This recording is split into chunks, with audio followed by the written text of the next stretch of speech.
After 4 days of the WEC, we are finally here on the last and final day where only the best of the best will head into the grand finals. Welcome back to the World Esports Championship 2025 live from Kuala Lumpur, Malaysia. This global event is proudly brought to you and organized by the IESF and MESF with ESI as our strategic partner. It is also supported by KBS, Rakan Muda, and Rakan Digital with our official partners IQ, Monster Energy, Red One, CK Music, Solos Merch, and Razer as our official chair sponsor. Ladies and gentlemen, my name is Rose, and today we will find out who stands at the peak of Mobile Legends gaming. Will Malaysia clinch a back-to-back championship, or will a new champion emerge today? But before that, let us see who is the first team to head onto the grand finals. And with that, there's no better way to kickstart our day than throwing it to our beloved casters. Casters, throwing it to you guys.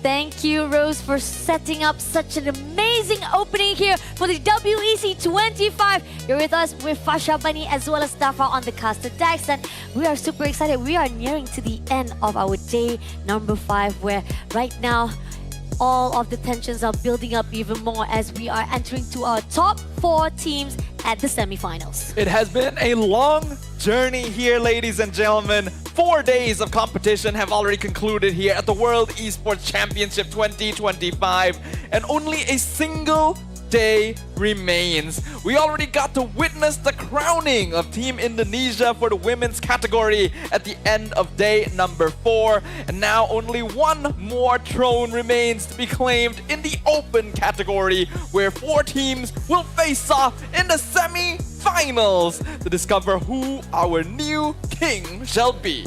Is it going to be the team that will be able to actually retain their title? Or will there be a rise of Garuda coming in to actually catch up? Or maybe there will be a rising of a dark horse that we haven't been seen so far, because so far we are seeing that Cambodia have doing their best at their own group stage as well. Indeed, all of these teams have made it this far. They've proven why they deserve to be here.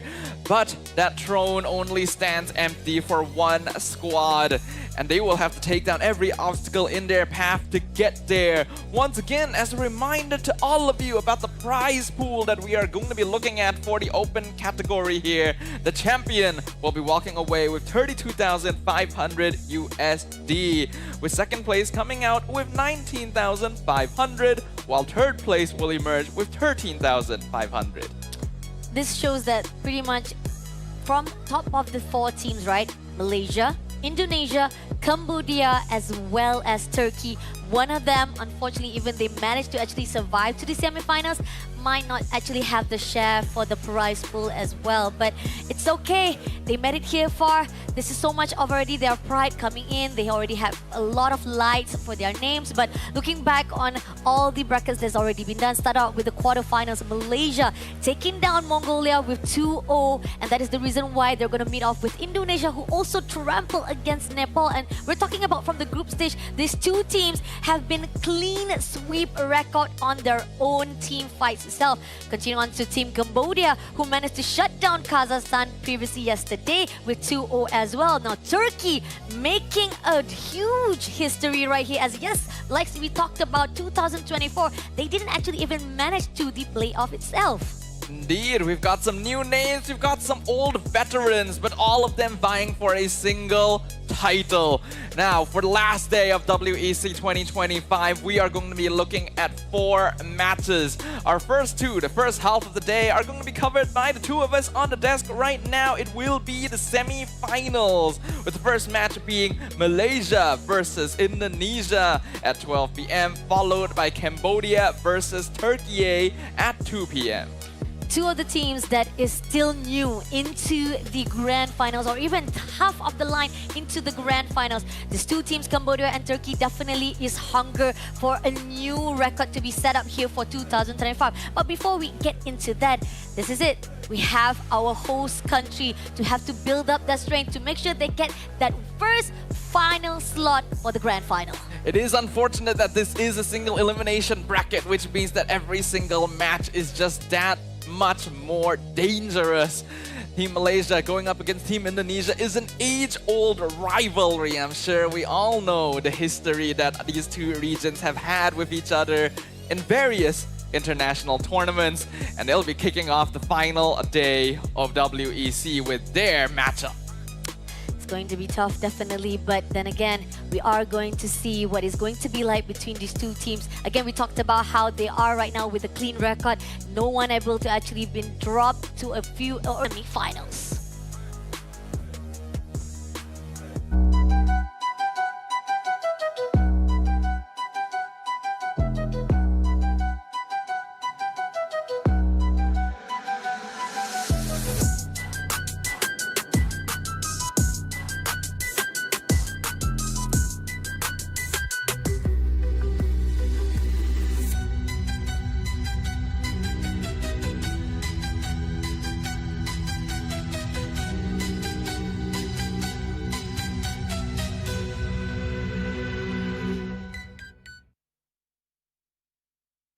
They took down Kazakhstan 2-1. They took down Romania as well. But at the same time, they managed to shut down not only Peru, but also Nepal. Here come to actually conquer as well as challenge the reigning champion of WEC 2024. Give it up to Team Indonesia!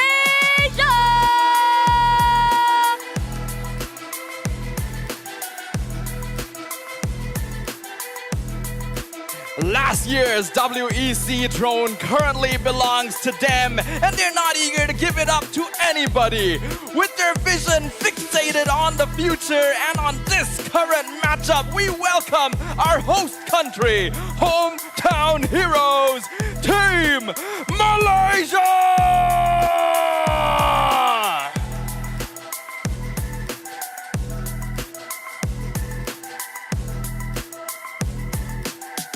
Will Indonesia change their history of being the second runner-up of 2024 and trample Malaysia for their champion title here at 2025? This is going to be a redemption for them, especially the fact that Malaysia has already that championship title under their belt. This is a team made up of players who are no strangers to defending their titles on the international stage. So for them, this is just another day at work. Team Malaysia are going to definitely put up a strong contention for the title, but this is only the semi-finals after all, so they gotta keep it going strong. Let us talk about Momo, Skies, Stormy, Lalil, and Yubes. I mean, who doesn't know them, right? I mean, definitely we've been so far seeing amazing performance from all of them, especially the fact that we have a lot of things to talk about where they were able to actually have a really good run throughout the group stage until into the quarterfinals. And hopefully those momentum will keep up and especially will be continue on into fighting with Team Indonesia. But here's the thing, even if Team Malaysia is also on the great momentum as well, we cannot put down on Team Indonesia because they are also in a very clean street fight as well. We have Aran, Joe, Yezikel, Kabuki, as well as Widi. Team Indonesia has been looking pretty clean so far in the WEC, and as you've already pointed out, Basha, both these teams are currently on an undefeated record throughout their time in the group stage as well as the playoffs. Whoever goes down here is going to be that one singular stain. And it is unfortunate that it will happen right before the grand finals itself, but that is why many eyes are on this matchup currently. Both sides going to be quite good at aggressive early game plays overall, solid skirmishing. Hero pools are flexible, their experience on the international stage in both perspectives is invaluable. And we will see what happens when they clash. Let's see, so far, I do think that pretty much we are seeing a lot of the meta polars coming in from the WEC. We talked about even throughout these 5 days. Definitely, they always prioritize whether Grok, Lapu-Lapu, even Gatot Kaca is also a very good, viable option to be put out first of all. But looking on the side of draft-wise, Malaysia is very straightforward, even with a little bit of surprise element of that Nana putting off from Stormy as well. That is the things that we love to see from Team Malaysia. Now, Team Indonesia, they like a little bit of direct. They love to be a little bit straightforward when it comes to their draft. So the question is, are they going to actually be a little bit also surprise element for this semi-final? Indeed, if they've got any hidden strategies that they've been lying in wait for, now is the time to bring it up. I imagine that many teams here in WEC have been keeping an eye on Team Malaysia in particular as the defending champions, the one opponent they want to take down in order to challenge the title for. So considering the experience that Team Indonesia has as a lineup, I would be very surprised if they hadn't prepared something for this particular match. And the fact that they have their women category, they already have their women's able to actually get that championship back-to-back yesterday. So that's kind of been a little bit of a boost morale for the players from Team Indonesia as well. So definitely there is something to be put on the pedestal.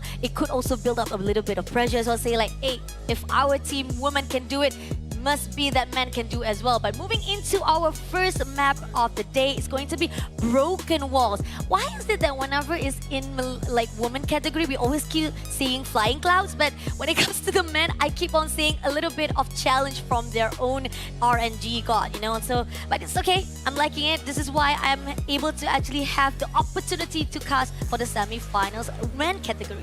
Yeah, it's gonna be very exciting to see what happens here. Broken Walls is an interesting map because while it does affect the jungle most of all, the highest impact is going to be on that Turtle and Lord Pit, affecting the Lord Dancers quite a bit.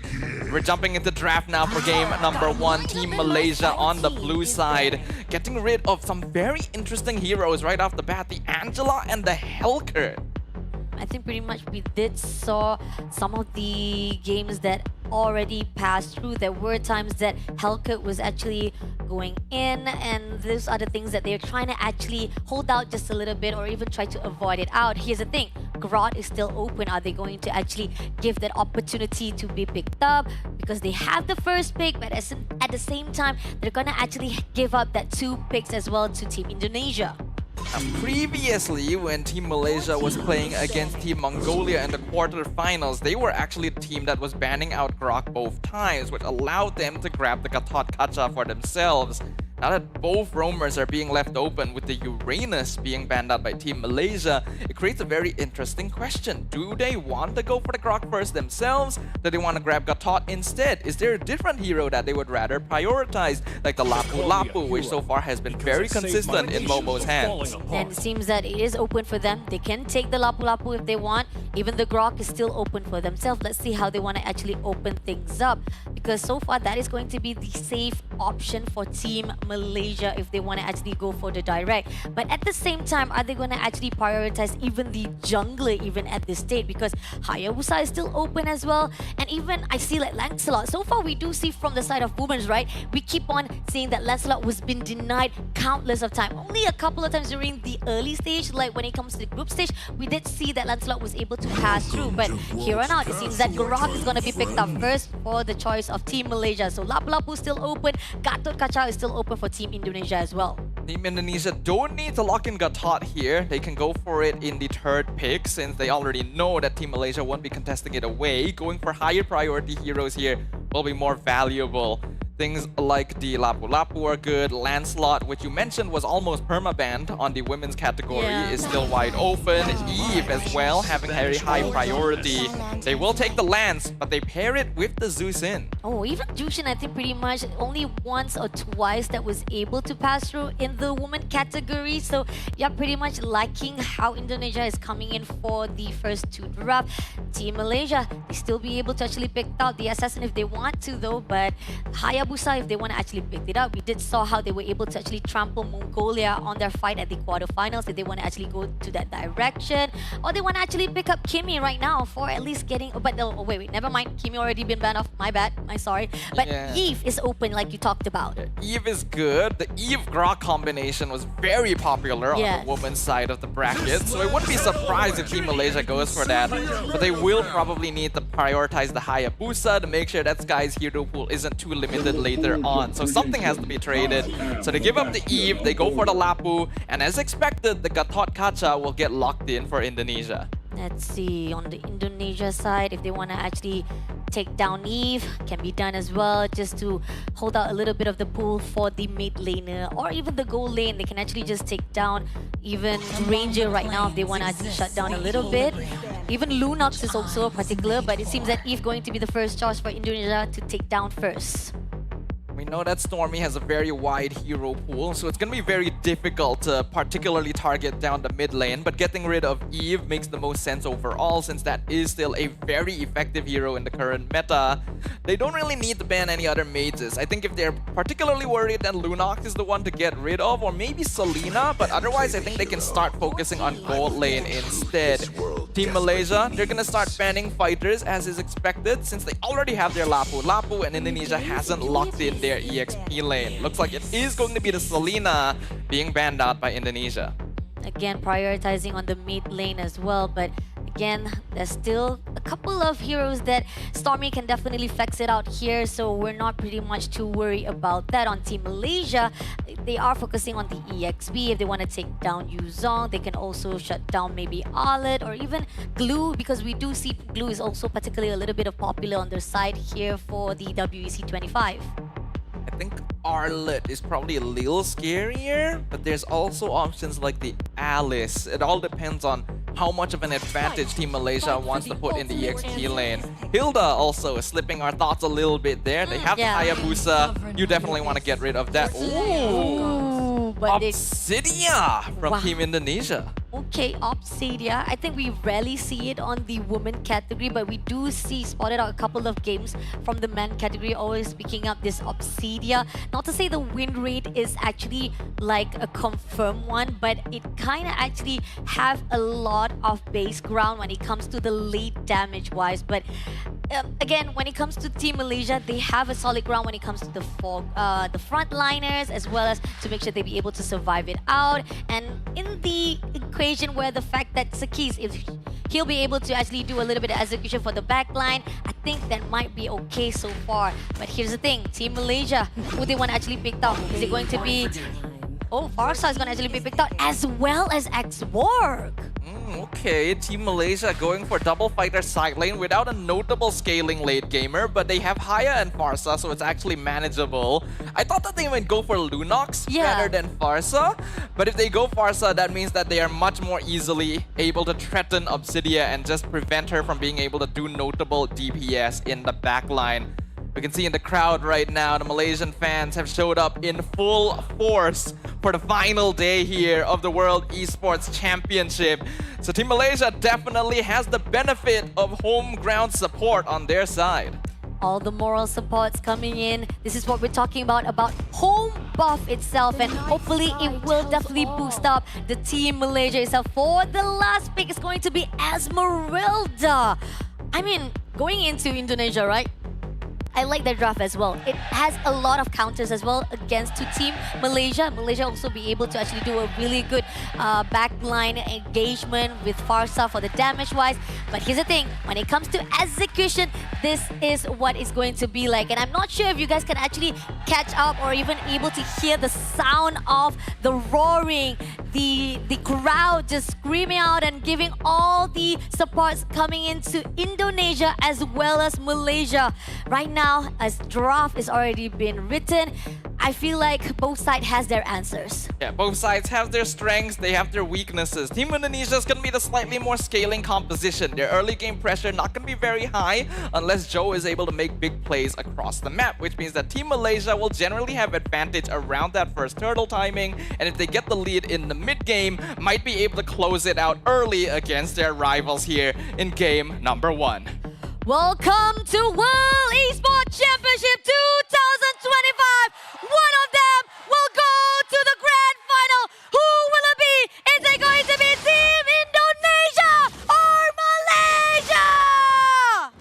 we hear the cheers of the crowd. They grant energy to the players up on stage right now as they engage in the Land of Dawn for game number 1. And we are already seeing Skies doing some sneaky business here, stealing the orange buff away. Team Indonesia has no idea. Wow. Sneaky, stealer right there. And somehow the rotation-wise is not aware by the team of Indonesia. This is going to be good. Movement-wise, Malaysia is doing well. But at the meantime, red zoning comes through, goes into Mighty Swing, and the draft pit as well. Got a lot of hits right there. Is it going to be enough? Ezekiel comes in just to drag out Yums, but they're going to be able to do so. But goes in for the puncher. Yum survives it out. But at the same time, burning the ground! Loleo gets the first blood! And this has been a key point of Loleo throughout the entire tournament. He's always known to be an ego challenger, but the number of times he has won out these gold lane trades has been stellar throughout WEC so far. Team Malaysia carving out a nice advantage for them. By now, Joe has realized he does not have his second buff, and that is going to give Skies a nice EXP lead, especially with the turtle coming up in 10 seconds. Oh, even the steal was just perfect coming up for Team SRG. Oh, sorry, Team Malaysia. My bad. I guess I'm still not done with EWC, I guess. But this is WEC. We're talking about Team Malaysia right now. Rotation-wise is definitely good. Goes in for the Mighty Swing. Now going in for the Federer. Stormy doing some damage, takes down Weedy! This is a classic Stormy hero. You don't get to see it very often because it is quite easily picked off, but the Farsa just has so much burst damage at level 4, and Team Malaysia knows it. Playing around that timing on both Stormy and Skies means they get an easy pick-off, even forcing out the Revitalize, and now they have the numbers advantage coming in for the first turtle. Turtle definitely be in the hands of Team Malaysia. Not gonna actually be allowed, but goes in for the tectonic charge, goes for the Mighty Swing as well. Stormy takes down Weedy for the double kill right here in the hands. The signature aggression of Team Malaysia showing itself once again. Team Indonesia, they've been in these situations before, and they are well aware that their draft doesn't give them as much of an early game advantage. Their goal is to make sure they don't fall too far behind so that the scaling can start kicking in on Joe and Kabuki. A lot of great position comes through right now. Sakis! He stole it. Away again! Skies has been popping off. Hayabusa stealing multiple buffs away. We are looking at a near 2-level lead between the junglers already.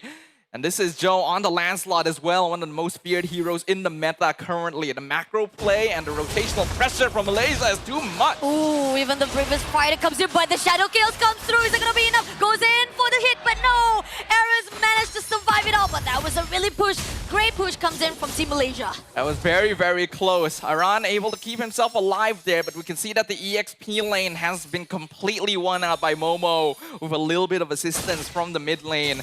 Loleo so far doing a very good job as well against Kabuki, a full level up. Now Yums is coming in to give even more of a hand. Goes in for the diving composition, last insanity to burst the ground. Goes in for the tectonic touch. Yums shuts down Kabuki. The pressure from Team Malaysia right now is oppressive. And I don't think Team Indonesia has felt this since the beginning of WEC. They've been pushed into a corner so far, but nothing like this. 4 minutes, 3K gold lead for Team Malaysia. First items completed in the side lanes.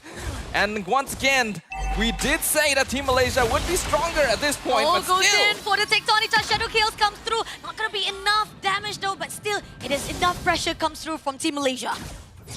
Team Malaysia playing for their strengths. They're well aware that this is the time where they just need to play for tempo and get as much of a snowball as possible. Obsidia is definitely an off-meta pick, but once you get into the later stages, this is a hero that can punish you quite heavily if you're not careful. Malaysia wants to avoid that and just close out the game ASAP. Great composure, just trying to actually hold out the position of Team Indonesia. They're being denied every countless attempt, especially the movement has been controlled by Team Malaysia. And this is why they are so aggressive to a point that there's no chance whatsoever. Setting up just to make sure that all the pushing of the wave comes through. Team Malaysia still has a lot of the macro gamings as well as objective in their hands. Joe could be in a bit of trouble here. Go in for a fight, Mighty Swing comes through, goes in for the tectonic charge. Joe! Shuts down in the hands of Momo! That timing from Humes was actually incredible. He knew exactly when Joe would be popping out of the iframes and landed the tectonic charge on time. There's really nothing that he could have done there. Team Malaysia still popping off currently. For the side of Team Indonesia, they're gonna need to figure something out. Their goal right now is to slow down the game as much as possible. Witty going to need to play an important role in providing information because Team Malaysia just has too much freedom on the map currently, and that is affecting their advantage over the side lanes. You can pick up Yums as much as you want. Yums going to be able to survive it out. He just comes in with a mighty swing and swing. You're done for good. You're not going to be able to pick me up. I'm as heavy as rock. Who are you to move me around, bro? But at the same time, right here, more pressure comes in from Team Malaysia. They know for a fact that they will be able to set things up for the third turtle. Now, Team Indonesia does still have some paths to play. Joe is a little bit behind, 2 levels actually, from Sky, so the scaling there is not really going to kick in. Ideally, they want to play around Aran since the Esmeralda has not actually died yet. Maybe some split push pressure would assist, but Aran now in some danger himself. But yes, comes in! Oh, Pin shut it around, but Stormy able to take down Aran, but it's going to be traded out by Kabuki. Not a good trade comes in because of that overextension. And that's what we're talking about with that Obsidia. That Hunt of Bone can really punish heroes like Hayabusa if you're not careful. Skies had no way to escape there. And looks like Kabuki will be able to get away from Momo as well. So that's going to buy Indonesia a little bit of time. At the very least, they're able to stop the snowballing on the Hayabusa. But Team Malaysia still controlling most of the map. See, so far, going in for the Eton Rampant, going in the ground for Jor, but it's not going to be enough though. There's just a little bit of poking coming in from Team Malaysia. Again, this is the third turtle. If they want to actually go in, they have to wait out for Sakis to set things up. Even Stormy just trying to zone things out. A lot of rotation that is done by Team Indonesia. They know for a fact they need to stick together like glue. Team Indonesia can take advantage of Team Malaysia trying to play as much of the map as possible. If they can pair people up with Kabuki and land the Hunt of Bone, they can still... Oh, that was a steal. Sky's got the purple right after the turtle too. Hello, police. Can somebody tell me, can anyone help that there is a stealer right here in the Land of Dawn and his name is Sakais right here. Able to steal everyone, but corridors are open. Managed goes in into the van line right here. Shadow Kill comes in. Sakis shuts down Yesakil. Great diving composition and seal away the turret for the mid. Kabuki just barely missed the timing on hitting that Hunt of Bone. That could have been a kill and punish on Skies. But he was able to dash out just in time. They're not able to find the land slot up top, so Joe will be able to survive there.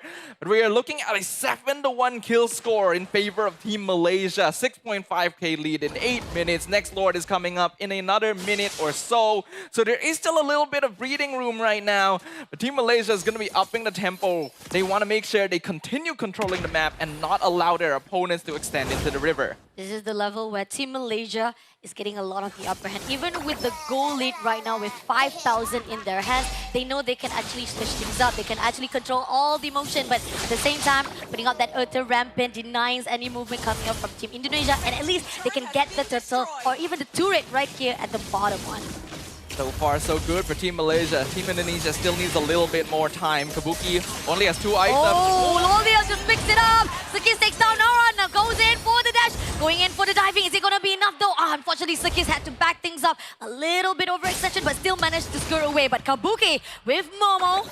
It's not going to be a really good 1v1, but Look at seems the that pincer. Team Malaysia comes in. Takes on attack with Yus comes through. Kabuki barely surviving out, but it's going to be Momo with the last hit. Shut down Kabuki.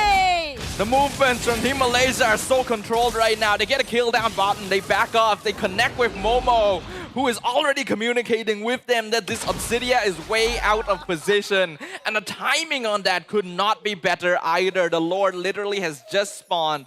And we know that with this, Team Indonesia has no chance of contesting. They just have to try and get whatever space they can on the map. Let's see. So far, we know that Aran has been surviving so at the moment right now with the crucials that even though he will be able to actually pull through for the front line, but again, there's not much of the setup that is needed.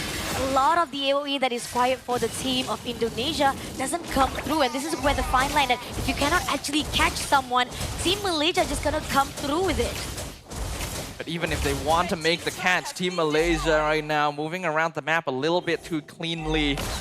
trying to think of ideas for Team Indonesia currently, but the goal difference may be a little bit too big. They're going to need to try and prolong this game for another 8 minutes at least for them to remain relevant. And that means surviving another 2 or 3 Lords coming in from the opposite side, the first of which is already pushing down bottom. Almost barely getting Aran there, but still it's going to be a good zoning. Already been put out, goes in for the dash. Mighty swing as well. It's going to be Federer as well. Aran takes down by Stormy, and now they goes in for the dash. But this is already enough. Just taking down one player at a time. Discipline comes through for Team Malaysia. This is still not too bad though for Team Indonesia. They managed to trade 1 for 1. Their Lancelot is pushing on the other side, so they won't have to deal with another wave. But the Lord is finally connecting, and there is no holy defense. Holy defense already broken. This is gonna be bottom turret in the hands of Team Malaysia already. They want to set things up. Goes in for the dash.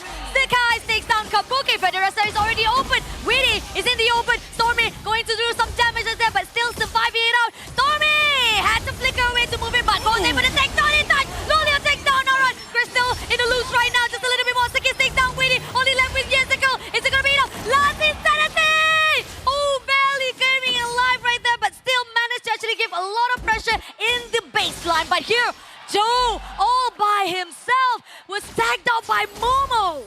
Another wave pushing down bottom. It's a 1v4 defense. Kabuki just came back, but is the damage enough? The crystal is exposed. Oh, Federer by Stormy takes down Jessica, and it's going to be a first win in Team Malaysia! In dominant fashion, the host country representatives steamroll over their longtime rivals. An absolute dumpstering in game number 1, where it didn't look like Team Indonesia could do anything to stop them. Can the audience help me? We gotta call the police because there's a stealer on the loose at the Land of Dawn. Every single buff, every single creep, all resources has already been taken by Sakai's. So that shows how much dominance from Team Malaysia and Indonesia.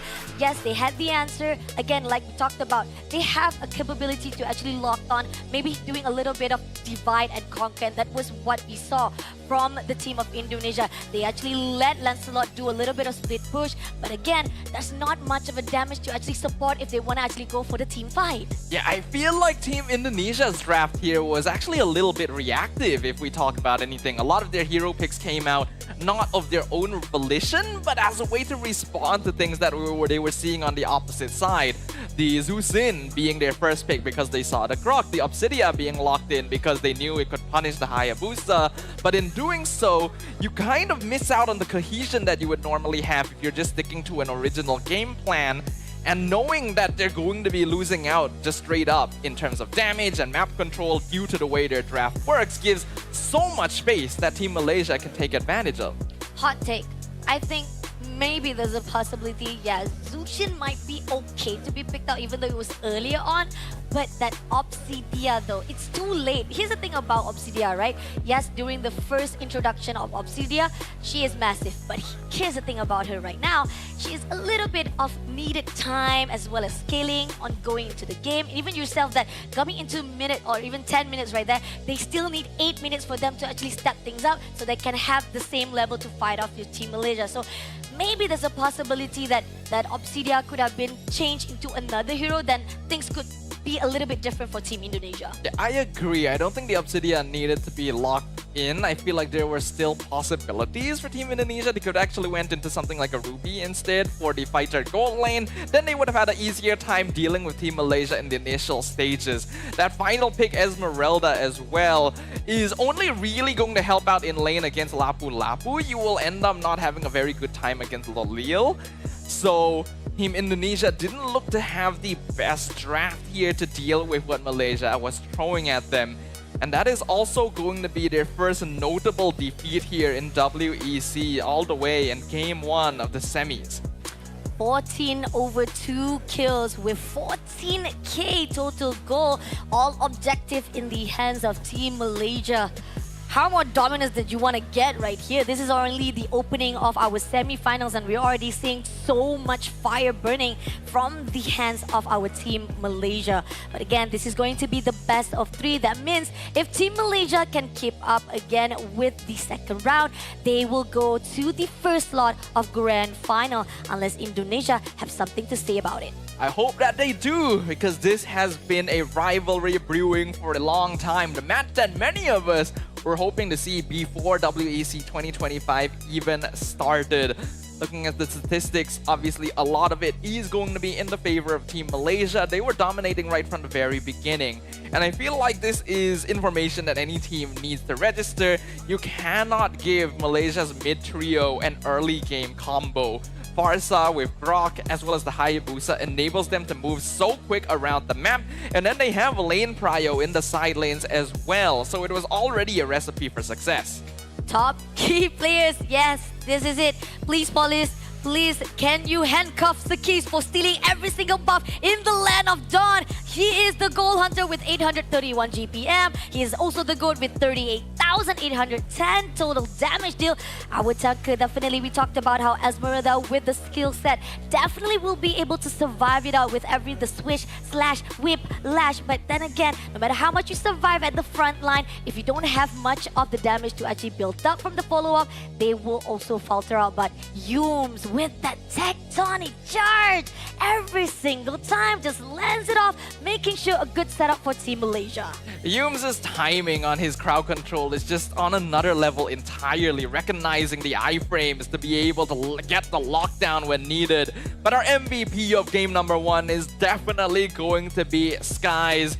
You might want to put handcuffs on him, but you gotta catch him first. This man is a ninja in every form of the word. Starting the match by stealing the buff straight away, and then putting his teammates defensively in his jungle to make his opponents think that he is actually there instead. It's such a risky maneuver, because if they scout you out, you might be punished and you might end up losing already from the beginning. But he took the risk. Then he continued playing aggressively, supporting the Farsa to get picks-offs and stealing more buffs away from Indonesia. Great first blood coming in from Loliel. I mean, talking about between Xbox as well as Obsidia, we talked about it, because when it comes to damage-wise, Obsidia just needs a little bit more time to set things up compared to Xbox. If they already go into the level 3, the burning of Ignition is already good enough to just burn the ground with the damage. But coming off to that steal-wise, I think pretty much this is where the fine line at Indonesia, they will try to learn from the mistake of not overestimating or even not focusing on all the location or the maps wise, and this is where the fine line that they might be able to actually just change things up for the second draft. But so far, I feel like this is definitely a clean fight indeed by Team Malaysia. And in bahasa Malaysia, we say, inilah dia tuan, ini dia orangnya, tolong tangkap dia tuan. But in English, they say, please, can you actually catch Skies? I don't think so, because he's just too easy to be just running around with his quad shadow. Team Malaysia has been having a little bit too much freedom this tournament around. Every single game is so dominant in their favor. So perhaps we do need to call for backup at this point to actually catch them in their tracks. Will anyone be able to stop their unstoppable rampage? Team Indonesia currently backs against the wall. They made it this far. They want to be able to take on Team Malaysia once again, move on into the grand finals. But what needs to change is the question we need to ask now. We did talk about Obsidia. I mean, there's nothing wrong with picking up that Obsidia, right? But here's the thing. If only Team Indonesia, just a little bit of awareness was actually up a bit for that first round, they might be able to actually control a bit the movement of Team Malaysia, because it was pretty much how Team Malaysia was freely roaming around the Land of Dawn, getting a lot of the buffs, stealing every single crypt. And this is where the fine line that if you give so much of resources or even the objective in the hands of your opponent, it's not going to be easy for you to step things out. And you talked about how snowball effects happen. It's not just going to happen just because of the fight or getting kills. It's also because of how much of the gap that you were able to be built from the early games itself. I think if we look at it objectively, both Team Malaysia and Team Indonesia are squads that thrive if they are given freedom of movement in the first couple of minutes. And the way you earn freedom of movement is by having lane prio in multiple parts of the map.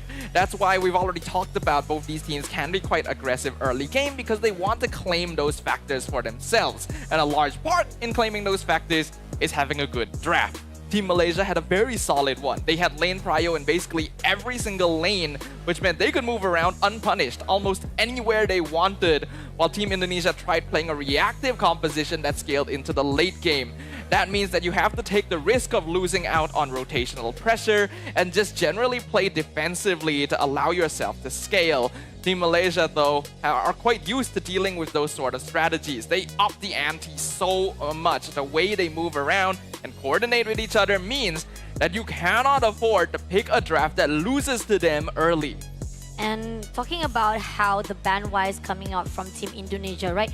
They actually give away Grok from the first start. And not only that, for the second pick as well, they actually as well focusing on getting the Jushin, and then they picked up, if I'm not mistaken, they actually take, which one was it? I think...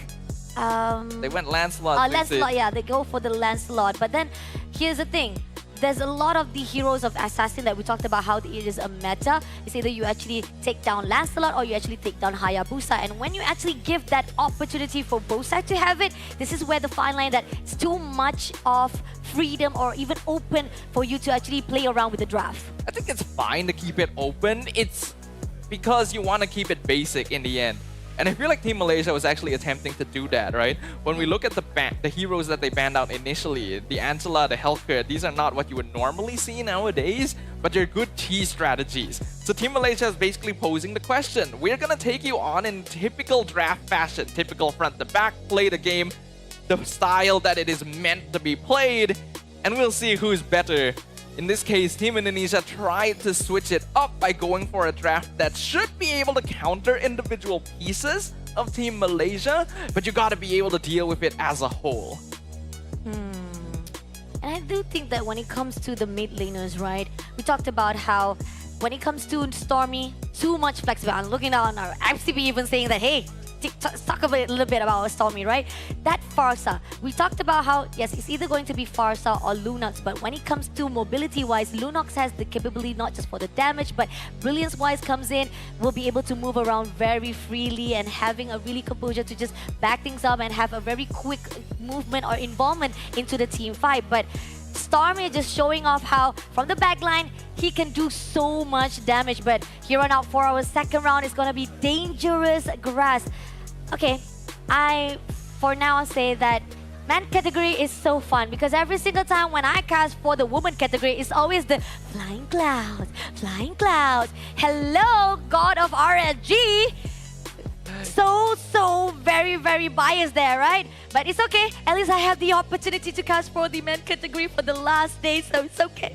It's okay. Thank you so much anyway. I like how you're so passionate about this one particular aspect. I hate that map. You know? I hate flying It's not clouds. the heroes. It's not the metas. It's the map. You know? Yeah. You just don't like clouds. No. No? I like cotton candy, but I don't like clouds. You know, there's one meme on the internet where it's just a news article, old man screams at cloud. That's you right now. That's me, yeah. That's exactly the situation we're looking at. At the very least, it's going to be grass this time around, and we all know that we love to touch grass, right, everyone? Game number 2. Team Indonesia gonna be on the blue side this time. Grok as well as Kimi been taken out. I think pretty much we did see that Kimi was already been picked off from the last map or even last draft. But Grok definitely needs to be banned out. Even though, yes, you can able to open it out, but it's too risky if you actually give that opportunity for your opponent. It's either you actually take that for yourself because Indonesia has the first pick. So they say like, nah, we gotta actually take out that Grok. Don't give them. So maybe there is a hero they want to pick out first of all before giving that opportunity to Team Malaysia. It is interesting that they would ban the Grok. It basically means they have to go Kacha first, otherwise it gets stolen away. Unless Or they even intend... Lapu-Lapu if I they think want. they might be thinking of going Eve first. Oh yeah. And then if the Gatot gets picked by Team Malaysia, then they can go for the Hylos. That might be the idea we're looking at right now. Looks like Team Malaysia will just take out the Baxia. So let's see what Team Indonesia's idea is for their first pick. Let's see. Are they gonna actually go for the year first? That can actually change things around for Team Indonesia. But again, I kind of feel like they are also particularly looking on the side of Gatot Kaca instead to be picked up. So Malaysia is still open if they want to actually pick out that Yi for themselves, or they want to do the same thing where they picked out their own assassin jungler again for the first time for their two first heroes. Now, Team Malaysia has the option of both Lancelot and Hayabusa this time around. Team Indonesia will just probably grab whichever hero Team Malaysia doesn't go for here. Eve with a Lancelot combo is not too bad, but the synergy of it is going to be a bit lacking. And they're also going to be needing to look for a roamer now that both Grok and Gatot have been taken off the table. With Gatot on the opposite side as well, Kalea is also not as viable. Looks like it's going to be the Lancelot and the Zeus Sin. What is this? This is a challenge face on or saying like, nah, this is how you use your Tushin actually, Indonesia. So we're gonna show you how it is. So this is Team Malaysia picking up Tushin for themselves. So Eve is still open for Team Indonesia if they want to actually pick it up. Great combo coming in for Gatot Kaca as well. Even another assassin to be picked up if they want to actually take that Hayabusa as well. Yeah, I think Eve should be prioritized. It should be Eve Hayabusa unless Indonesia really wants Lapu Lapu. That's the choice they have to make. I think regardless, they have to go Haya unless they're particularly confident that their assassin hero pool will still be okay going into the second half of the draft. But Eve Gatot is just such a solid combo overall. It is going to be the Hayabusa with the Uranus instead. Okay, I think pretty much this is kind of a bit of the repeat of the draft, I think, when they fight off with Romania. Yeah, but without Gatot Kaca to be picked out, they actually had Lapu Lapu, Hayabusa, as well as Uranus as their combo, and it was successful. Great rotation coming in from them. They were able to actually control some of the movements from the early on, so this is the aggression they are looking for. At least they can be able to survive it out for the early rotation. I think they saw how what Malaysia was doing for the first round. They want to make sure at least early game, they will not be easily taken down. But picking Uranus at this point is still risky because there's a lot of fighters that can deal with it. Team Malaysia has the chance to lock in one right now. Something like the Esmeralda would be fairly safe. But the Hilda also slipping through the cracks. This was banned in the second half earlier by Team Malaysia. So they're gonna use it to try and threaten this Haya as much as possible. Once we go into the second phase of bans, Team Malaysia should start getting rid of mid laners, Eve being the priority. Indonesia probably wants to ban heroes like Xborg, Alice, and Glue. Let's see. Not just Eve, Lunox is also can be also taken out as well. There's a lot of the focus right now can be done for Team Malaysia. So let's see who they want to actually take down. I think Yif will definitely be the first pick to shut down first of all. Just sold out a little bit of the mid laner for Team Indonesia. Among the planes exists the equilibrium. As is expected right there, Eve gets taken out. So Indonesia should probably ban Xborg in this phase. I'd be very surprised if they don't. Besides that, getting rid of other heroes that'll give Uranus a hard time is also fairly important. So those are going to be Alice, Esmeralda, Glue. Those are the ones that they might be the most worried about overall.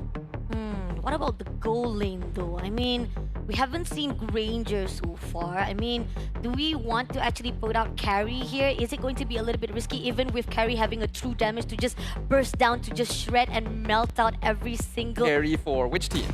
For Malaysia actually. For Malaysia. No, Xborg is scarier. Oh yeah, definitely. But it's going to be Cho actually being picked out by Indonesia to be shut down. I think pretty much we did see some of the double fighter lane is quite scary as well to be picked up for the goal lane. So I think they're pretty much already aware of it, of how the meta is for WEC. Getting rid of the Cho. So Team Indonesia either thinks this is going to be a gold lane Cho or a roam Cho. Most likely the latter, which means they think this Hilda is EXP instead. It is not too bad a matchup into Uranus, but it does end up being kind of 50-50. Then getting rid of the Cho is perfectly fine because there is a less risk here of Team Malaysia going into double fighter side lane, so you probably don't need to ban Ruby since they already have Zeusin and Lance. That's not quite enough scaling to go double fighter. Looks like the Lunox will be targeted, so full focus from Team Malaysia on the mid lane. Let's see, one more to go. And you talked about how when it comes to double fighter, it really doesn't actually have the potential here in the draft-wise of Team Malaysia. And I do agree on that because damage-wise, they still need more. So they probably will be leaning on MM there. So if Indonesia want to actually take down at least one more marksman or even goal lane, that would be probably a good case for them. So it seems that it's going to be GG instead for their side. Again, fighter prioritization from Team Indonesia. I actually forgot that CC was still open and completely slipped my mind at this point. Yeah, that is a perfectly understandable ban because this is a hero that can be flexed into both side lanes and would give Uranus a hard time regardless. But it does mean that Xborg is left open. If Team Malaysia is okay with putting Hilda in the roam position, Xborg versus Uranus is going to be very solid overall. I don't actually think they'll go for their second fighter here yet because there is the option to flex it out. What do I know, right? It's going to be the Lapu Lapu. Malaysia always surprises off, but Lapu Lapu has been a great addition coming in for the WEC. I think we pretty much have seen a great ground solid coming in for the initiation. That Bribus fighter comes soon. It's pretty much is a great meta to be straight up used here for their semi-finals. But Team Indonesia, how they want to actually contest this out with Team Malaysia. They still need a little bit of that damage, so they pick up Obsidia again, as well as stealing out Farsa from the hands of Team Malaysia. Again, it is a little bit risky because Team Indonesia did kind of actually have a falter case when it comes to the first draft. They didn't have enough time to actually scale out this Obsidia, so let's see if maybe after that first loss, they will be able to patch things up. Going for Obsidia a second time. This is a marksman hero that can punish assassins. That is the main reason why Indonesia is going for it, to see if they can cheekily catch off Skies. But it already didn't work too well for them the first time around, so I am a little bit concerned. The Farsa as well might find herself in a bit of difficulty since there's a lot of dive heroes on the opposite side. One thing that Team Indonesia can play for is their mid lane duo is very strong overall.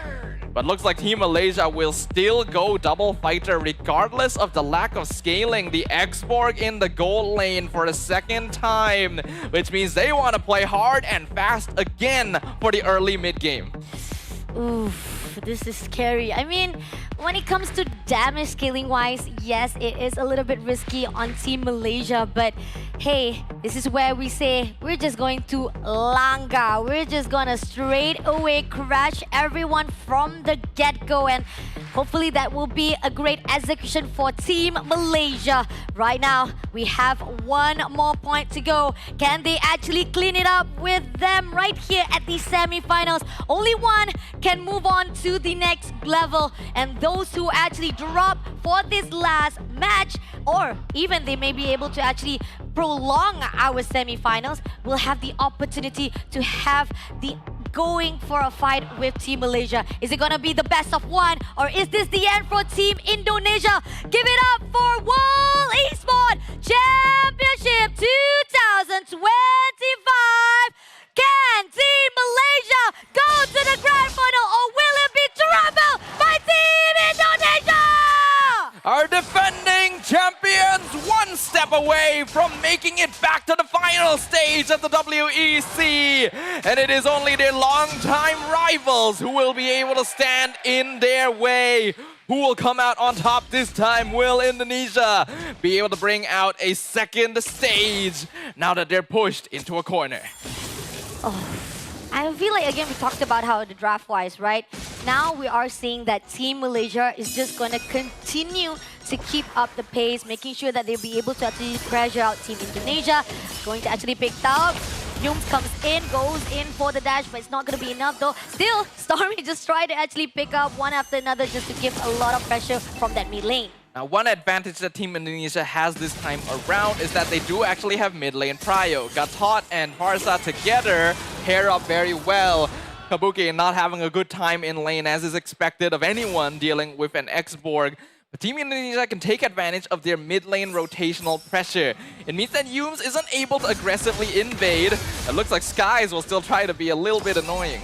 Yes, the Kai is definitely going to actually just invade a little by little, getting all the gold crabs as well. Now pushing in, Winnie managed to screw away just safely there, but still, Team Malaysia looking better than ever, making sure that they will be able to put a lot of the constant pressure. Again, just try to actually make sure that Kabuki just don't goes over the line.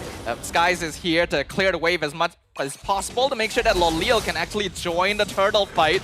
So Team Malaysia will just have the direct numbers advantage. Even if Momo hasn't been having a very good time against Iran, they have an X-Borg. Indonesia cannot contest here. Ooh, barely surviving that, but Momo?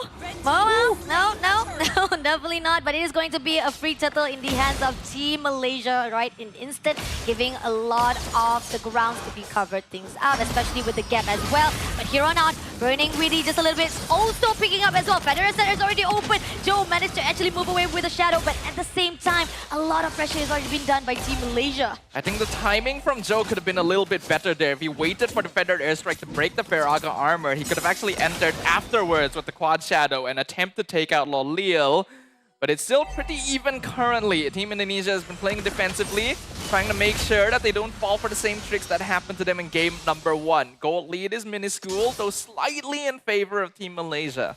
For Team Malaysia, goes in for the dive again, but goes back, just making sure a lot of the continuity of pressure going off for Team Indonesia. Malaysia, they know for a fact that early game, they can definitely push the Indonesia from the back and making sure that they just don't overextend. Yeah, Team Malaysia knows there is actually a timer on their heads this time around. Yums has not been able to get a lot of value out of this Hilda so far, and Team Indonesia wants to keep it that way as much as possible. They have multiple sources of mid to late game scaling, where once again, if they don't fall too far behind in the mid stages, we'll just be able to carry them through to the end game. But Malaysia... That is the keys, goes in for the puncher, but missed out a little bit, so Kabuki will still be able to survive things out. So far, we're seeing actually very good movements from Team Indonesia. They have adjusted, even if we're looking at some of the similar heroes from last time around. Not attempting to make overly aggressive plays onto the opposite side, even though they have a Farsa. They're playing defense. They're keeping themselves safe to play for the late game. They know that Malaysia is the one that needs to be creating pressure. Here's the thing about Dangerous Grass. This is why it is called dangerous. You don't know where they are coming out for the fight. But coming in right now, they picked up Daran. Goes in for the punch and missed it out, but goes in over there for the fight. Goes out, going to stun it off immediately, but can they actually go there? No! Goes, immediately shuts down Daran, and now living off this second turtle in the hands of Team Malaysia. A good attempt by Iran. Survived for a very long time, but not long enough. This is going to be a free turtle for Team Malaysia. And I want to bring attention from everyone to Yums' positioning in that fight as well, specifically cutting off the backup from the rest of Team Indonesia and then pincering around to ensure that the kill goes through. Things like this are what makes the difference in those situations. I like the fact that no matter how much they try to actually tone it down, now going in for the bottom, goes in for the puncher. Momo gets the kill instead, making sure that every pressure is done by Team Malaysia. There's just something about the way Team Malaysia plays. They know how to get under your skin. As an EXP laner, you know, they just committed so many resources to kill you the first time. Surely, they won't be around a second time. But no, they're hiding for the ambush, especially when Iran doesn't have his stacks built up yet. Goes in for the quad shadow. Federer side is already open, but I think Yums will be able to survive it out. Shadow kills, comes in, one last hit.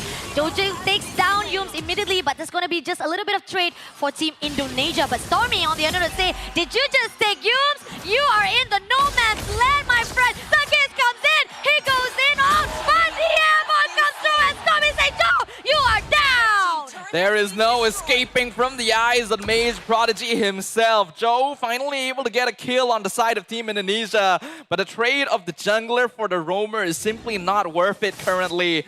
Even though they've been trying to play defensive, Malaysia has already built up a 2k lead once again at the 6-minute mark. Next turtle up in 35 seconds. Indonesia is going to need to slow this down even more, but it's difficult to do so now that Iran has been focused as hard as he was. Now, trying to actually go in for a fight. Kabuki backs off, doesn't have much of the setup that is required for Team Indonesia. So they're playing it slowly so far, but again, It's the case. I told you guys, you gotta call the police. This is a stealer right here. He is a thief. He keeps on invading every single corner of Team Indonesia. And he's gonna keep doing it too unless they can do something to stop him, which so far they have not been successful with. Map control, even though it was being held on preciously by Team Indonesia before, is now slowly being reclaimed by the Malaysian side. Next hurdle gonna be hard to contest. Joe is not even around. He's just gonna try and get farm on the opposite side of the map instead, giving up the objective once again. The fact that right now, trying to do best to make sure that at least there is going to be a split push. Is it going to be enough? Though so much pressure has already been done, even on the side of the turret itself, we do see that the first layers has already been scrapped out by Team Malaysia. And again, they want to take things a little bit slow, but Malaysia doesn't want to. Now, why would they? They know that they're strong right now. They know that Team Indonesia will actually become a little scary the later the game goes, so they're gonna keep pushing it no matter the circumstances. No! Why did you do that? Now Momo will be able to back things up. Takes down Witty immediately. Years ago, Yums just down Kabuki with the power to build it, but it's going to be Ezekiel to actually take out Yums, but that's going to be enough though. 2 kills in the blood of Team Malaysia. Hume sacrifices himself there, but it's perfectly worth it to get a kill on the enemy marksman. And once again, Team Malaysia perfectly positioning the punish overextensions on the opposite side. Indonesia cannot feel safe even in their half of the map right now. And their tower is slowly being taken more and more. Joe, at the very least, is able to secure his orange buff from Skies this time. But while he's doing that, his purple is being stolen by Stormy. For one trade, and for another to be lost as well. So that's a sacrifice that is needed by Team Indonesia. But what can you do when every single corner is already been guarded out by Team Malaysia? Again, this is such a clean fight for the 8 minutes, 24 seconds. Team Malaysia have proven themselves so powerful to a point that Team Indonesia haven't find the answer for them to back things up.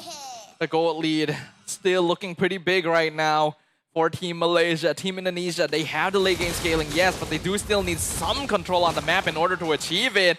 And they're not even letting Witty go home! Witty! Oh, Witty was just shut down immediately. Again, this overextension that was done by Team Indonesia just falters. It gives so much of the body to the hands of Team Malaysia. The AOG was cancelled 2 times in a row there. That feels bad. Gatot Kaca is popular right now because he has ways of getting in and out of fights for free. But when you have a Zeus in focusing you down and all the crowd control that Malaysia is throwing at you, even the tankiest member of Team Indonesia is not able to survive. Without their Gatot, Team Indonesia cannot come anywhere close to contesting this first Lord of the game. And yet another objective goes in the hands for Malaysia without any form of contention. And the fact that Yums was just looking around, making sure that the players of Indonesia just overlooking him, and he's just like, hey, hi guys, what you doing? And now coming off for the lot that's marching in, it's going to be a little bit of steal of the buff as well. They will be able to secure it out, but somehow Team Malaysia, they know they can be able to actually steal away or even break down that last turret coming in before goes into the inhibitor, but goes out right here. Now, Joe, just a little bit of danger, punches come through, it's the case! Takes down Joe immediately. That is just not worth it. You shouldn't be sacrificing your life to protect your tier 2 like that. There is a Lord pushing down bottom. We're 10 minutes in, and Team Malaysia might already be looking at a potential endgame angle. That's just how far apart the goal difference is looking at right now. Towers being taken down left and right. Holy defenses are intact, so Indonesia should be able to survive this push at the very least. But the damage done is going to delay their potential scaling for so long. Holy defense already been broken. Lord can be able to clear things out for a while, but still, it's not going to be good. Fort Shadow's already out. They're looking for a way whether they want to actually go into the fight, but somehow they are hesitant. They're making sure there is going to be a discipline so that they can set things up for the defense first. Clear out all the minions whip so that they can actually do a little bit of trade. But here again, this is just timing for Team Indonesia, and they're leaving all those space for Malaysia to just get a lot of their own buffs, getting all their stacks as well. So it's a little bit of risky coming up for Team Indonesia. Considering the goal difference we're looking at right now, Indonesia being able to keep all of their inhibitors alive is actually a pretty good scenario. And even that is after losing all of their external towers. Team Malaysia continuing with the snowball, continuing to threaten every part of the map. Team Indonesia has to stay together to avoid being picked off. And even when they're together, they can't really find anything on the map. The fact that right now goes in for the burning ground. Can they actually go through? Federation has already opened, but it's going to be Joe who will be able to take down by Stormy. Comes along right now. They had to forfeit. They had to actually disperse because Team Malaysia, they also don't want to overextend. But it seems like Yums just overlooking, trying to find a way. Can they actually do a little bit of setup right here? Team Indonesia fall with 4 players only to survive it out. Step by step, the defending champions are getting closer and closer to the returning to the battle for the throne that they were at a single year ago. Indonesia, their chances are not nil, not 0, but they are very, very small. They need a miracle to happen, a massive mistake being made by their opponents in order to get the scaling necessary. They need to find shutdowns. But it's not like Team Malaysia actually has that many kills either. They've been pressuring Shirley through macro. And because of that, the gold bounties, even if they were to get picked off, are not as high as you would think and not sufficient. Team Indonesia needs multiple teamfight victories in order to get the scaling necessary to compete. Who they want to catch? How they want to catch? That's the question for Team Indonesia. This is going to be a free lot again for the team of Malaysia itself because they're definitely going to actually not going to test it off. They're going to make sure to clear it out. But at the same time, right here, AOG had to be pulled out by Weedy just to survive it out. Even Aaron seems a little bit lost there, doesn't know how to actually do a little bit of surprise element. And Team Malaysia, again, this is where they're just punishing as well as pressuring Indonesia to just set things up for defense. This is just perfect textbook play coming in here from the host country representatives. They are ticking every single box, fulfilling every single objective and condition to completely deny their opponent space on the map. And we can see that snowball coming up as a result. The Lord now going to be pushing in bot side. There are only inhibitors left standing, no holy defenses. It's a 10k gold difference, which means that the damage from Team Indonesia is still not sufficient. Haas Claws only just completed on Kabuki to try and keep himself in the fight a little bit longer. But Team Malaysia just has so many more resources and the damage scaling is on another level altogether. Whatever happens here, Team Indonesia needs to find some kind of perfect engagement. And even that might not be enough. Goes in for the bottom turret, right? This is going to be burst down by the Lord itself. It's going to be opening the door. Goes in for the puncher. Witty, half line, surviving that out. But again, they are being a little bit disciplined. But Joe suddenly out of nowhere at the mid was trying to do a little bit of backstabbing. Nah, Yums denies it. You are not going to allow to do that, my friend. I mean, as long as he can get out, it's still actually a perfectly viable play here. In fact, it's going to be able to save Indonesia a second tower. If not, I think Team Malaysia could have taken that mid inhibitor as well. So that is actually the correct play being done by Joe on the Hayabusa currently.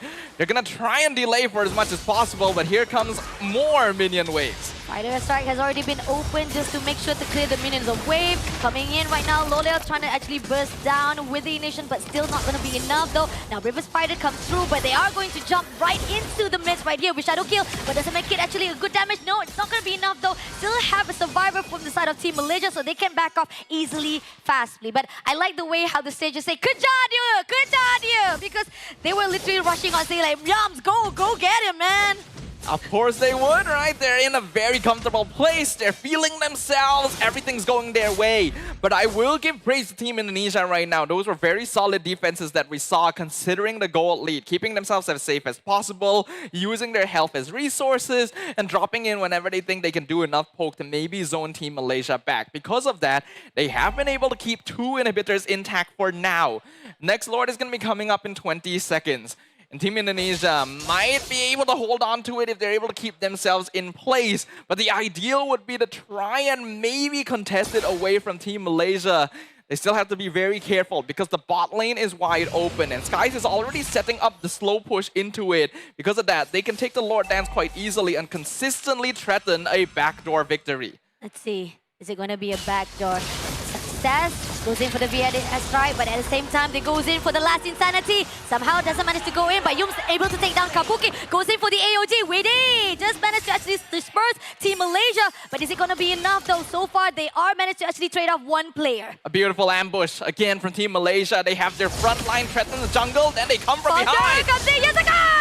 Touchdown by Saki! leads immediately. 3 more players to go. Goes in for the puncher again. Joe, Haveline still surviving it out, but unfortunately had to back things out for the fountain. Now they're gonna actually push in for the turret. Immediately trying to actually make sure that another turret will be opening up. Goes in for the quad shadow. Doesn't manage to actually go in for the shadow kill. Joe just also lost in the midst right now. Doesn't know what to do. Goes in for the last insanity. Lolion takes down Winnie, leaving Aran as well as Joe. 2 more players to go. They are going to lock into Aran. Now Aran will never be able to grab the wave from the hands of Stormy. Crystal is on the loose right now. Goes in for the puncher as well as for the Thorn Rose, but Crystal is in the midst of it all. Malaysia will be the first ever grand finalist!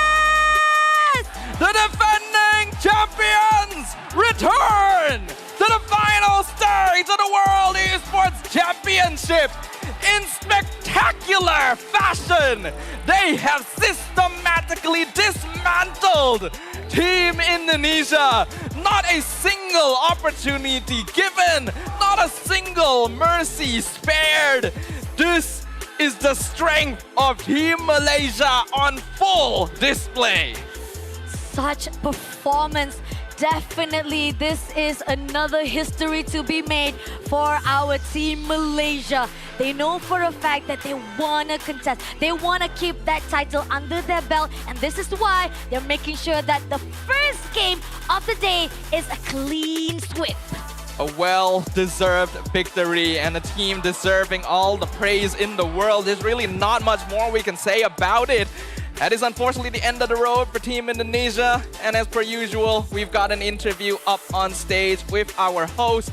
So we'll let Rose take it away from here. The reigning kings have returned to prove that the crown was never up for grabs in the first place.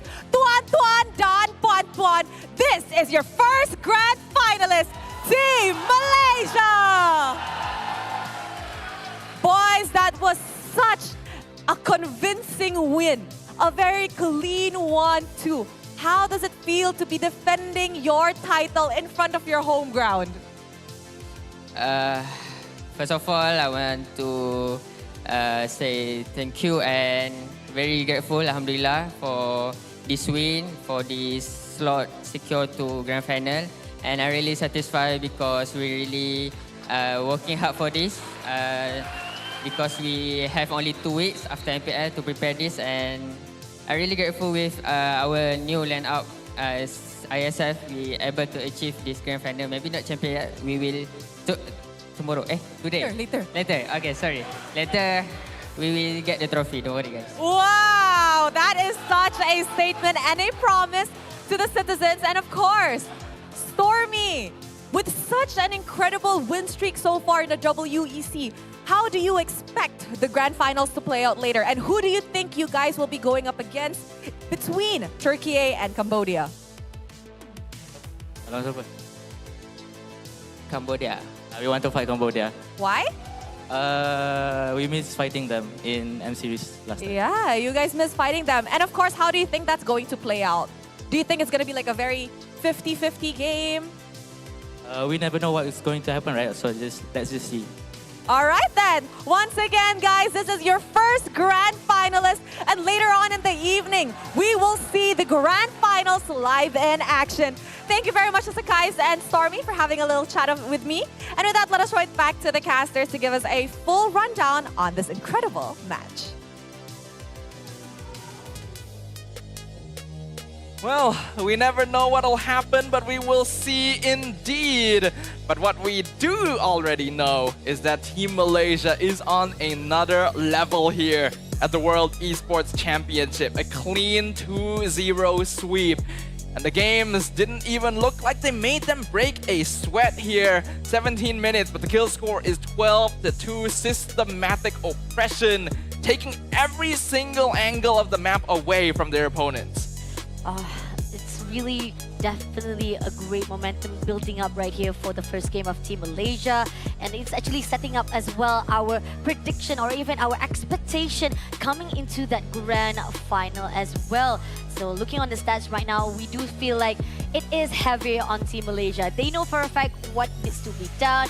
Their draft was just perfect. Again, how Stormy was just picking up that Jushin and showing off how this is how you want to play Jushin. You want to actually able to pick out, able to zone out, and making sure that there's going to be a good follow-up. Because a couple of times that we see from the first draft, what Ninja was trying to do was not successful. It was cancelled out immediately by Team Malaysia. And talking about how Humes making that game maker, even though it was just an overextension to actually sacrifice his body, but still it was enough to actually just shut down one of the players that is very, very fruitful or even useful in the hands of Indonesia, which is Joe. Because if you don't have someone to actually be able to go into the back line or even actually give the support for the damage, it actually kind of tones down a little bit of the team's fight if it happens to Team Indonesia. Personally, I feel like from the side of Team Indonesia, this is once again a bit of a miscoordination when it comes down to draft and the gameplay. Yeah. They went for the Hayabusa first with the Gatot, which is perfectly fine as an opening, but then they went for the Uranus, which can quite easily be countered afterwards and doesn't offer a lot of utility besides being a damage sponge. Yes, it might be a good target for the Zusin, but it can also be vulnerable to it.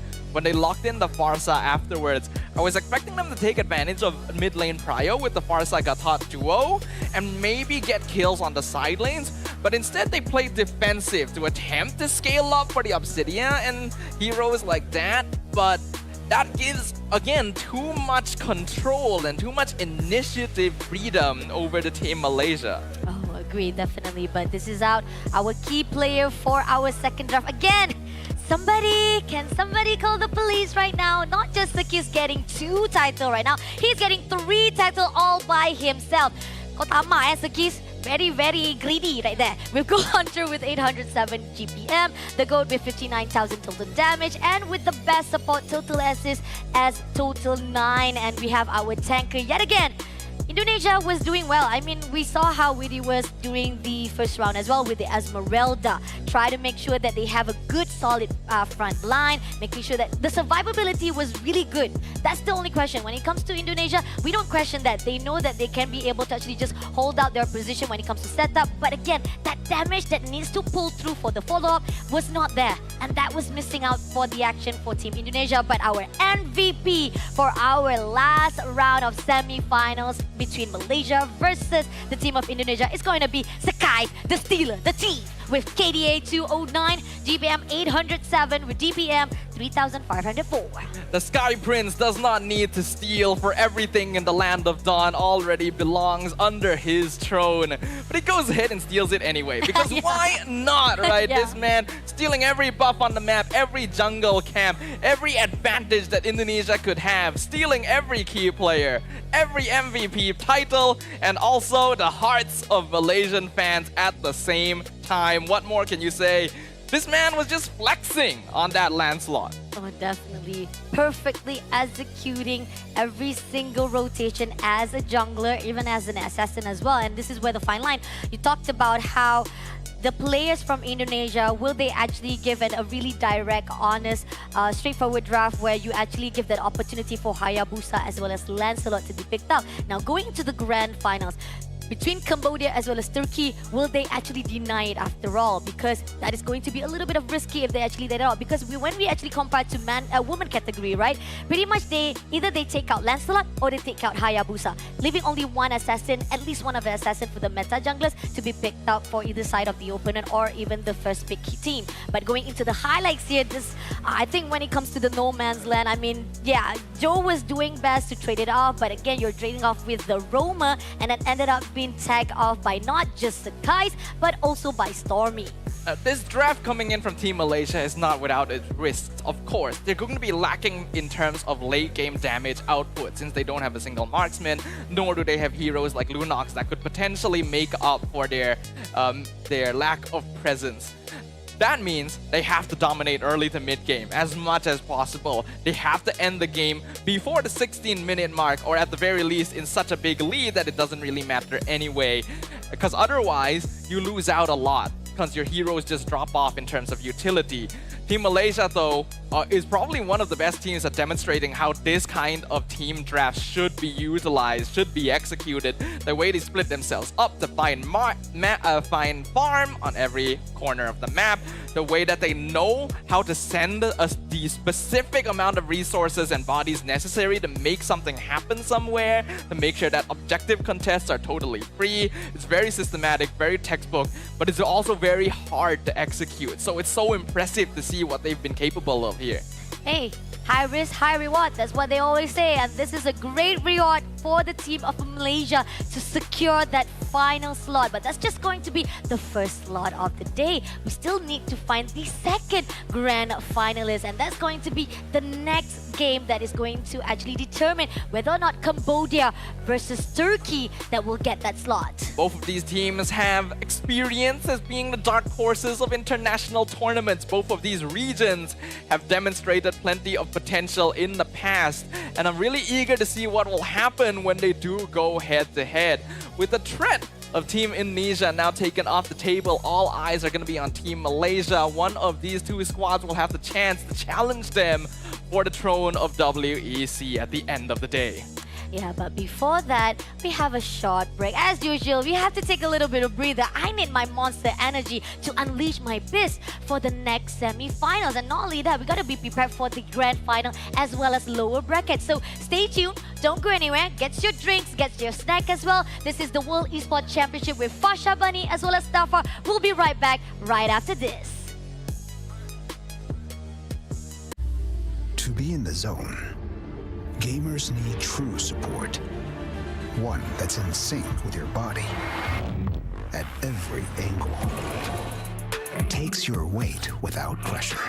Fully adjustable to cradle your spine and adapts as you shift in your seat. True ergonomic alignment to achieve your perfect gaming form.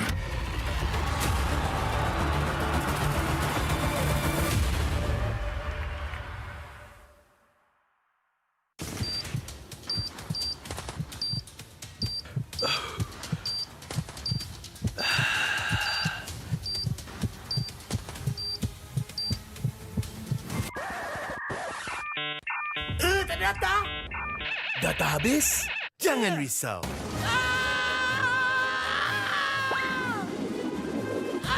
Tukar ke Red One Mobile untuk data pantas 5G Extra. Nak peran data telefon? Red One Mobile kan ada.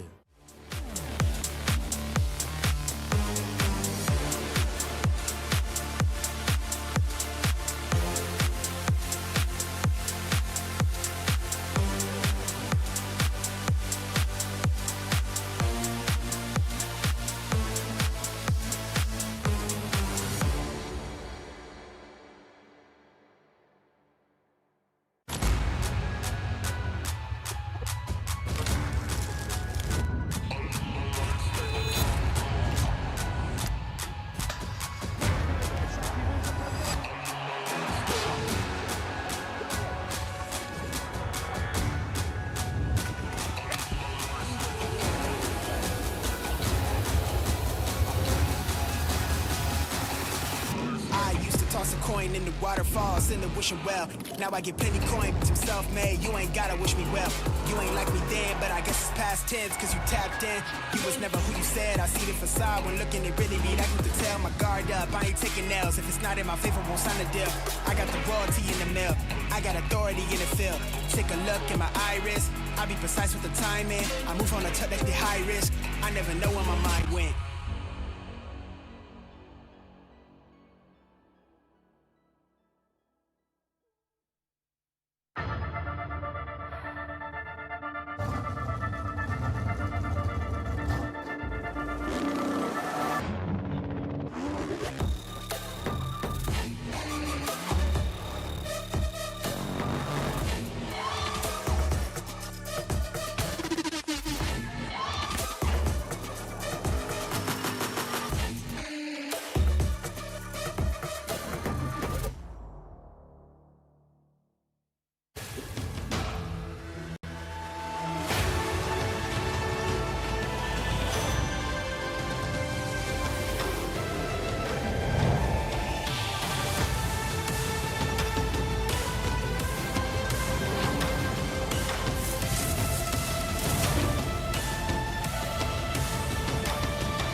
iCrew.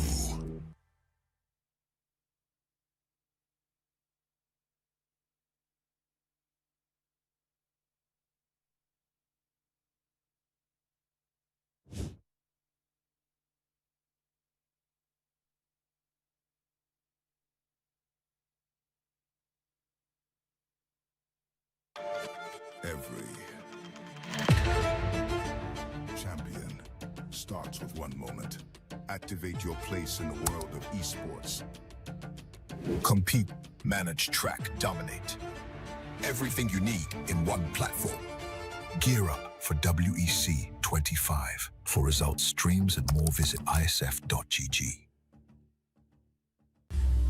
To be in the zone, gamers need true support. One that's in sync with your body at every angle. Takes your weight without pressure.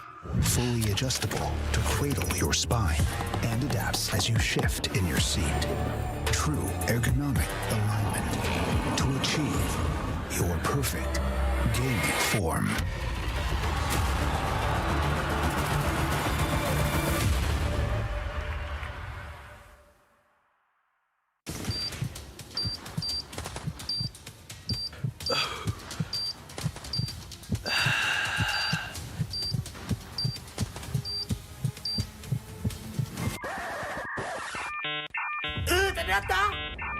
Data habis? Jangan risau.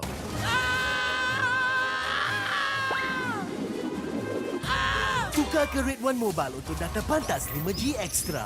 Nak peran data telefon, Red One Mobile kan ada.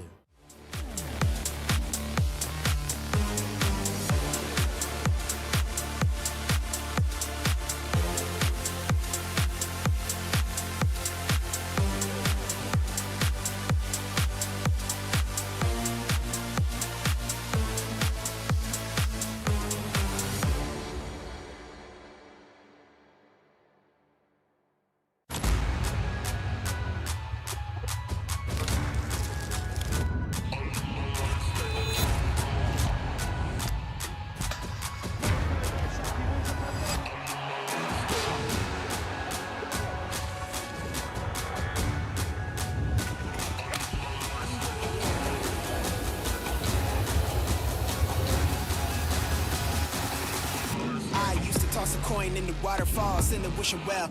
Now I get plenty coin, but I'm self-made. You ain't gotta wish me well. You ain't like me then, but I guess it's past tense, cause you tapped in. You was never who you said. I see the facade when looking, it really be like you could tell. My guard up, I ain't taking nails. If it's not in my favor, won't sign a deal. I got the royalty in the mail. I got authority in the field. Take a look in my iris. I be precise with the timing. I move on a touch that's the high risk. I never know where my mind went.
Every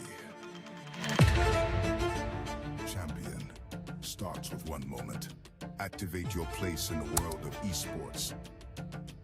Compete, manage, track, dominate. Everything you need in one platform.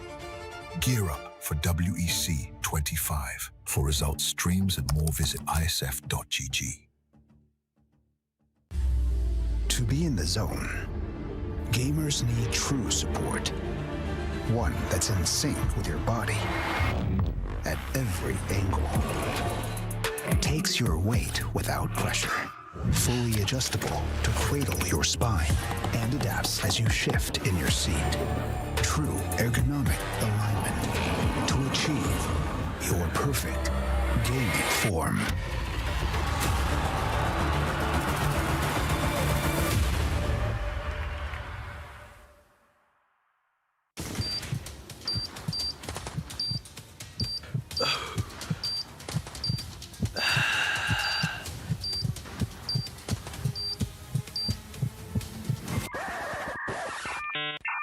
Tak ada data? Data habis?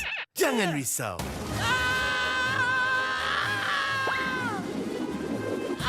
Tukar ke Red One Mobile untuk data pantas 5G Extra. Nak peran data telefon? Red One Mobile kan ada.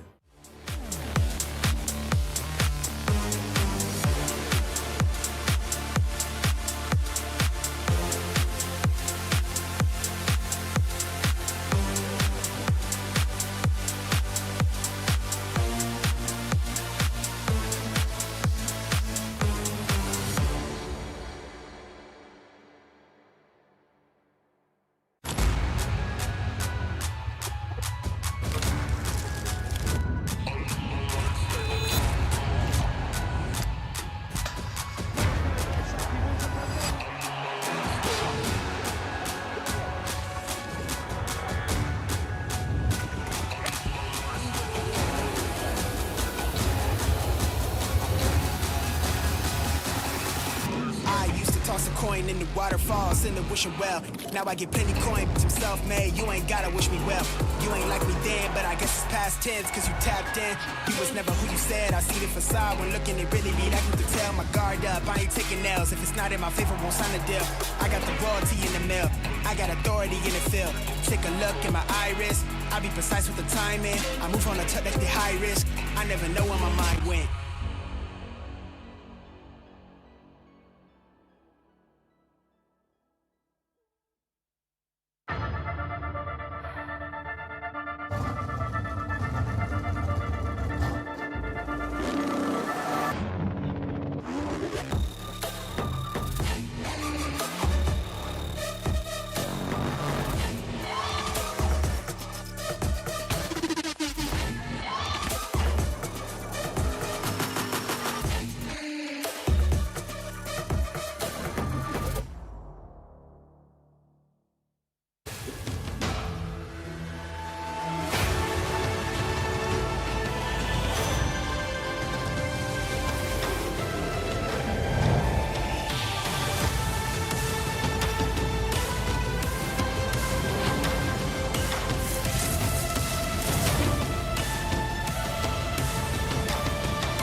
Every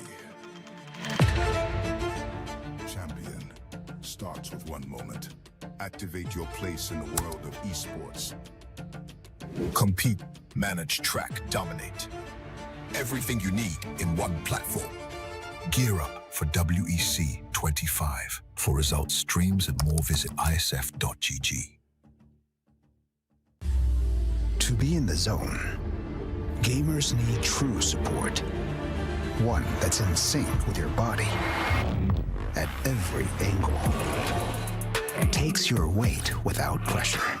Fully adjustable to cradle your spine and adapts as you shift in your seat. True ergonomic alignment to achieve your perfect gaming form.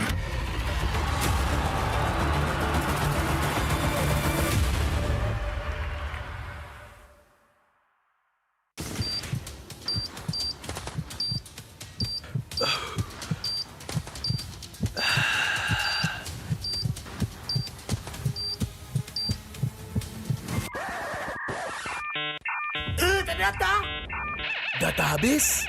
Jangan risau.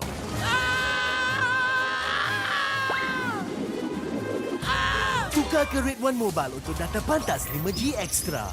Nak peran data telefon, Red One Mobile kan ada.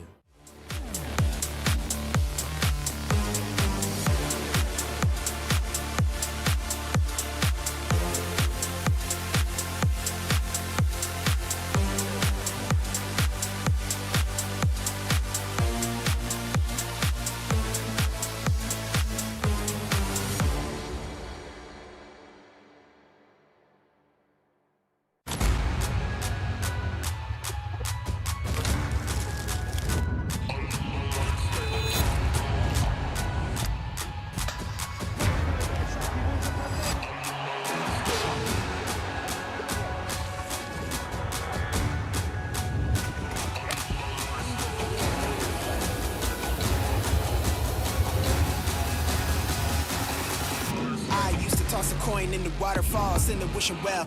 Now I get plenty coin, I'm self-made. You ain't gotta wish me well. You ain't like me then, but I guess it's past tense, cause you tapped in. You was never who you said. I see the facade when looking, it really be like me to tell. My guard up, I ain't taking nails. If it's not in my favor, won't sign the deal. I got the royalty in the mail. I got authority in the field. Take a look in my iris. I be precise with the timing. I move on a tip that's the high risk. I never know where my mind went.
Every champion starts with one moment. Activate your place in the world of esports. Compete, manage, track, dominate. Everything you need in one platform. Gear up for WEC25. For results, streams, and more, visit IESF.gg. To be in the zone, gamers need true support. One that's in sync with your body at every angle. Takes your weight without pressure. Fully adjustable to cradle your spine and adapts as you shift in your seat. True ergonomic alignment to achieve your perfect gaming form.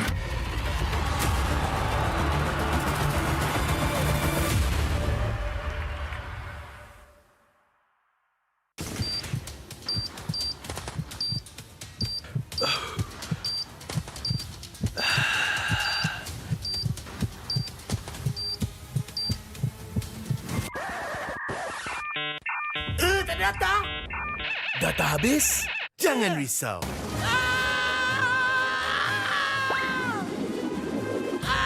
Tukar ke Red One Mobile untuk data pantas 5G Extra.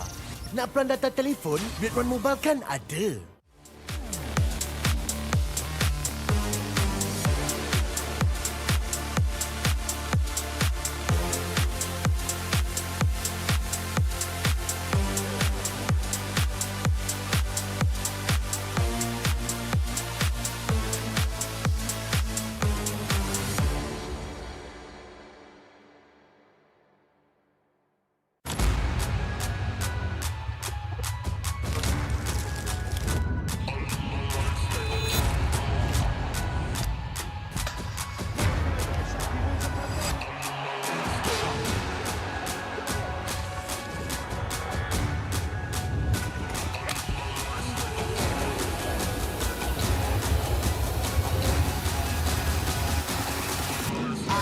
toss a coin in the waterfalls, in the wishing well. Now I get plenty coin, but I'm self-made. You ain't gotta wish me well. You ain't like me then, but I guess it's past tense, cause you tapped in. You was never who you said. I see the facade when looking, it really be that good to tell. My guard up, I ain't taking nails. If it's not in my favor, won't sign the deal. I got the royalty in the mail. I got authority in the field. Take a look in my iris. I be precise with the timing. I move on a touch that's the high risk. I never know where my mind went.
Every champion starts with one moment. Activate your place in the world of esports. Compete, manage, track, dominate. Everything you need in one platform. Gear up for WEC25. For results, streams, and more, visit IESF.gg. To be in the zone, gamers need true support. One that's in sync with your body at every angle. Takes your weight without pressure. Fully adjustable to cradle your spine and adapts as you shift in your seat. True ergonomic alignment to achieve your perfect gaming form.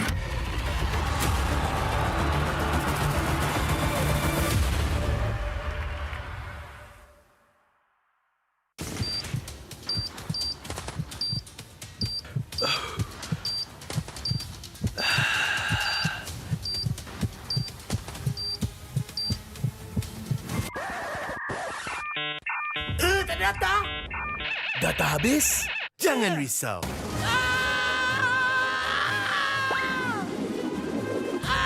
Tukar ke Red One Mobile untuk data pantas 5G Extra.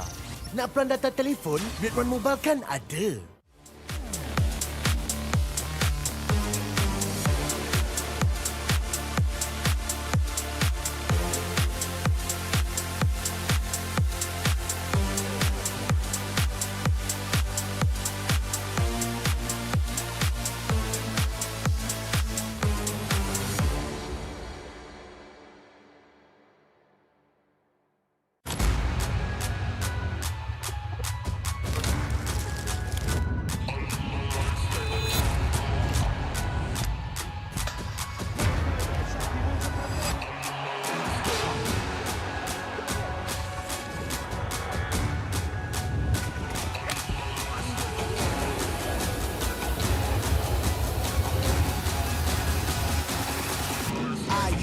coin in the waterfalls, in the wishing well. Now I get plenty coin, but I'm self-made. You ain't gotta wish me well. You ain't like me then, but I guess it's past tense, cause you tapped in. You was never who you said. I see the facade when looking, it really be like you could tell. My guard up, I ain't taking nails. If it's not in my favor, won't sign the deal. I got the royalty in the mail. I got authority in the field. Take a look in my iris. I be precise with the timing. I move on a touch that's the high risk. I never know where my mind went.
IGOO.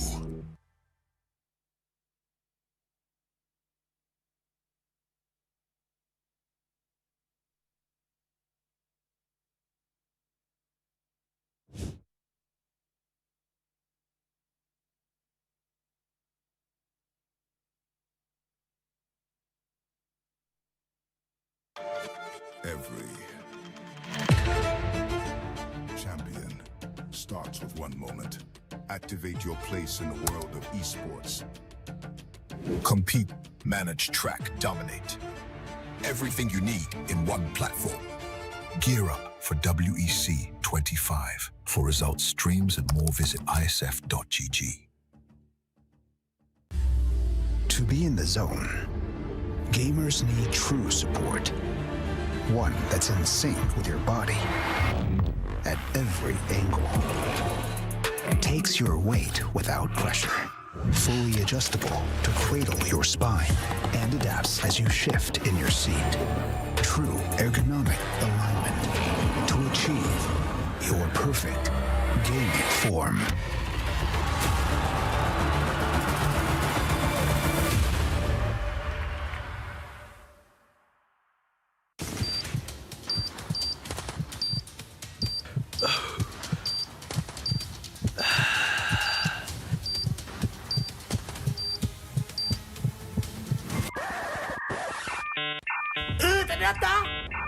Data habis? Jangan risau.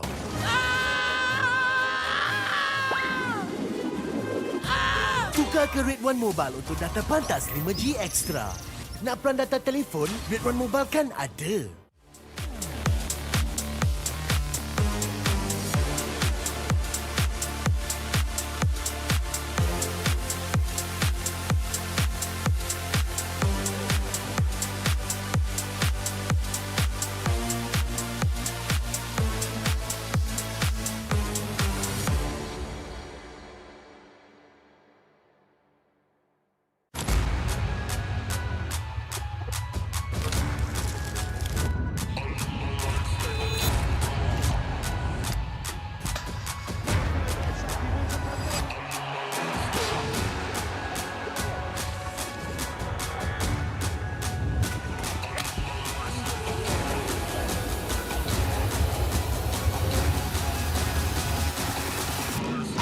Toss a coin in the waterfalls in the wishing well. Now I get plenty coin, but I'm self-made. You ain't gotta wish me well. You ain't like me then, but I guess it's past tense, cause you tapped in. You was never who you said. I see the facade when looking at really me. That can tell my guard up. I ain't taking nails. If it's not in my favor, won't sign the deal. I got the royalty in the mail. I got authority in the field. Take a look in my iris. I be precise with the timing. I move on a touch that's the high risk. I never know where my mind went.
Every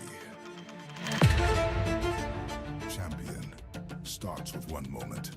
Activate your place in the world of esports. Compete, manage, track, dominate. Everything you need in one platform. Gear up for WEC25. WEC25. For results, streams, and more, visit IESF.gg. To be in the zone, gamers need true support. One that's in sync with your body at every angle. Takes your weight without pressure. Fully adjustable to cradle your spine and adapts as you shift in your seat. True ergonomic alignment to achieve your perfect gaming form.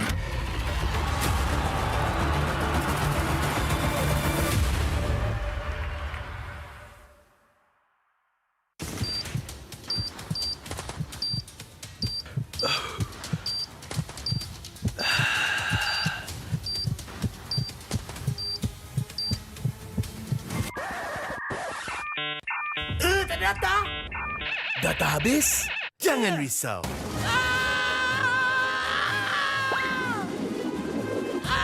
Tukar ke Red One Mobile untuk data pantas 5G Extra. Nak peran data telefon, Red One Mobile kan ada.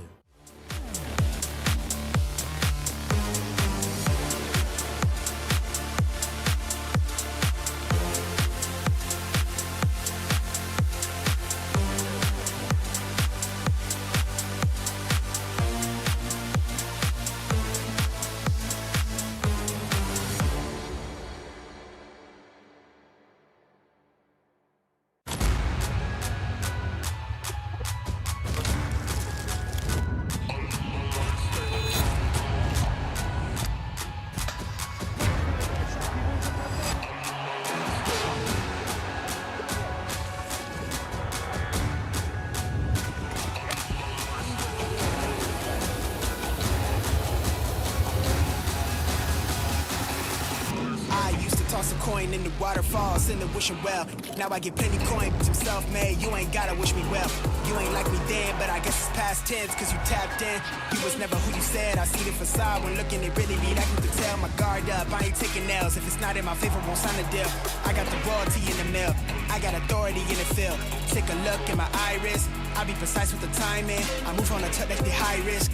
I never know where my mind went.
Every champion starts with one moment. Activate your place in the world of esports. Compete, manage, track, dominate. Everything you need in one platform. Gear up for WEC25. For results, streams, and more, visit IESF.gg. To be in the zone, gamers need true support. One that's in sync with your body at every angle. Takes your weight without pressure. Fully adjustable to cradle your spine and adapts as you shift in your seat. True ergonomic alignment to achieve your perfect gaming form.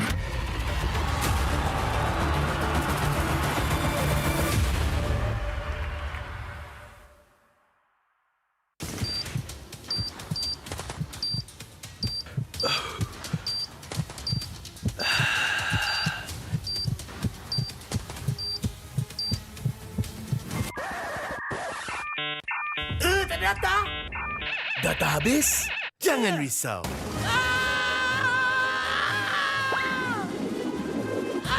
Tukar ke Red One Mobile untuk data pantas 5G Extra. Nak peran data telefon, Red One Mobile kan ada.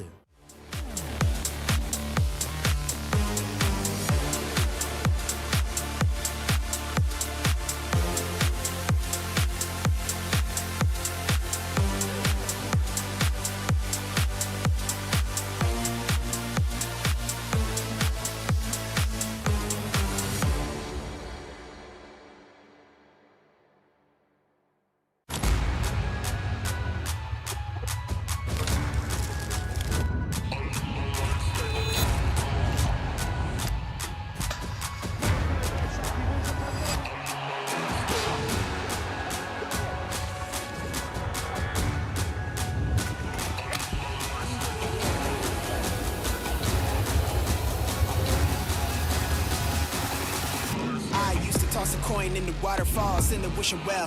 Now I get plenty coin, I'm self-made. You ain't gotta wish me well. You ain't like me then, but I guess it's past tense, cause you tapped in. You was never who you said. I see the facade when looking at really me. That you could tell my guard up. I ain't taking L's. If it's not in my favor, won't sign a deal. I got the royalty in the mill. I got authority in the field. Take a look in my iris. I be precise with the timing. I move on a touch that's the high risk. I never know where my mind went.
Every champion starts with one moment. Activate your place in the world of esports. Compete, manage, track, dominate. Everything you need in one platform. Gear up for WEC25. For results, streams, and more, visit IESF.gg. To be in the zone, gamers need true support. One that's in sync with your body at every angle. Takes your weight without pressure. Fully adjustable to cradle your spine and adapts as you shift in your seat. True ergonomic alignment to achieve your perfect gaming form.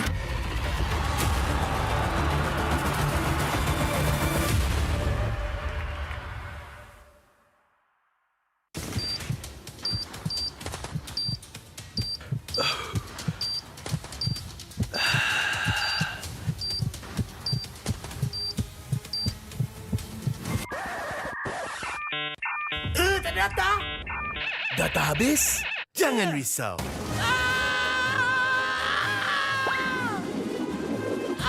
Tukar ke Red One Mobile untuk data pantas 5G Extra. Nak peran data telefon, Red One Mobile kan ada.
Our defending champions have locked in the first slot to the grand finals here at the World Esports Championship 2025, which means that only one seat remains in that coveted top 2 position for one final opportunity to aim for the throne. Welcome back, ladies and gentlemen. My name is Stafa, joined on the desk by Fasha to tell you that the World Esports Championship 2025, which is happening live in Kuala Lumpur, is proudly organized by the IESF and MESF with ESI as our strategic partner. And it's also generously supported by KBS, Rakan Muda, and Rakan Digital. And we also have our official partners as well. We got Solo's merch, Red One, Iku, as well as our Monster Energy drink to boost up our energy. And if you guys are looking for a good sound system, it has to be CK Music that actually provides that all. And if you need for a comfort when it comes to gaming, especially for a chair, look no further. It is our official chair partner, Razer. And right now, we are entering to our last bracket of our semi-finals. Like Stafa talked about, only one slot remain for them to go to the grand finals, and those who actually did not able to go through, such as Indonesia, they might actually meet them up for that 3rd place. But it was certainly a surprise for many, I would imagine, to see Team Indonesia get swept so cleanly in the first match of the day, the first semi-finals, where Team Malaysia took a 2-0 victory to move on into the grand finals once again. Team Indonesia, we will get to see them once more in the 3rd place match that'll be happening right after this. But before that, we need to find out who will get the chance to face off against each of these teams. Our second semi-finals between Team Cambodia and Team Turkiyye. I'm taking Cambodia. He's taking Turkey. Not for eating though, Turkey, I mean like Turkiyye for the country itself. Meaning that for now, we are focusing more on how Cambodia is. I'm going to actually just break it down just a little bit, right? Where it comes for Cambodia, they have a clean sweep record as well, just as how Malaysia is, and Indonesia for their group stage. Compared to on the side for Team Turkey, unfortunately for them, they were actually grouped with our powerhouse who are right now at the grand final slot, which is Team Malaysia. But then again, they were able to actually qualify for their brackets at the play-ins, for the quarter-finals, whereby they met off with the team of Myanmar, and that's when they actually were able to fought through to the quarterfinals, and now they're meeting off Team Cambodia, who were able to take down Kazakhstan, which we were actually part of the first-hand witness for that fight. Both of these teams, both of these regions have had an extended history when it comes down to the international scene, and both of them have been considered dark horses once before in the past. Nowadays, they're more like typical mainstays since they have definitely earned their position through their strength and experience. But looking at the way these teams have performed thus far, I do think that many might consider Team Cambodia to be the favorites. They've got a very unique style of gameplay, very aggressive approach that does suit the current meta. And the fact that they are creating history. I like the fact that 2025, it builds up a lot of storyline right now for all the players who, or even for the teams that weren't able to represent their country for 2024. Cambodia is one of them. They wouldn't even qualify for the quarterfinals. However, for Turkey, yes, they have a little bit of rough start, especially that we talked about. They were grouped with Team Malaysia. Come on, Team Malaysia, they're already well known for their World Championship last year, and they're still having a really good belt under them for the MPL MY. So this is a crucial state where Turkey, they have a rough start indeed, but definitely they are coming up to the top right now to make sure they have what it takes to fight it on for the semifinals. They definitely have the potential, and all of these teams have been able to surprise us one way or another throughout our time here at WEC 2025. So we cannot count anyone out, but what we do know is that we are going to get a new podium finisher for sure. Here, whichever team is able to make it into the grand finals will be able to get top 2 for the very first time, whether it is Cambodia or Turkiyye. So that is a very enticing offer, very exciting opportunity to have their name up there on that title. And both of them are not going to let it go that easily. Of course. I mean, we talked about how the prize pool breakdown, right? Only top 3 teams will have the share of the prize pool. So this is it. You got to make sure that at least you have the opportunity to either get the first place or the second place. Even if you are dropped down to the lower bracket, you still have the opportunity to get that top 3. But Nobody wants that. Definitely want to actually have the final slot, the one that actually guarantee you to make sure you can contest for the championship. Especially when the grand finals are just that close. So close you could reach out and touch it, taste it, feel it in your hands, grasp it with your skills in the land of Dawn itself. These teams have been preparing for this for so long. To have the journey end right before the finish line is always going to be the most disheartening thing. So they're going to be bringing their A game, and I hope that means we get to see something new, something interesting as well, even if it is the last day of WEC. Here's the thing. We kind of talked behind just now at the talent room whereby Staffa kind of looks a little bit like a detective, one of the anime cartoon that we've seen so far. So I want to give him a little bit of role right here as a detective. Can you actually solve a case right here between Cambodia versus Turkey? Okay, sure. What is this case? The case is... I need the specific. The specific is right now, Cambodia, they say that they are confident enough they are going to meet with Malaysia. Turkey, however, they say that, nah, that's not going to be an easy case. Are you sure about that? Well, that's a good question right there. I can't actually be sure. I think this is a case that we cannot quite crack yet. We don't have the solution to it. We have no suspect. We need more suspects. We need more evidence. Yes, exactly. We need evidence when these teams walk up on stage and play and face off. And then we'll be able to use that as proof. And then we'll be able to accuse the team that truly deserves the position. I like that. Accuse, convicting them when they are at the right time and at the right moment. But here on out, right at the moment we are looking for right now, we are looking for the walk-ins because they are actually setting things up so that the players are getting ready to face off. And I'm hoping to actually see whether or not they will have a little bit of video trial as well, because we did see a lot of trailers coming in for them to just pop off their flexing mode, their muscles, even their posing as well. I like that. I really like whenever we are trying to go in for the walk-in, the players have a little bit of spotlight for themselves. I mean, they are the stars here, right? That's what everyone is here for. That's what everyone is watching for, to witness these players, some of the best the world has to offer when it comes down to our favorite game, Mobile Legends Bang Bang. And they'll show us a thing or two, right? There's so much we can learn from these players, so obviously they deserve a little bit of that spotlight regardless of how things go. It is a memory of the time that they have spent. But for these players, they do not want to just leave memories. They want to leave a lasting impression. They want to leave a mark in the halls of the World Esports Championship. A legacy they want to build in right now. Representing their country is not a small deal, my friend.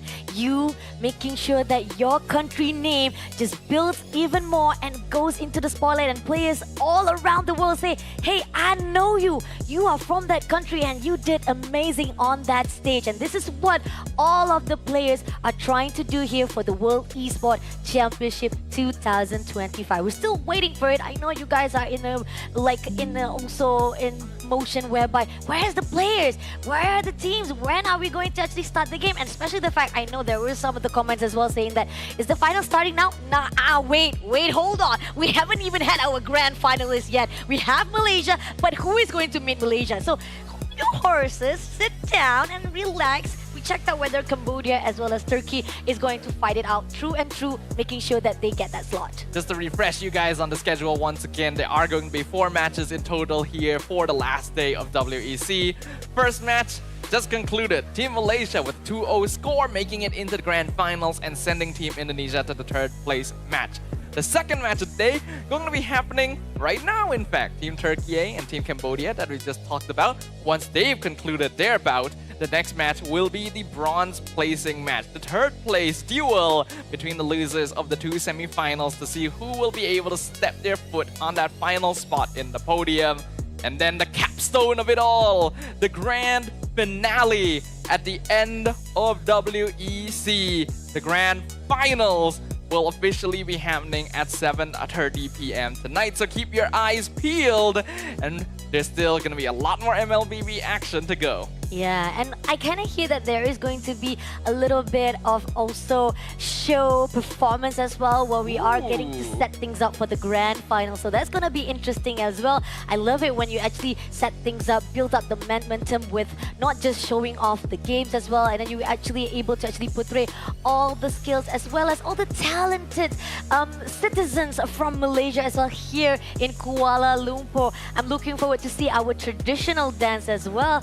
I mean, I am pretty much a loving of our culture itself to be shared to the world as well. Oh, I mean, we don't know what performance is going to be yet.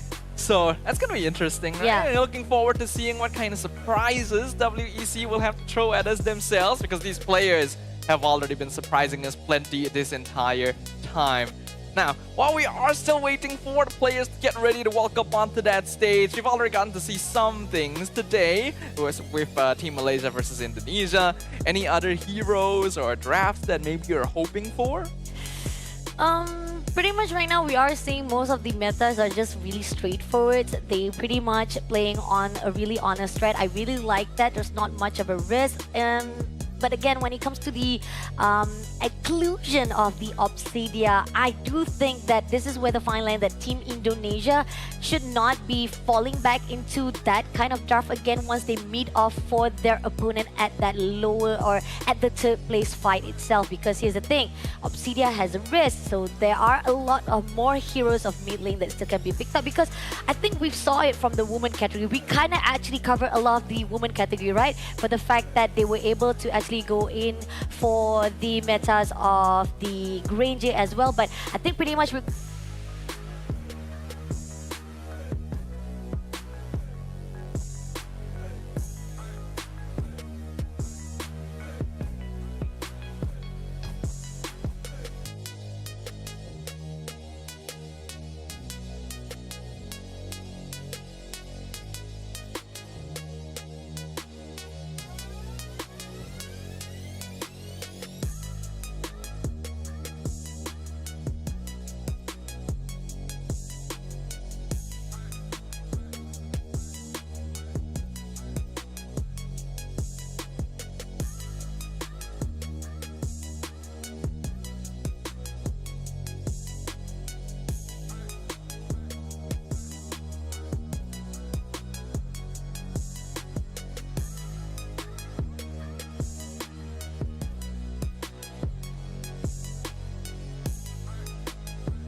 Look alive, ladies and gentlemen, because we are back. And thank you very much, everyone, for being patient with us while we were resolving some small technical issues happening to make sure that everything will proceed smoothly as we jump into our second semi-finals match at the final day here at WEC 2025. Now, the next matchup is going to be Team Cambodia versus Team Turkiyye. Winner moves on to the grand finals to meet Team Malaysia. Loser drops to the third place match where they will have to battle against Team Indonesia for a spot on the podium. This is speedy recognition as well as shout out to all of our official partners as well as those who are at the backbone of our World Esports Championship 25. We are going to say that this event will not be happening if it wasn't for KBS as well as IESF and MESF with strategic partners of ESI. And not only that, we also have the backbones of Rakan Muda and Rakan Digital. And not only that, we have a lot of merch as well as brands that has been helping us from behind as well with Iku, Red One, Solos merch, CK Music, as well as our favorite chair right now, Tukas. It is going to be our official chair partner, which is Razer. But now we are going to actually go all the way out for our fight to be started out. We don't want to delay anymore, so let's take a look on the video trail to give a little bit of spotlight to both of our teams, Cambodia versus Turkey.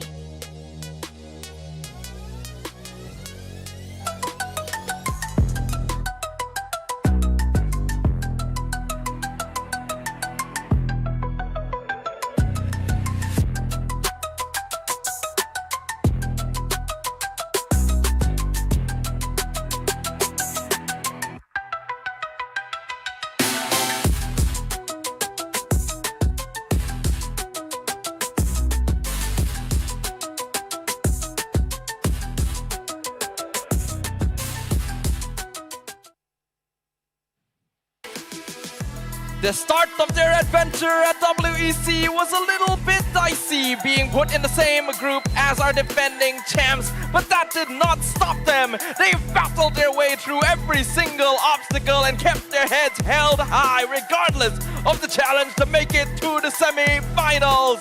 It's Team Turkiyye!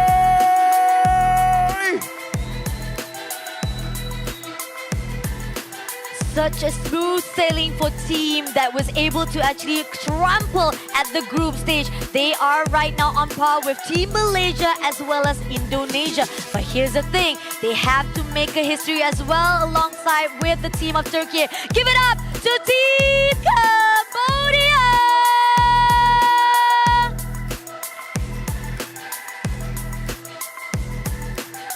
Let's commence with the fist bumps between our two teams.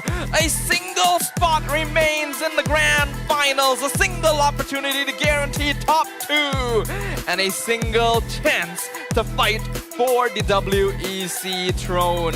Will it be Team Cambodia or Team Turkiyye who claims it? Two teams with records of being dark horses in the international scene, but now proving themselves as true contenders in the MLBB ecosystem. Let's start by introducing Team Cambodia. We got Wadu, Detective, OP, Zing, as well as Boxy. They are well known to make a really good setup. Give it up to OP as well, was making a great game maker when they fought out with Kazakhstan, putting out that RWM, which shows how much potential if you let go of that Eve in the hands of OP. And Boxy, that show just going all the way for the goal lane, shows how much of potential if they giving up all this potential to all of the players of Cambodia. But the question is, does Cambodia has what it takes to trample the one and only their opponent right here at the semi-finals, Team Turkiyye? Team Cambodia is definitely one of the flashier teams in the tournament. They like aggressive gameplay. Detective likes his assassins. Boxy likes going damage items, especially when he is playing on that roam show. Their opponents, on the other hand, Team Turkiyye, like to keep it standard, but that doesn't mean that they don't have deep pockets to draw from. Lunar, TNZ, Rosa, Sigiboom, and Apex 47 have demonstrated that they're capable of pulling out many different types of compositions. They can play tank jungles, assassin jungles, double fighters, side lane, typical marksman compositions, aggression, late game scaling. They've got it all, but they need to find the right tools for the job. Let's see if this is going to be the case for Team Turkey. When it comes to all the aggressions early on, we do see that draft-wise from the team of Cambodia has a lot of more damage they are prioritizing. That's why we talked about when it comes to the meta, this WEC25, are you going to let go of that Yves? Yves is definitely one of the top priorities heroes, even as the opening as well. Grok can be let go, but once you actually move forward with the two heroes that's coming in for your pool, this is where the fine line is. How much you want to actually sacrifice, which hero pool you want to actually cut out just a little bit. And you talked about how when it comes to Detective, you don't want to mess around with the assassin in the hands of Detective. He's got high micro mechanics and he wants to make aggressive plays happen on the map. This is well supported by the rest of Team Cambodia. We already witnessed how they were able to take down Team Kazakhstan during the quarterfinals. Their game 2 even ending before the 11-minute mark when they were playing a Granger, which means that you cannot afford to give up too much early ground to this team.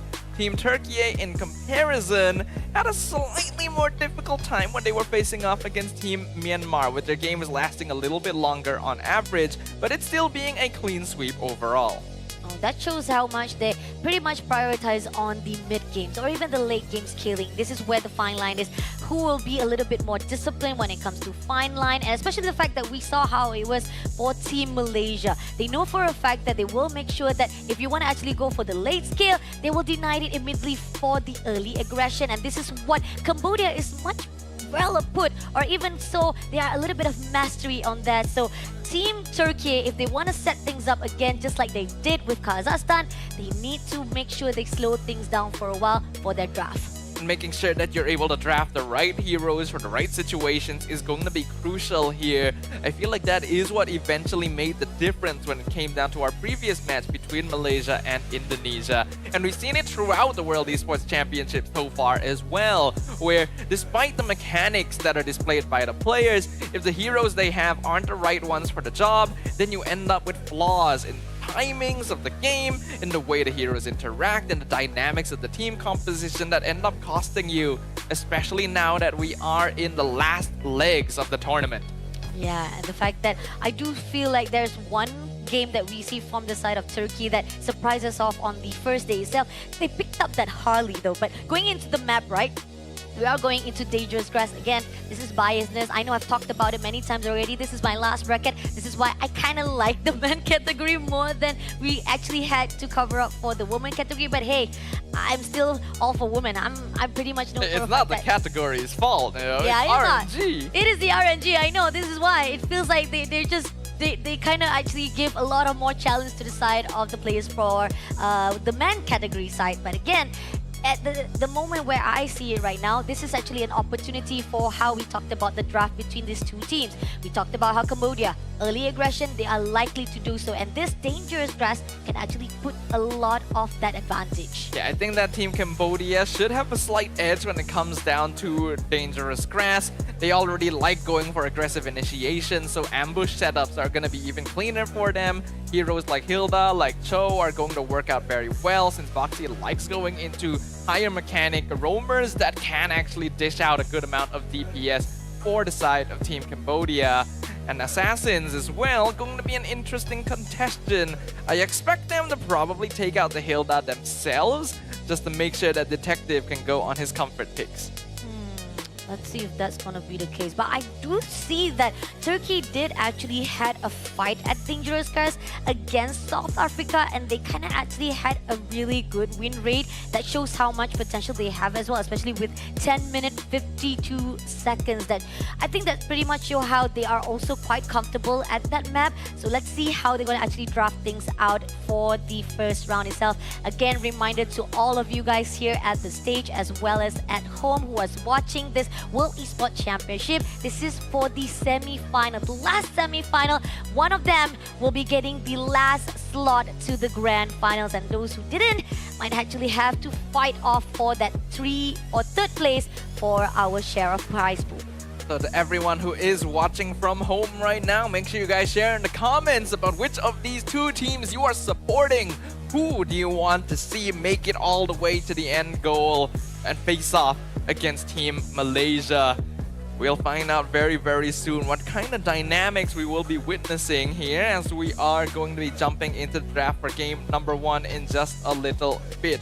But those assassins definitely need to be contested. Eve, also a very high priority hero for both sides currently, alongside the typical roamers of Grok and Gatot Kacha. Without further ado, let's see what happens.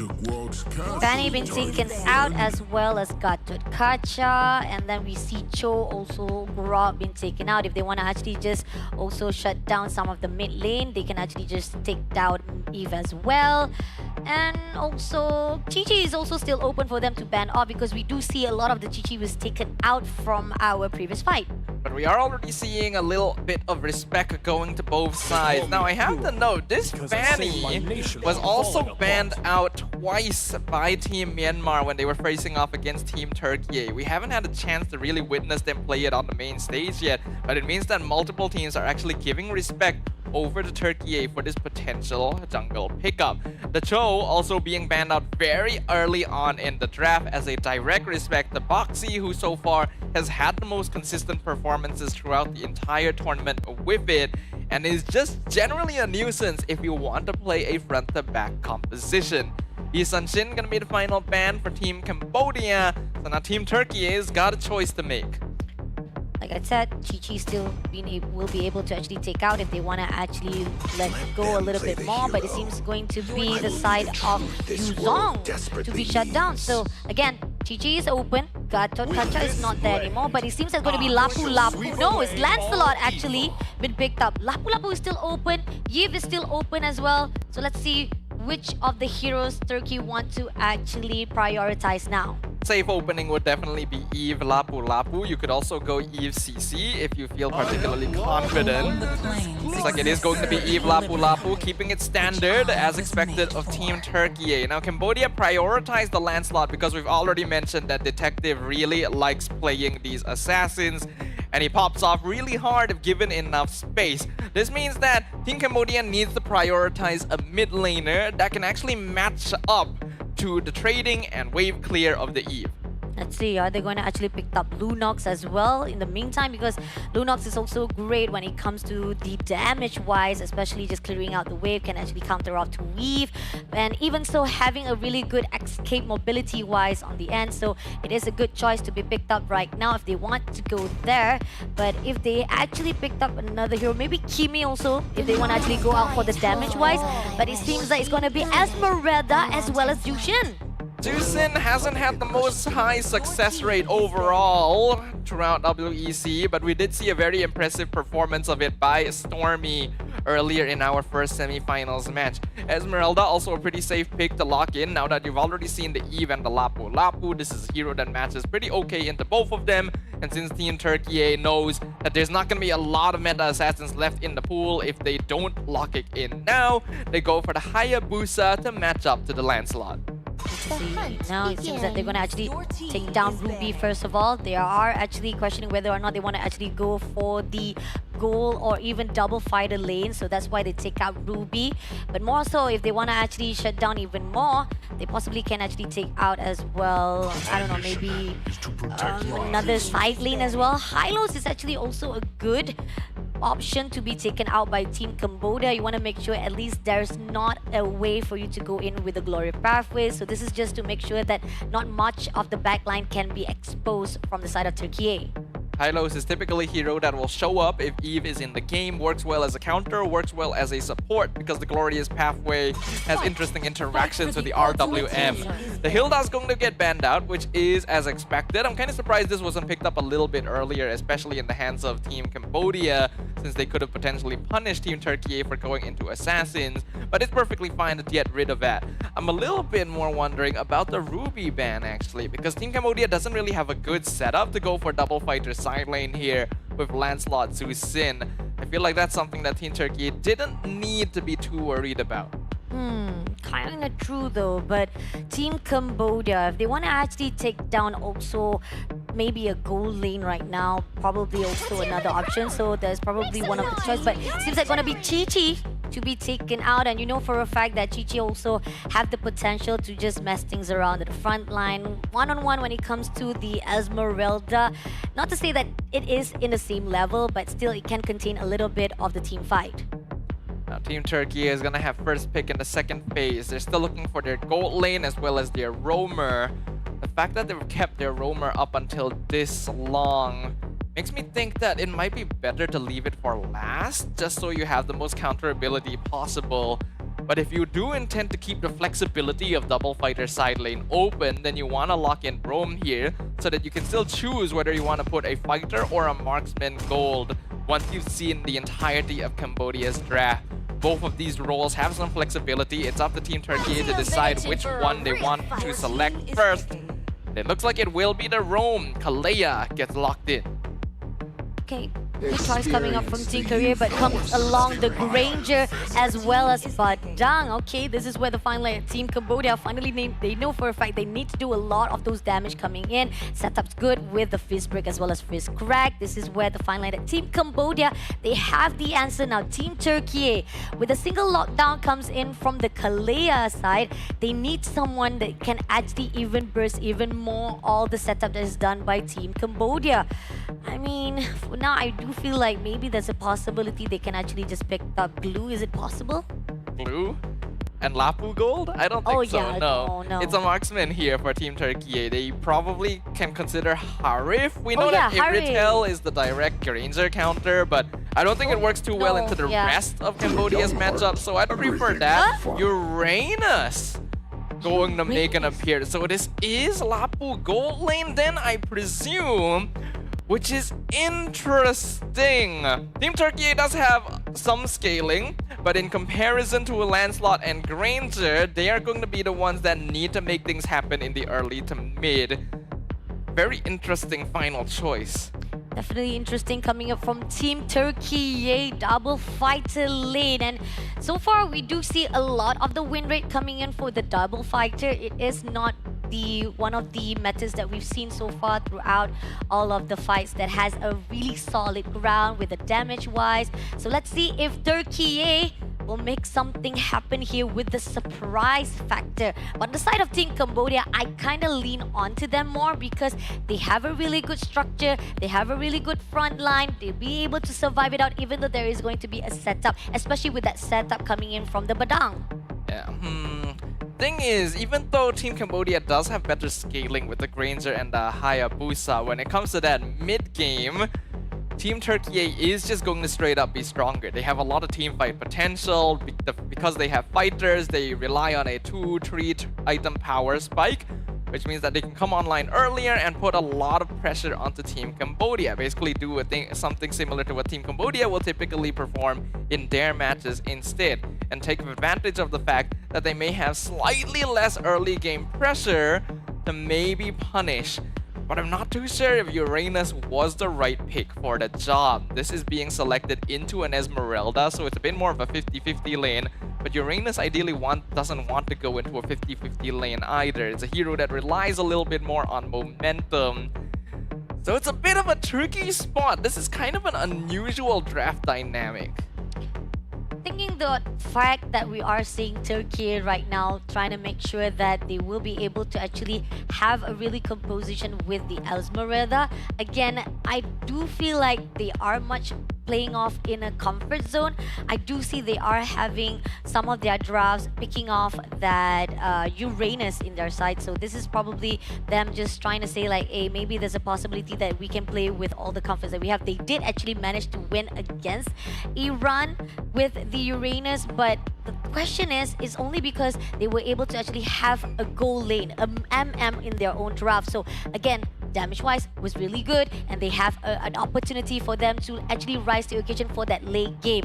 But compared to what they are here right now with the draft, they have Lapu Lapu in the goal lane. Yes, they can actually do a little bit of punishment to Granger, but Granger has a great mobility as well as a great space gap. There's no problem whatsoever for Granger to move away from that bravest fighter. Yeah, that is the thing. don't actually have all that much dive and reliable lockdown coming in from Team Turkey here. It's very dependent on the Eve to be able to set up team fights and for you to generally take fights within it. I still don't know if Uranus was the right choice for the end, because that is going to be the hero matched up against Esmeralda in the EXP lane, and Esmeralda does have a slight advantage there, which is not ideal for the hero. I would have recommended maybe something like the X-Borg, but at the same time it wouldn't have been as good because they are handling a Lancelot that can bypass it somewhat, but it may have been still a little bit more consistent overall. I'm not too sure how I feel about the Team Turkey lineup. I feel like there were better answers, but maybe there is something I am missing, and we'll get to find out whether that's the case once we do jump into the game. Yep, definitely. Again, talking about how sometimes there is a little bit of surprise element. Sometimes we do not know what the other teams are talking about or what they're actually expecting. So there's a possibility they've already planned it out. Maybe they've already tried this draft on their own side, screaming it out, and they think that this is going to be a good combination and it might actually be able to actually be fruitful into the main stage. So the question is it going to be enough though with the setup that has already been given out from the draft of Cambodia? Still, it's all depending on the perfect execution. If they can actually have a really good execution, great setup coming in from what you talked about, RWM. If that RWM put out a really good location-wise to make sure that all the position coming in from the team of Cambodia, it might actually help. But here's the thing, if Team Cambodia doesn't actually stick around together as one, they can actually be able to scatter things around. It's not going to be easy for the team of Turkey to catch upon them. But this is just us talking about it. Let's take a look on their battle spells. What are their prioritized right now? I think pretty much we do see some of the purifies comes in from Zushin as well as Granger, because this is a little bit of counter to make sure that they will be able to not be catched easily by that Kalea. But this is it, guys. Welcome to the World Esports Championship 2025. Give it up to our two contenders for the grand final slot. Team Cambodia versus Turkey. Game number 1 of our second semi-finals match here for the final day of WEC 2025. Team Cambodia and Team Turkey will both be eager to get a good setup so that they have the foundation to push on into the grand finals. It looks like we're going to be jumping into a quick pause here. I want to do the same, how do I say, justice to all the stage as well with the audience here. Aww.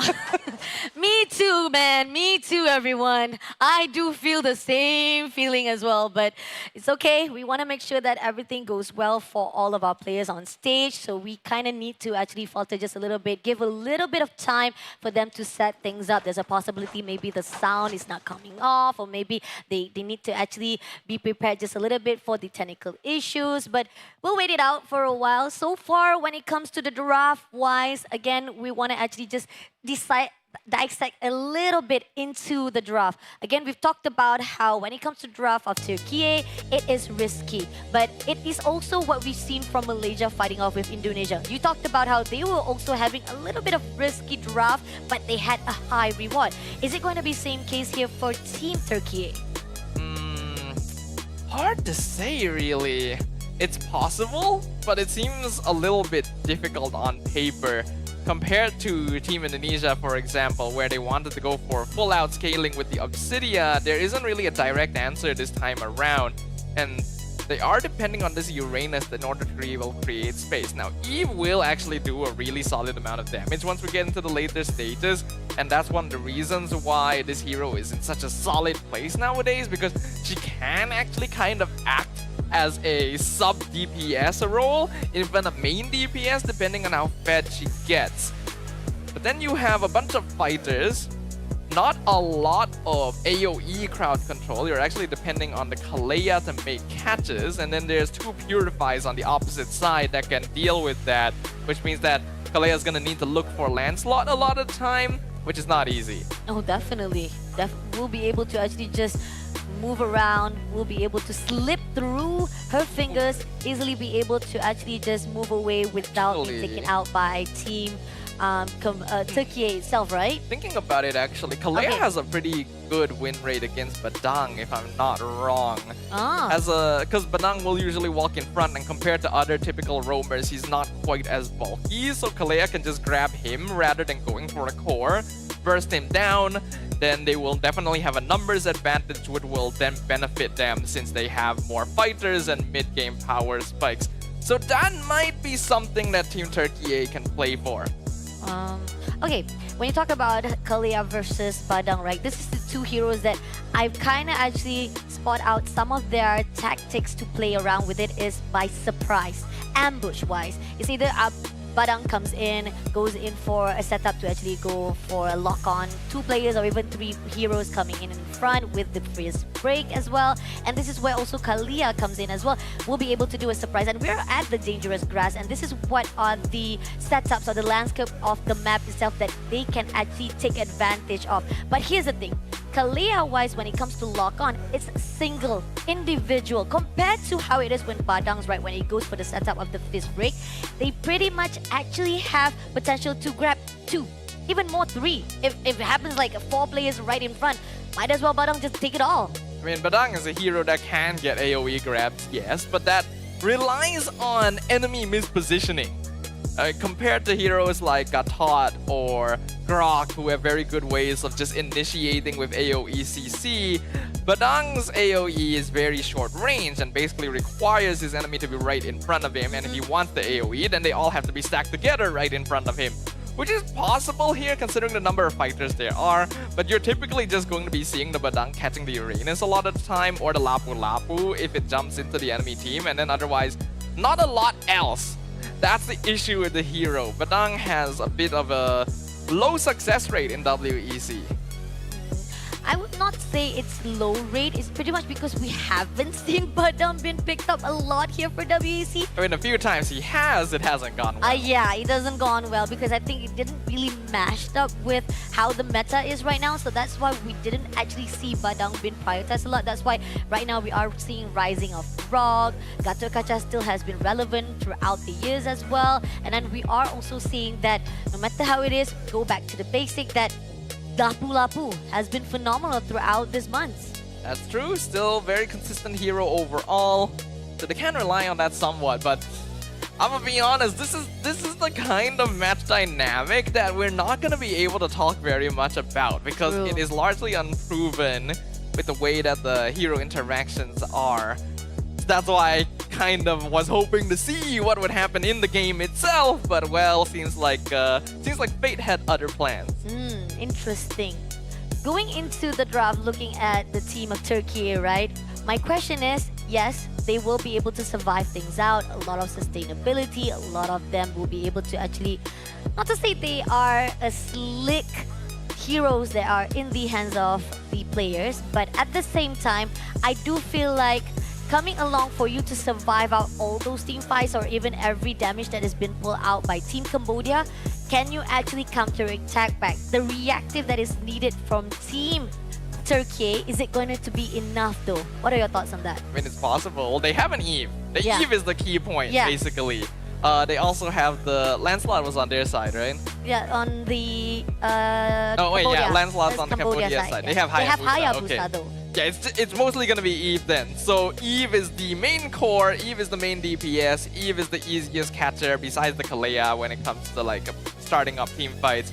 So for the side of Team Cambodia, the main goal is try and disable the mid lane if possible. If they're able to win that out, which is difficult since they have Zusin, they can actually control the game quite well. Even if the Eve does have a solid early game, the moment it goes down once, right, the moment you're able to figure out a strategy to dive backline and take it out of the fight, then Team Cambodia should have the advantage. Which is better? Direct approach, or is it a sneak attack approach that is better off right now? Because so far we are seeing, compared to how it is between Cambodia as well as Turkey probably prioritize on direct approach, right? They will definitely want to face head on because they have a lot of tenacity to pull in, making sure that every resources that will be taken out by the team of Cambodia will be wasteful and they will strike back. But here's the thing, does direct approach is good for Team Turkey?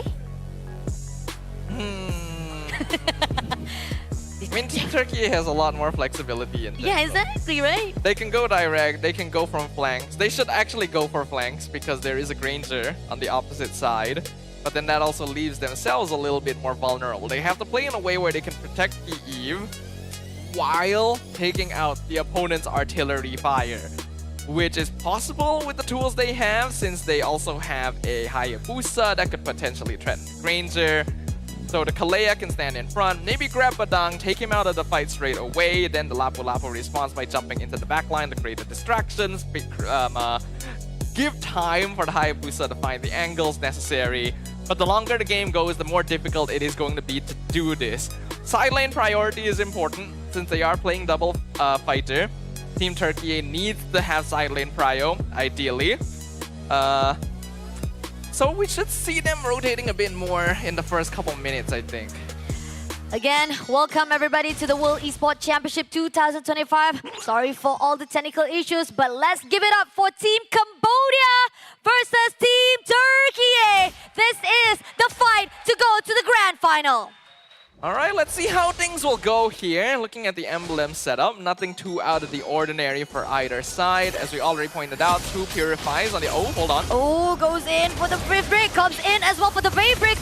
Managed to actually disperse, but now goes in for the Shuriken attack. But does it manage to actually go in? Boxy in the danger zone, goes in for the grab for OP, goes back for the Fist Break, but at the same time, still surviving out. AB right now will be able to move away, jumps from all those danger zone. Tianzi is still waiting. He just hit level 4. But that's actually slightly unlucky timing for Team Turkey. Tianzi was this close to hitting level 4, and an Ogi Shadow kill would have actually gotten maybe 2 kills there. So Team Cambodia able to get out of that situation without feeding farm over to the Haya. And even so, a lot of invasive coming in from Turkey right now. Team Cambodia, they are a little bit of push right now. Boxy comes in, try to actually trap Luna, but it's not going to be enough. Comes in for the follow-up with the Wave Breaker.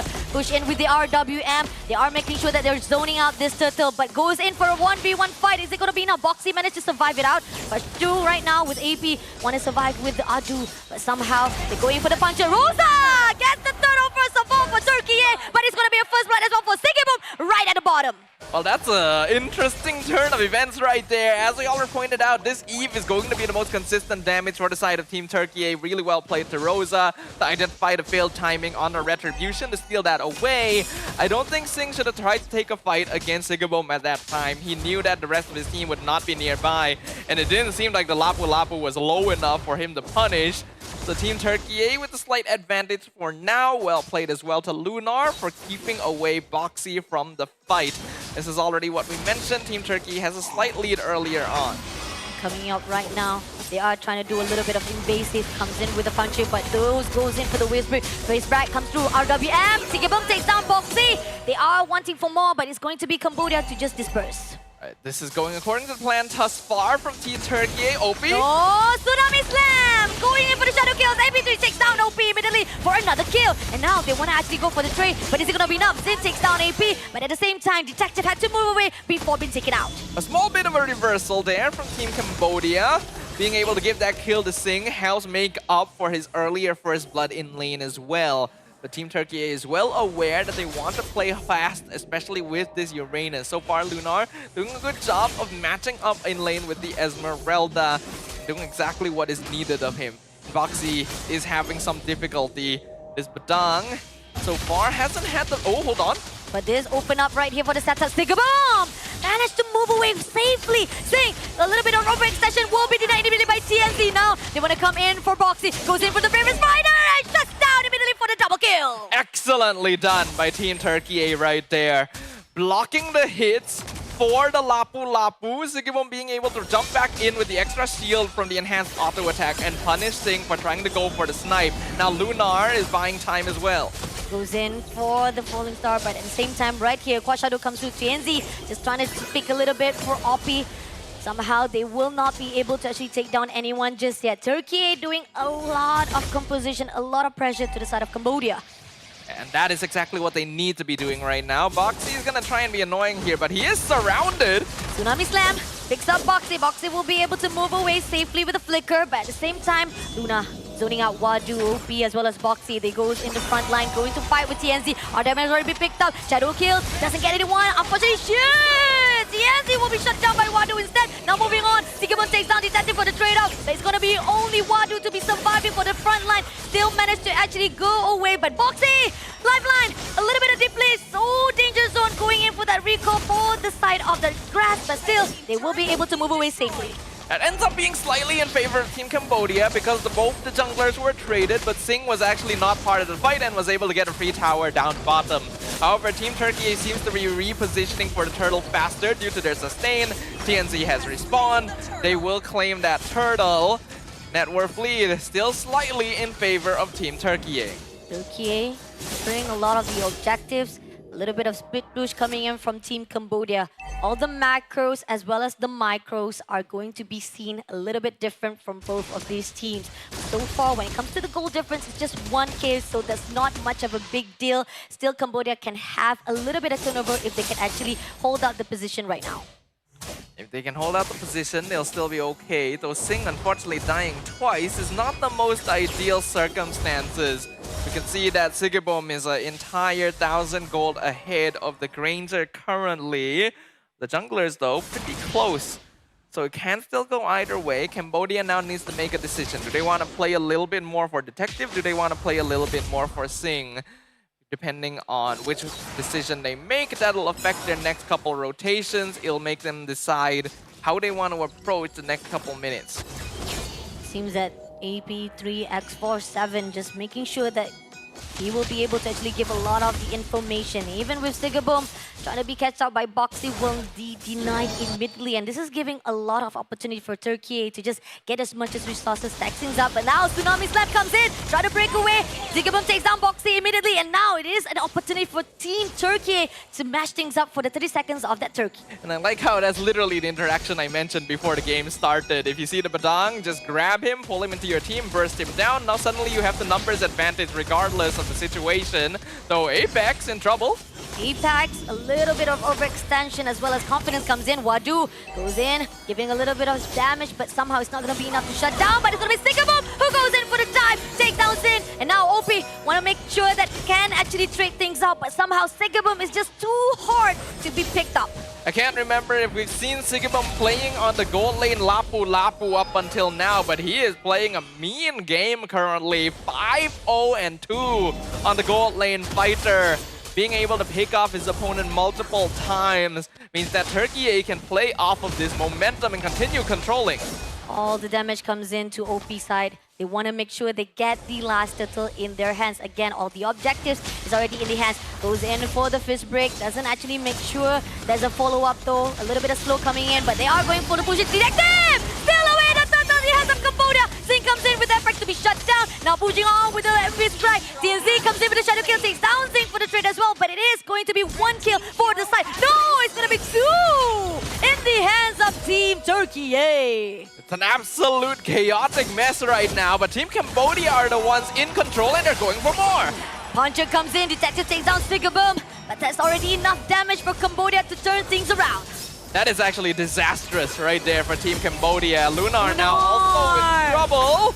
Goes in for the last hit. Cambodia getting all the bodies dropped right this instant. Apex. That is not a good move, but here on out, Team Cambodia finally turns things, making sure that they get the composure, and they already got a lead of 1K gold back to them. That is basically the best case scenario that Team Cambodia could have asked for. They stole the turtle away, they got multiple kills, including a shutdown on the Lapu Lapu, which I'm pretty sure did actually go to the landslide. And you can see that Detective has already surpassed TNZ in farm as a result of it.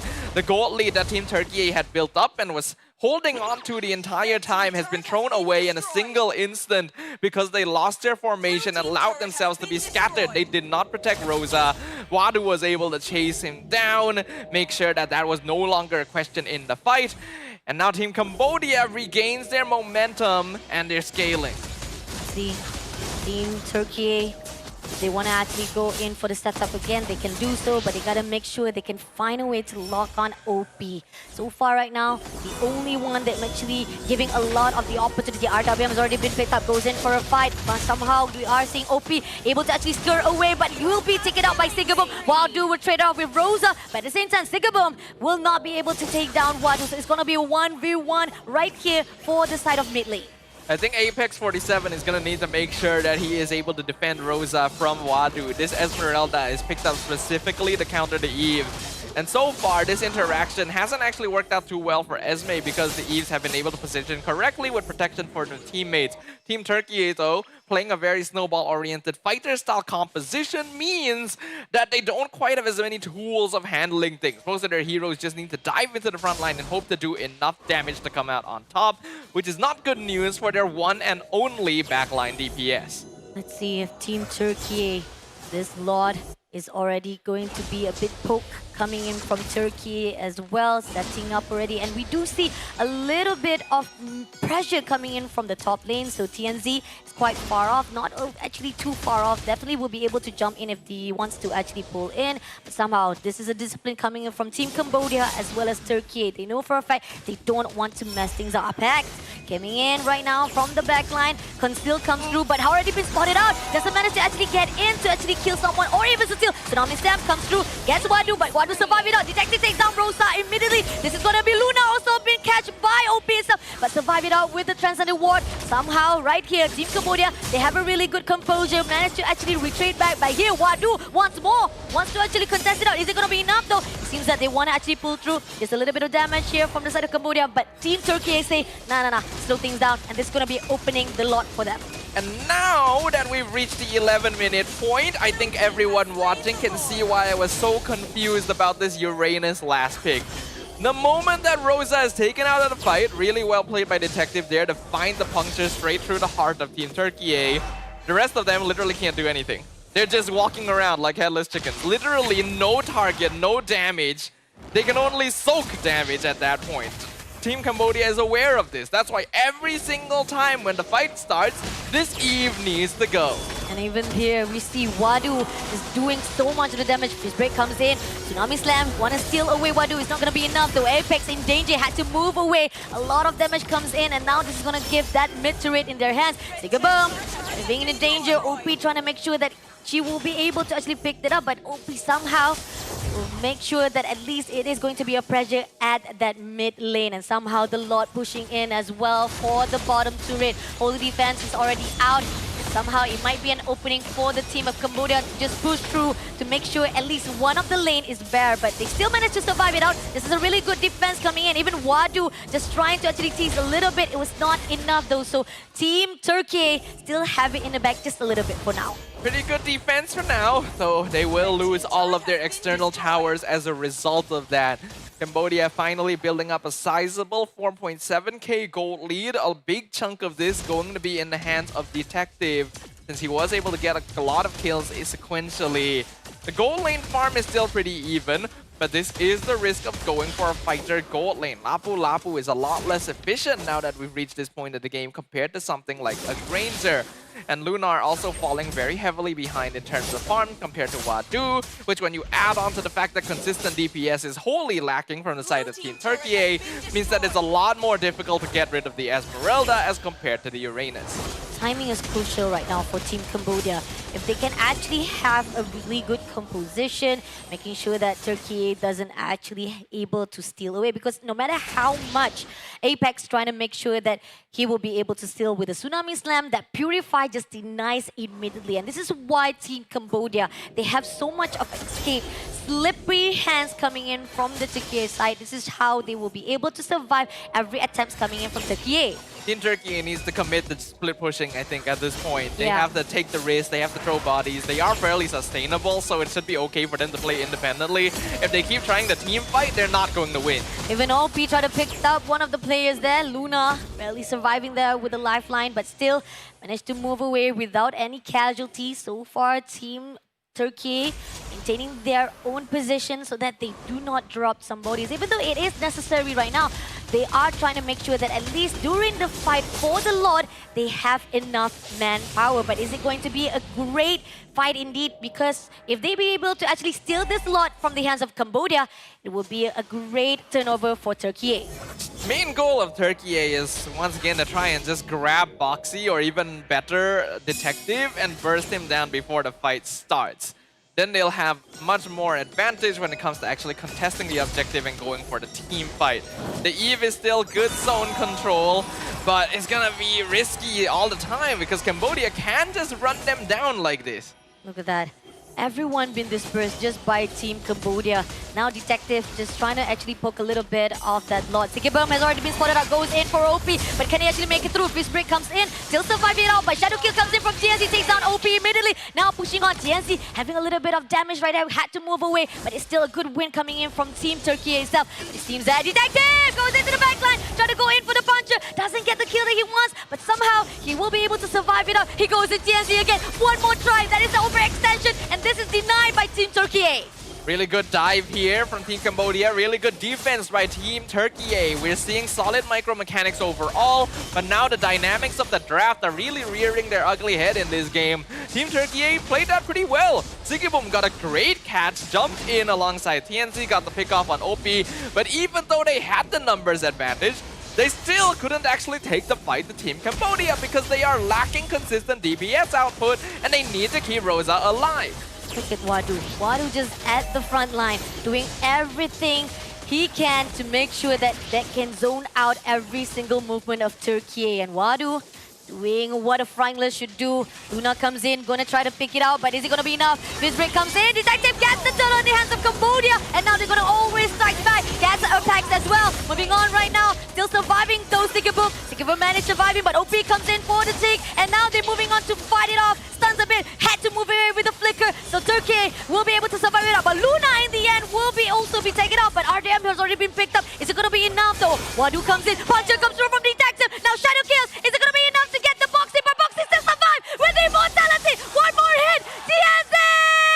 He will be surviving it over one hit for Wadu with a mega kill, and that's gonna be Turkey losing 3 lifeline in the hands of Cambodia. There were so many twists and turns in that last fight, but I think we could say for sure that Cambodia came out on top. They found their target. Rosa and TNC are not going to be able to respawn for this Lord defense. Boxy goes down, but they trade for Lunar, and the Lord is pushing into the base.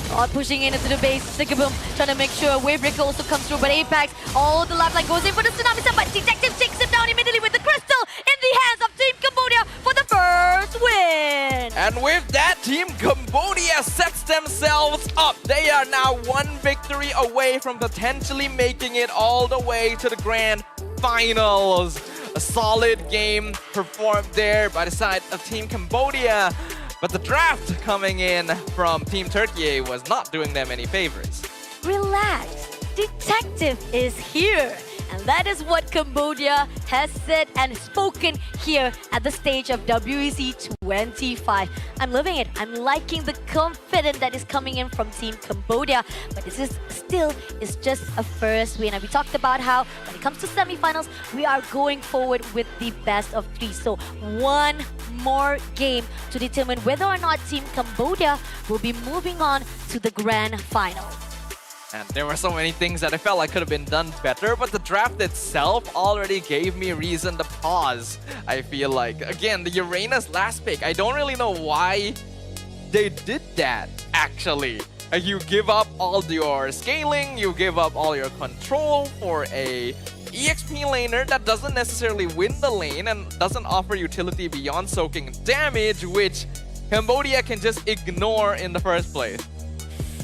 I talked about it, right? When it comes to the draft-wise of Team Turkey, they pretty much prioritize on, like you said, absorb. Soaking up every single damage that will be thrown by Team Cambodia. But here's the thing, no matter how much you soak up, no matter how much you absorb, you need that follow-up. You need that DPS to come through for your attack, the counter-attack that is desired. And you talked about how Eve, Rosa was supposed to be the key, but every single time, the first earlier games, we did saw great, massive initiation. RDM has already been put out in the right location to hold out the position of Team Cambodia, but as time goes by, it kind of feels like a little bit ineffective compared to how damaged that Team Cambodia can bring it to Turkey. Yeah, there's so many heroes on Team Cambodia that can just dive the Eve or snipe from afar, right? Yeah. Detective can dive, one-shot Rosa, Wadu can go into the back line and just slowly whittle him down, Zing can snipe from afar. You see all of this, and you decide, I'm still going to depend on this Eve for all my damage anyway, and I'm going to pick a hero that doesn't help in protecting it. I don't understand it. But it's okay, we are saying for the key players right here, it's gonna be 3 lines up right for the name of Team Cambodia. We got Detective as the goal hunter with 858 GPM. The GOAT, the one and only Wadu. I mean, yeah. Swish, swash, whip, lash. That is 105,218 total damage was dealt by him himself. And not only that, he gets the damage done, he also soaks up so much damage. He is the best support with 7 total assists. But as the tanker from Luna, I mean, yes, we are questioning that choice of picking that Uranus at the last one, but at the same time, we did see the potential. We did think that there's a possibility maybe that Team Turkey, they want to make a break for that double fighter lane, and there's a possibility as well they might be able to actually set things up good if they have the right good one shot with that choice of that Eve itself, because again, they heavily dependent on Eve to a point that it gives an opportunity for Cambodia to get that win. But Wadu, yet again, getting the MVP here for the first round. Wadu having a very good time this time around. 0 deaths in lane, being able to match up 50-50 against the Uranus initially, but then just totally outscaling because there's so many heroes on the side of Team Turkey that provide shields that she can absorb. This was a first phase Esmeralda pick, and there was no counter. No marksman that could show up to melt her down, no export or anything like that that could be locked in to deal with it, so Wadu just gets away with everything. You want someone who can snipe the Eve? Wadu can do it. You want someone who can soak damage? Wadu can do that as well. And Team Cambodia was able to make use of it the entire time. Yeah, definitely. I think pretty much there were a lot of the draft that was done by Team Turkey that could actually change a bit if they actually picked out a different kind of heroes. But this is what has been done for the first round itself. Let's take a look again for the highlights. Started out really good on the side of Team Turkey. This is where the setup was done. Sigabum, for early game itself, he can manage himself. Great damage composure as well, with Apex doing a lot of the initiation, getting all those steals with the Tsunami Slam. But this is where the fine line, if they actually give so much of the space and time to Team Cambodia, they can also stack things up for themselves. And not even so that they kind of lost for those kills, Team Cambodia was able to actually turn it around after they actually steal away the last turtle. And not only that, they were also able to trade off a lot of those counterattacks. It felt like there was a lack of awareness for a need for adaptation here because yes, Team Turkey was actually doing pretty well in the first couple of minutes, largely due to Sigibum. This man was popping off on the Lapu Lapu, setting up kills, grabbing pickoffs, and actually surviving a lot of these later game exchanges. So Team Turkey just decides, okay, we're just gonna keep doing the same thing as the game keeps going. We're just gonna directly throw our bodies at Team Cambodia and we'll win out because somehow Team Cambodia is going to eventually scale up and get stronger, and they have ways of removing your DPS. That's why later in the game I said Team Turkey should probably start playing for macro, playing for pickoffs since they have Kalea, pair it up with Rosa, find a kill on Sing or Boxy somewhere on the map, and then it'll be easier to fight. But they just kept running into Cambodia like that's what their draft is designed for. I think pretty much a lot of the base that was set up by Team Cambodia, that is what was eaten up by Turkey, when the fact is they were supposed to actually have the respawn, not actually waiting for the reaction. When they actually wait up for the first step or even first attack coming in from the Team Cambodia, they thought that maybe the counter attack would be better off instead of us starting the fight, when the fact is, compared to how the draft is, you talked about it, direct approach is better off. You go for your aggression, maybe it could have been a different kind of case for Turkey, but here on out, that is just the first round. Now we're going in straight to our second round. But before that, let's take a look again the mood here for both of these teams. Because again, if Team Turkey lost this round, this is going to be the end for them to actually go to the grand finals. But they are going to compete with Team Indonesia for the third place. Well, you obviously don't want to have your journey end up down there, though. You're this close to making it to the grand finals. Remember, both of these teams have not had the chance to taste the podium of WEC before in the past. Team Cambodia, one step away from creating history themselves. And I'm sure they're eager to do so. We're very focused right now. We saw good adjustments. We saw good gameplay coming in. If they can keep that up, then they should be able to meet up against Team Malaysia. We're going back to the flying cows here for our second round of the map. And everybody knows this is not my favorite map. It doesn't have much of an impact, especially when it comes to setting up fights. But it does actually give a little bit of potential for you to jump into your territory, pushing lane, clearing out the waves as well. And it might be also able to actually give a lot of mobility when it comes to movement. But again, there's not much that you can actually utilize here for the map. It's like you having a little bit of advantage with the flying cloud, but you still go to the basic of how it is on the land of dawn. But going into the banning right now, we are seeing Cambodia still again at the first pick. They are going to ban off Fanny, Gatot, as well as Yishan Sin again. On the side of Turkey, it seems that they are learning a little bit of a spat bank, so they are going to take out Lancelot as well. But I like the speed of decision-making being done by Team Cambodia. You get rid of the Lancelot, alright, we'll go back to tank jungle with the Baxia to enable even more early game rotation. Now, Team Turkey does have the option to go into the Eve Lapu Lapu again. I think it is a very solid opening if they want to lean in that direction. But you do want to have a proper roamer this time, something that can match in speed. The Kalea is not going to be as efficient. You may actually have to consider going Cho yourself, since the Baxia will rotate very quickly across the map. Let's see. Is Eve going to be the priority again for Turkey? That's not a problem for them to actually pick that up right now. At the same time, let's see if they want to actually prioritize as well one of them, CXC as well. It seems that I can hear that Lapu Lapu will also be prioritized here. It's going to be a little bit of steal there from Cambodia, and they also picked up Hylos. Right, that Hylos is a pretty all-right roamer, actually quite solid here for helping him deal with dive compositions as well.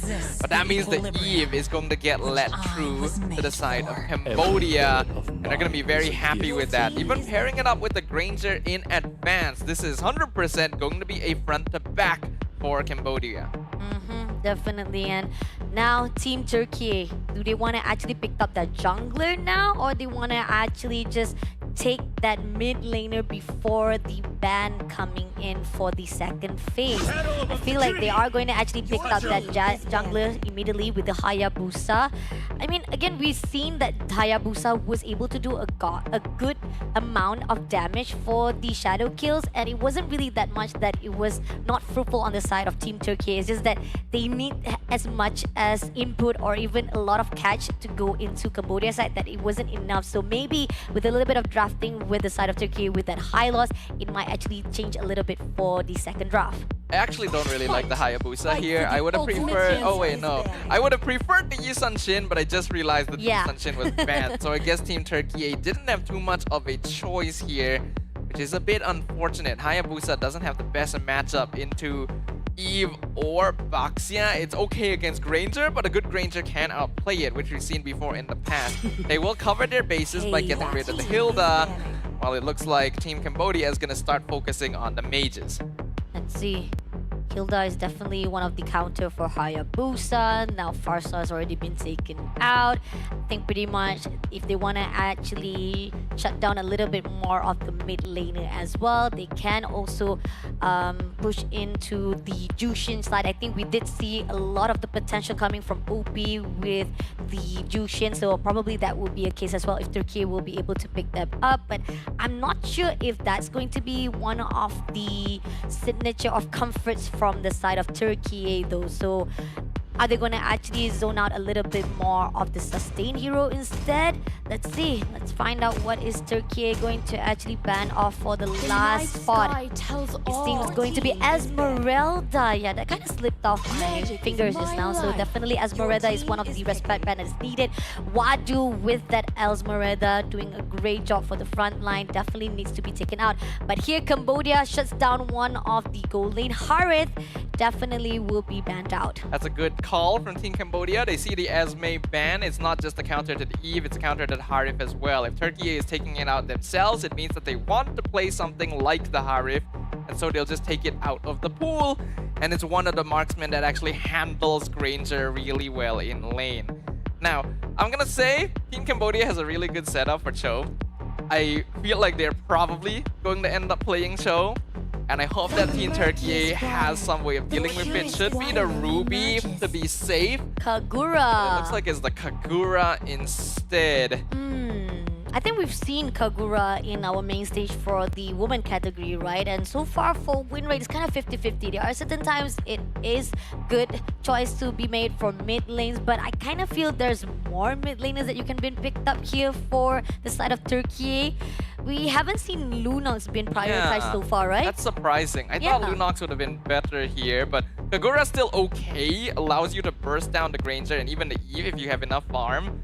Now for Cambodia, this is probably going to be Cho plus an EXP lane. Oh no, the Kalea. That's a bit of a surprise. I thought they would 100% go Cho. The Kalea works just as well here and actually pairs quite well with the Eve for very powerful mid lane prio. And then you have the Arlet in the EXP that also synergizes with the Eve. The team fight potential of Cambodia here is strong, and they're going to be very active on the map in the first couple minutes. So far, I feel like Team Cambodia, they have a really good ground right now to be covered with a good setup as well with Kaladia as well. Now, Team Turkey, to fight it off, I think Irrital is still a viable option. We know for a fact that it's good, but oh, they're picking up Xbox instead. I was actually thinking that. I feel like that is probably the best choice. Now, this is a bit risky because it's once again a situation where Team Turkey doesn't have a very solid late game DPS scaler. But Xborg is a very flexible hero in the current meta that actually provides really high consistent DPS over time, especially into team compositions with multiple frontliners and wants to dive into you. So against the Baxia, against the Kalea, against the Eve even, Xborg is a good pick. Xbox definitely can burst down. That last Insanity that we've seen so far has been able to actually shred some of the damage coming in for any kind of setup. It also be able to actually disperse some of the team fight that will be put out by Team Cambodia. Team Cambodia coming off right now, we do see some of the players are prioritizing on the flickers, and we do see on the side of Turkey with high loss revitalize. Definitely those are the things that may be a crucial state for them to just goes in for the diving composition and survive it out. But welcome again to the World Esports Championship 2025. One more game for Team Cambodia to end it all and go to the grand final. Can they make it, or will Turkey stop them here to prolong to the best of one? Game 2 officially commences as we jump back into the land of Dawn. That is indeed a good question. Which of these two teams will come out on top? Cambodia already leading by 1. And it looks like Detective is playing quite aggressively as well. Ooh, mid lane. Mid lane comes in, Wavebreaker comes through though. Is it gonna be OP? OP having a lot of damage there, but still managed to survive it out. Rosa backs off immediately. This is what a really good composition coming in from the Kagura pick. You will be able to jump up and down, will be able to move away freely. The mobility-wise of how Rosa is going to be fruitful. Coming in with the Quad Shadow, looking for a target, is going to be actually moving away, but Wavebreaker comes in, doesn't actually have the opportunity to go in. Paypacks will be the first blood in the hands of OP. Great turnaround right there. Eye for opportunity. I don't know if it was Boxy or Detective who made that call, but it was the correct one. They saw TNZ and Rosa break off after the initial skirmish, so they knew that Apex was all by himself. And Apex didn't even pop the Revitalize because he knew that he was 100% dead. And coming in right now, Wavebreaker again. They will be able to survive it all, but Zigaboom trying to make sure that he managed to actually move away safely. Just barely surviving it out. But here on up, Foxy comes in for the dive. Composure goes in for the Wavebreaker. Just down, Zigaboom. Nothing can TNZ done. And here, Apex unfortunately, it's just going to slow things out. Are they going to actually push on even more for the Apex? Immediately shredded by OP, giving more blood in the hands of Cambodia. Well, I said that Cambodia were going to be active in the first couple minutes, and they have proven my suspicions correct. They can do so much on the map with this Kalea Baxia combo. And both Granger and Eve offer a good amount of level 2 scaling as well, which enables them to be particularly aggressive. Detective will get a free first turtle. Great composure. TNZ comes in for the trade of Boxy. Still, it is a small win coming up from Turkey to get that Roma, but still not going to be enough. This is going to be another turtle to be fight off with 100 seconds to go. So far, Team Cambodia got a lot of aggression. Turkey as well will try to take things up a little bit slow as well. TNZ was able to get one kill. Boxy doesn't really mind dying there, but the fact that the Hayabusa has something on the board means that there is still something that Team Turkey can play for. It's unfortunate that they've lost out in terms of the goal lead. It's a 2K already for Cambodia in 3 minutes, but it is not impossible to make up for this. They just need to play this slow, try and set up for the Hayabusa. And Apex 47 needs to be very careful with his positioning while still offering vision to the rest of his squad. So far, we are seeing Team Cambodia still able to actually have a hole for this second round. Team Turkey, they are able to actually pace off themselves just a little bit, but somehow, with 50 seconds on the clock, are they going to actually able to fight it off for the second scrimmage? Goes in to actually open the grass. RWM already been picked up. Glory Pathway also want to take down Apex immediately. Now goes in for the shadow kill. Doesn't get enough damage right now. TNZ had to pull away. Team Cambodia gets away with that 1 kill. But Luna goes in right now. Wavebreaker Tsunami Slam also has already been done by Boxy. Pushing on to Luna. Luna will be burst by OP with that 2 kills in Cambodia hands. Really solid aggression once again. This is a specialty of Team Cambodia, but Team Turkey actually didn't respond too badly. They nearly took out multiple members of the backline, but Singh was able to back out just in time with the flicker. If the Granger had gone down, that would have been a worthy trade. But now Oppi is officially online. 3-0-1 on this Eve. And compared to the last game, Cambodia is not only relying on this hero to output damage. Now trying to tease a little bit of the buff, trying to do a little bit invasive. Glory Pathway already been picked up right there. Somehow they will be able to move away safely. Managed to actually disperse without any casualty whatsoever. A little bit slow for the follow-up of Team Turkey though. They can definitely engage on this now. Glorious Pathway is Team Turkey's best answer to the RWM. And OP actually held on to his ultimate, so he still has it. Oh, goes in for the slash, but somehow will be able to give a lot of damage right now. Even TNZ had to pull away from those damage, and now they will be able to get the turtle in the hands of Team Cambodia. Luna overlooking, not a little bit too slow, Luna. You're not going to be able to steal that, and somehow had to back away. A good attempt, though. It's the best thing that Team Turkey can do at that point, since they've already lost 2 attempts of trying to break into the river. They'll just decide to cut their losses and go split up for the farm instead. Lunar should be able to secure all of these minions, which is important since that is a lot of EXP in that wave. Team Turkey is once again playing from the back foot. So far, no turret whatsoever has already been taken out. So there's still a lot of defense coming in from Team Turkey to manage all the wave. But objective-wise, we are seeing that Team Cambodia is a little bit far ahead. You see me rolling. Are they going to fight? No, it seems that they're just going to be pushing a little bit of pressure to the side of Team Turkey. And Zing somehow will be getting the first turret in the hands of Team Cambodia. Sky Piercer completed. Not actually sure if that's the first or second item for Singh. This Granger has been free farming. Thank you again, production. Second item. He is very rich right now as compared to the opposite side. So we can see that Team Cambodia is progressing just as well. He's actually a full 1K ahead of Foxy able to go in for the steal. Goes in for the final slash as well. Zing takes down Rosa. 2 players already down in the hands of Team Cambodia. Team Cambodia doing a lot of pressure. Turkey losing a lot of players now. TNZ comes in Wavebreaker right now. Can they actually break it through? Unfortunately, managed to actually move away safely without being taken out by Cambodia. Team Turkey able to cut their losses, but that is the first Sky Piercer stack for the Granger already. OP was already a problem for the side of Team Turkey, and now Singh is also scaling up to be an issue. This is working out super well for them currently. That was too close with the flicker though, but great job coming for the reposition for the side of Stigaboom.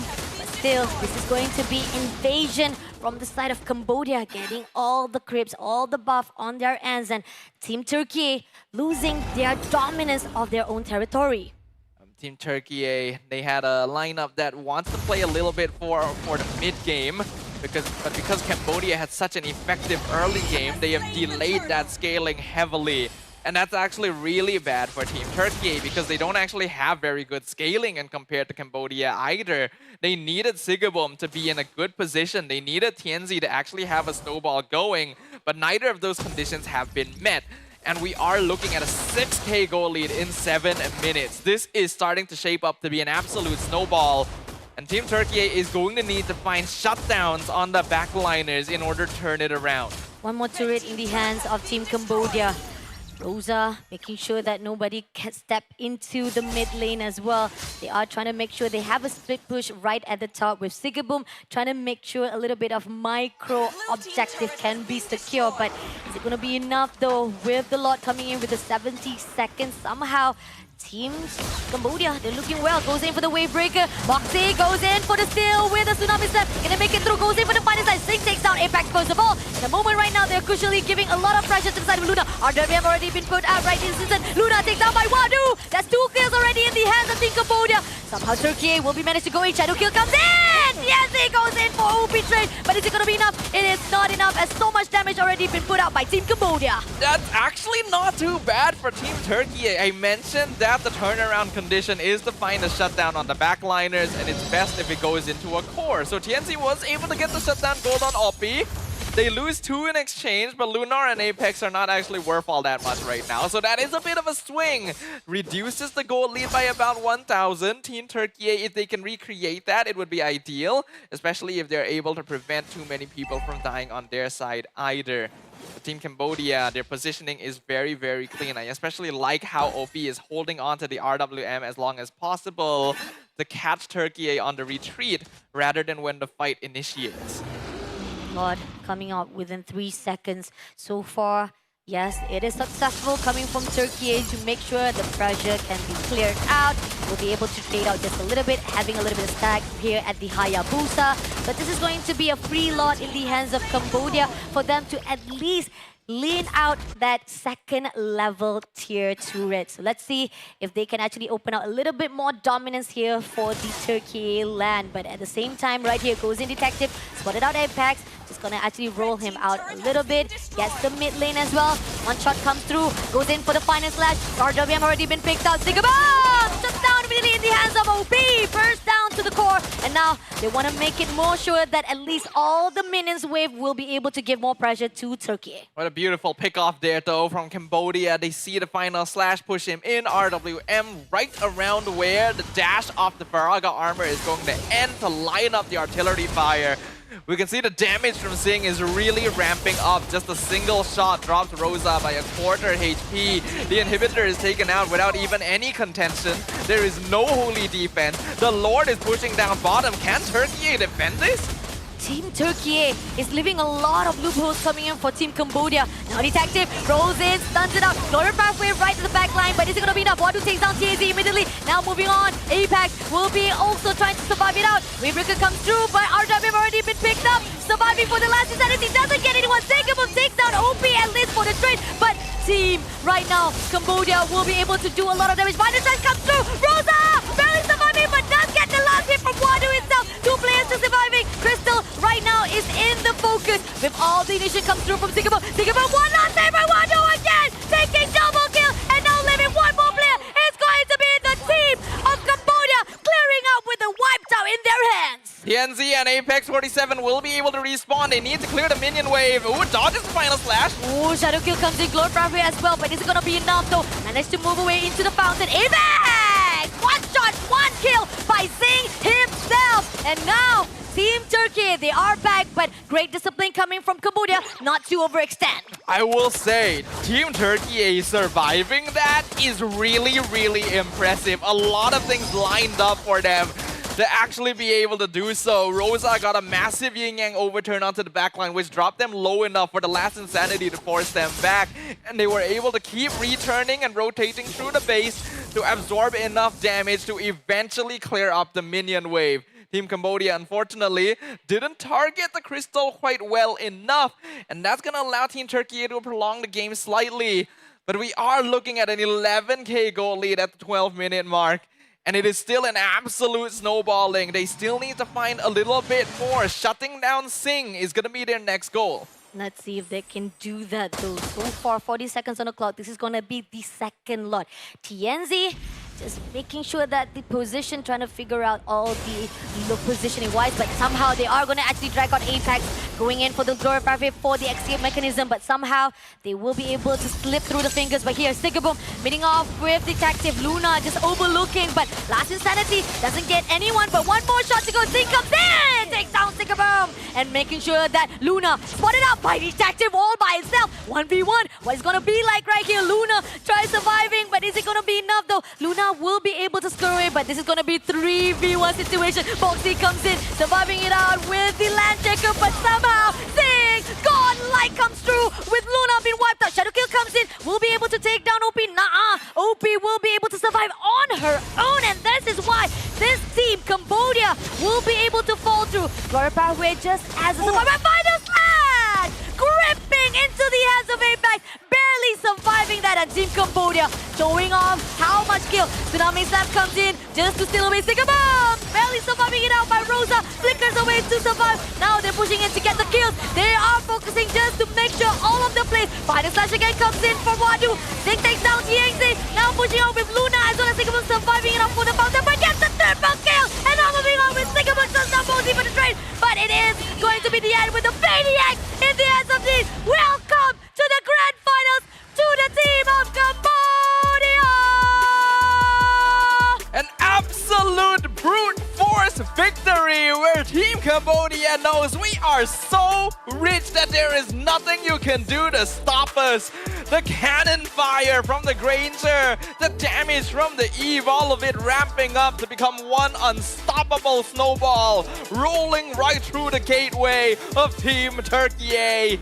And with a 2-0 clean sweep, Team Cambodia secures their ticket to face off against Team Malaysia in the WEC Grand Finals.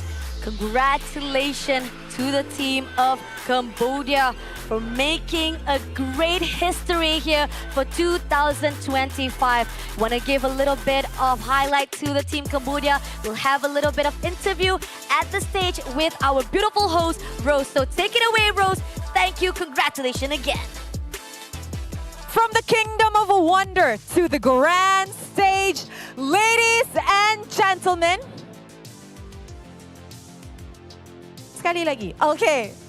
From the Kingdom of Wonders to the grand stage, ladies and gentlemen, introducing your second grand finalist, Team Cambodia!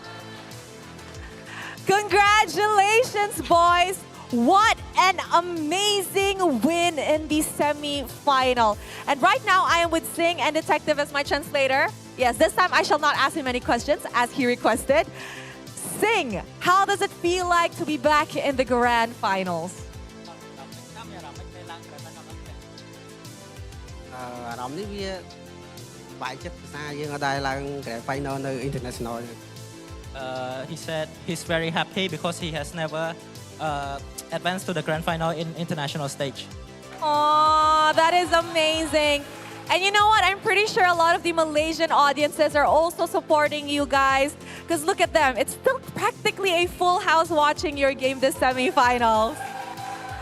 Now, moving on further, later on in the evening, you guys will be playing a best of 5 in the grand finals, going up against Malaysia. Sing, what is your team's preparation for this, especially since Malaysia is the home ground heroes? Do you guys feel any pressured? Are you guys scared?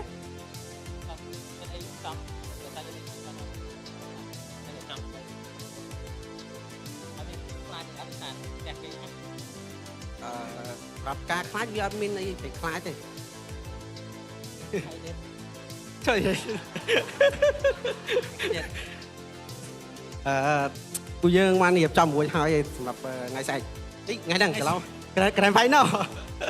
He said we are well prepared and there's nothing to be scared about. I agree. There's definitely nothing to be scared about. And you know what? Later on this evening, I hope you guys give us a very, very good grand finals to watch. Before I send you guys off, is there anything you guys would like to say to your Cambodian fans? Ask them to tune in later and support you guys? First off, I want to say to the Malaysian fan, please go easy on us.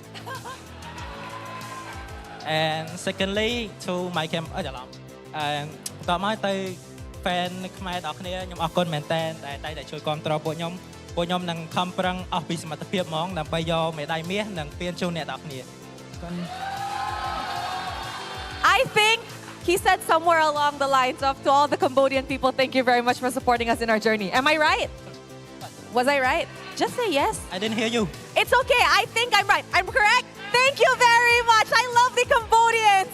I love you guys. All right. So later on in the evening, we will be having a grand finals. However, before that, we will also be having our third placer match. So to everybody here, don't go anywhere, because the intensity is about to get higher. That is it from our second grand finalist. Let us show it back to the casters to break down what happened in this amazing series. Thank you very much, Rose, and congratulations to Team Cambodia and to all of the Cambodian fans in the building right now for making it to the grand finals for the first time. A grand step in the history of this nation.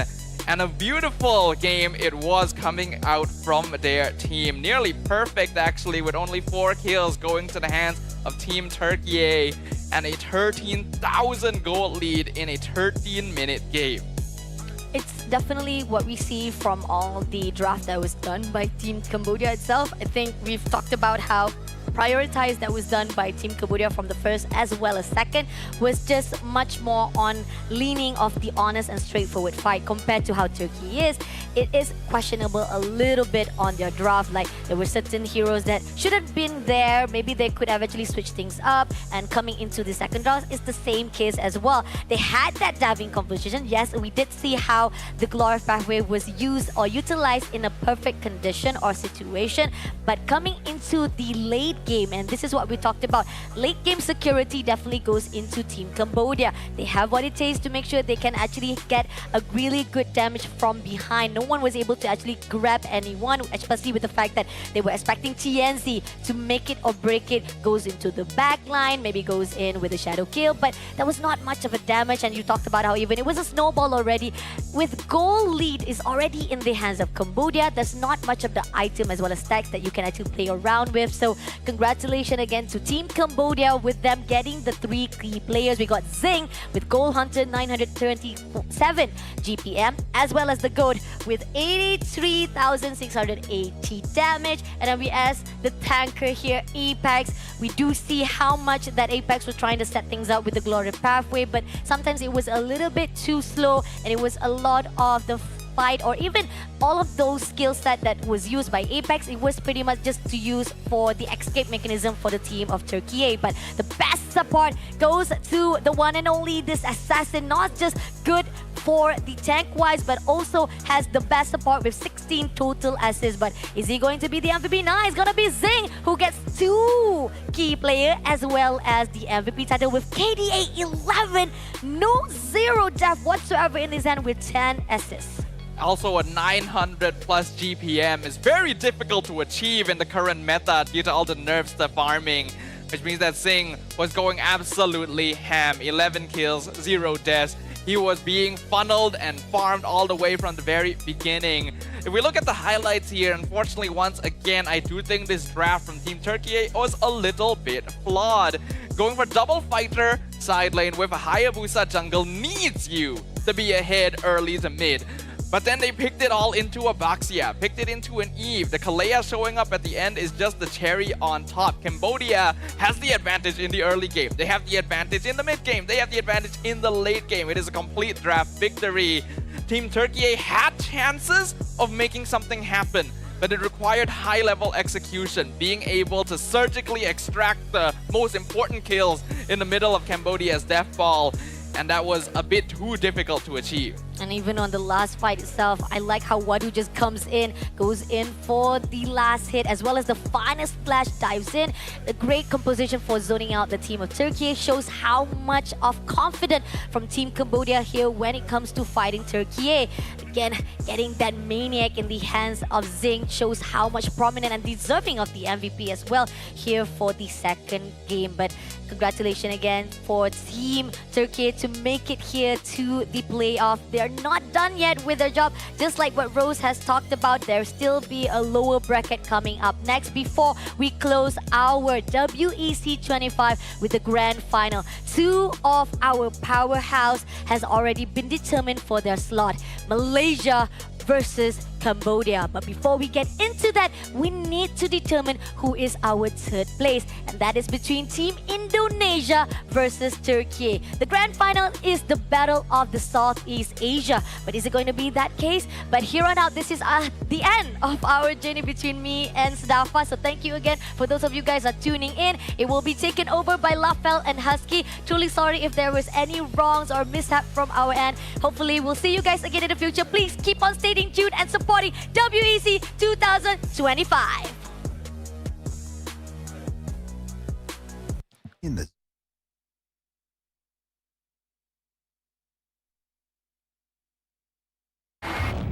at every angle. Takes your weight without pressure. Fully adjustable to cradle your spine and adapts as you shift in your seat. True ergonomic alignment to achieve your perfect gaming form.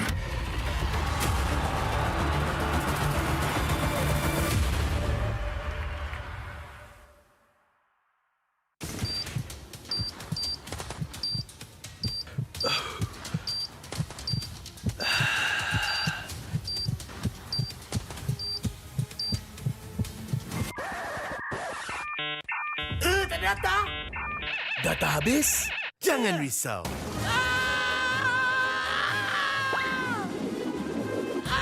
Tukar ke Red One Mobile untuk data pantas 5G Extra. Nak peran data telefon? Red One Mobile kan ada.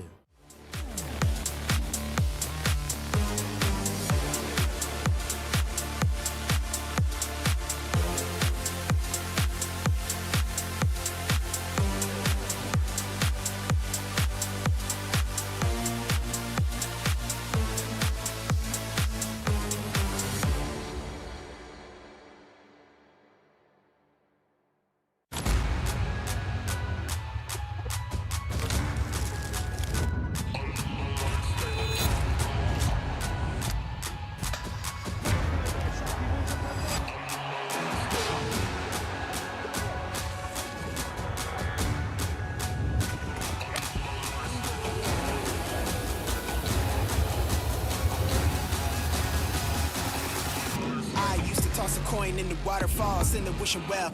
Now I get plenty coin, but I'm self-made. You ain't gotta wish me well. You ain't like me then, but I guess it's past tense, cause you tapped in. You was never who you said. I see the facade when looking, it really be like you could tell. My guard up, I ain't taking L's. If it's not in my favor, won't sign a deal. I got the royalty in the mill. I got authority in the field.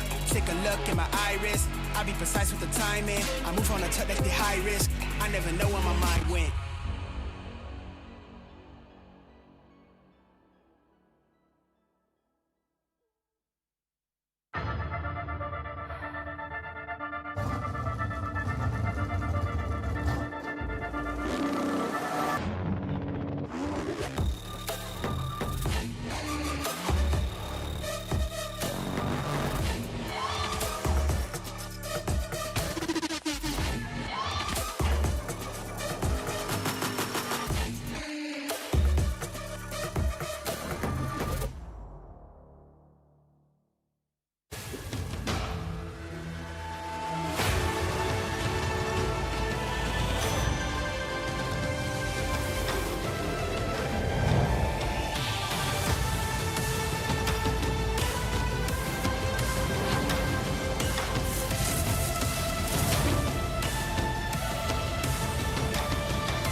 Every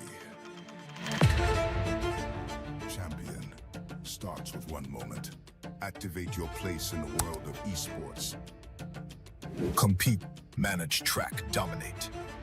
Everything you need in one platform. Gear up for WEC25. For results, streams, and more, visit IESF.gg. To be in the zone, gamers need true support. One that's in sync with your body at every angle. Takes your weight without pressure. Fully adjustable to cradle your spine and adapts as you shift in your seat. True ergonomic alignment to achieve your perfect gaming form.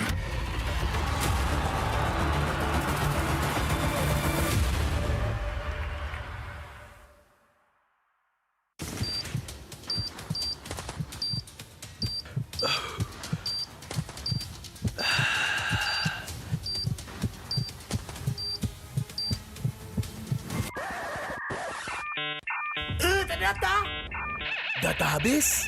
Jangan risau.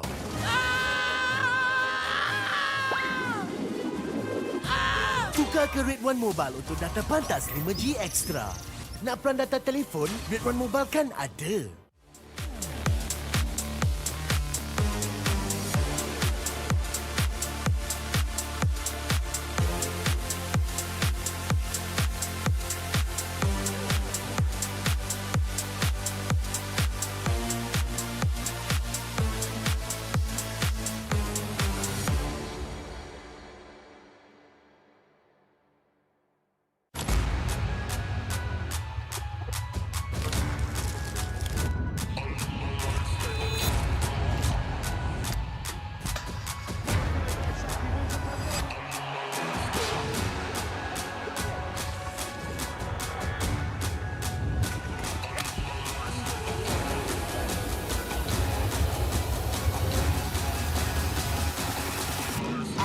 Toss a coin in the waterfalls in the wishing well.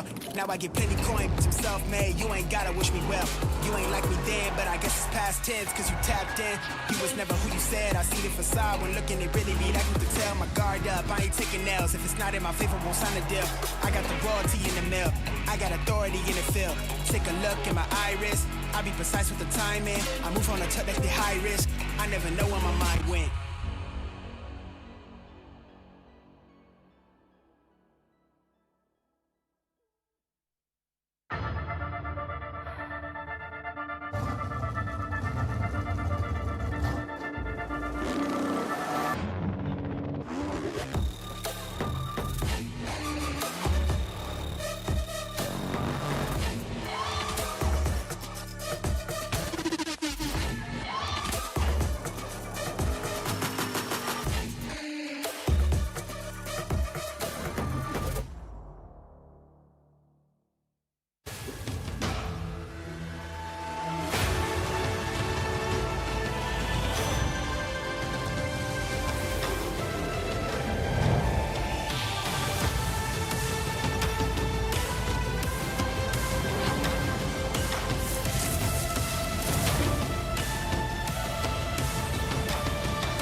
Every champion starts with one moment. Activate your place in the world of esports. Compete, manage, track, dominate. Everything you need in one platform. Gear up for WEC25. For results, streams, and more, visit IESF.gg. To be in the zone, gamers need true support. One that's in sync with your body at every angle. Takes your weight without pressure. Fully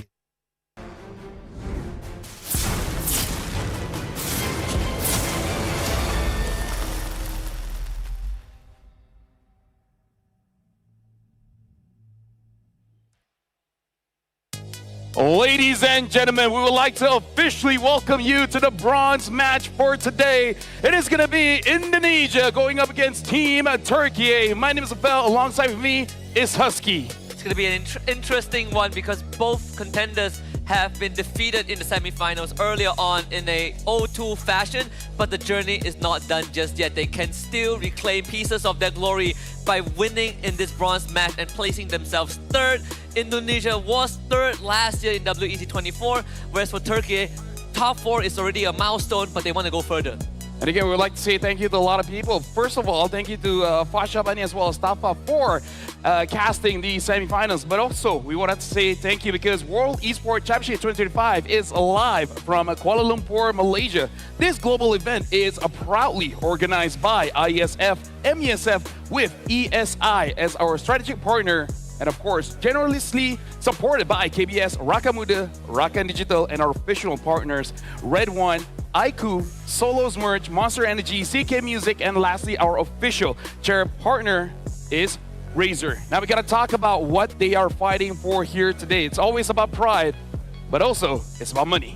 Yeah, pride and prize, they sometimes go hand in hand, especially in a competition. For the open category, the champion will walk away with $32.5 thousand, followed by $19.5 thousand for the second place.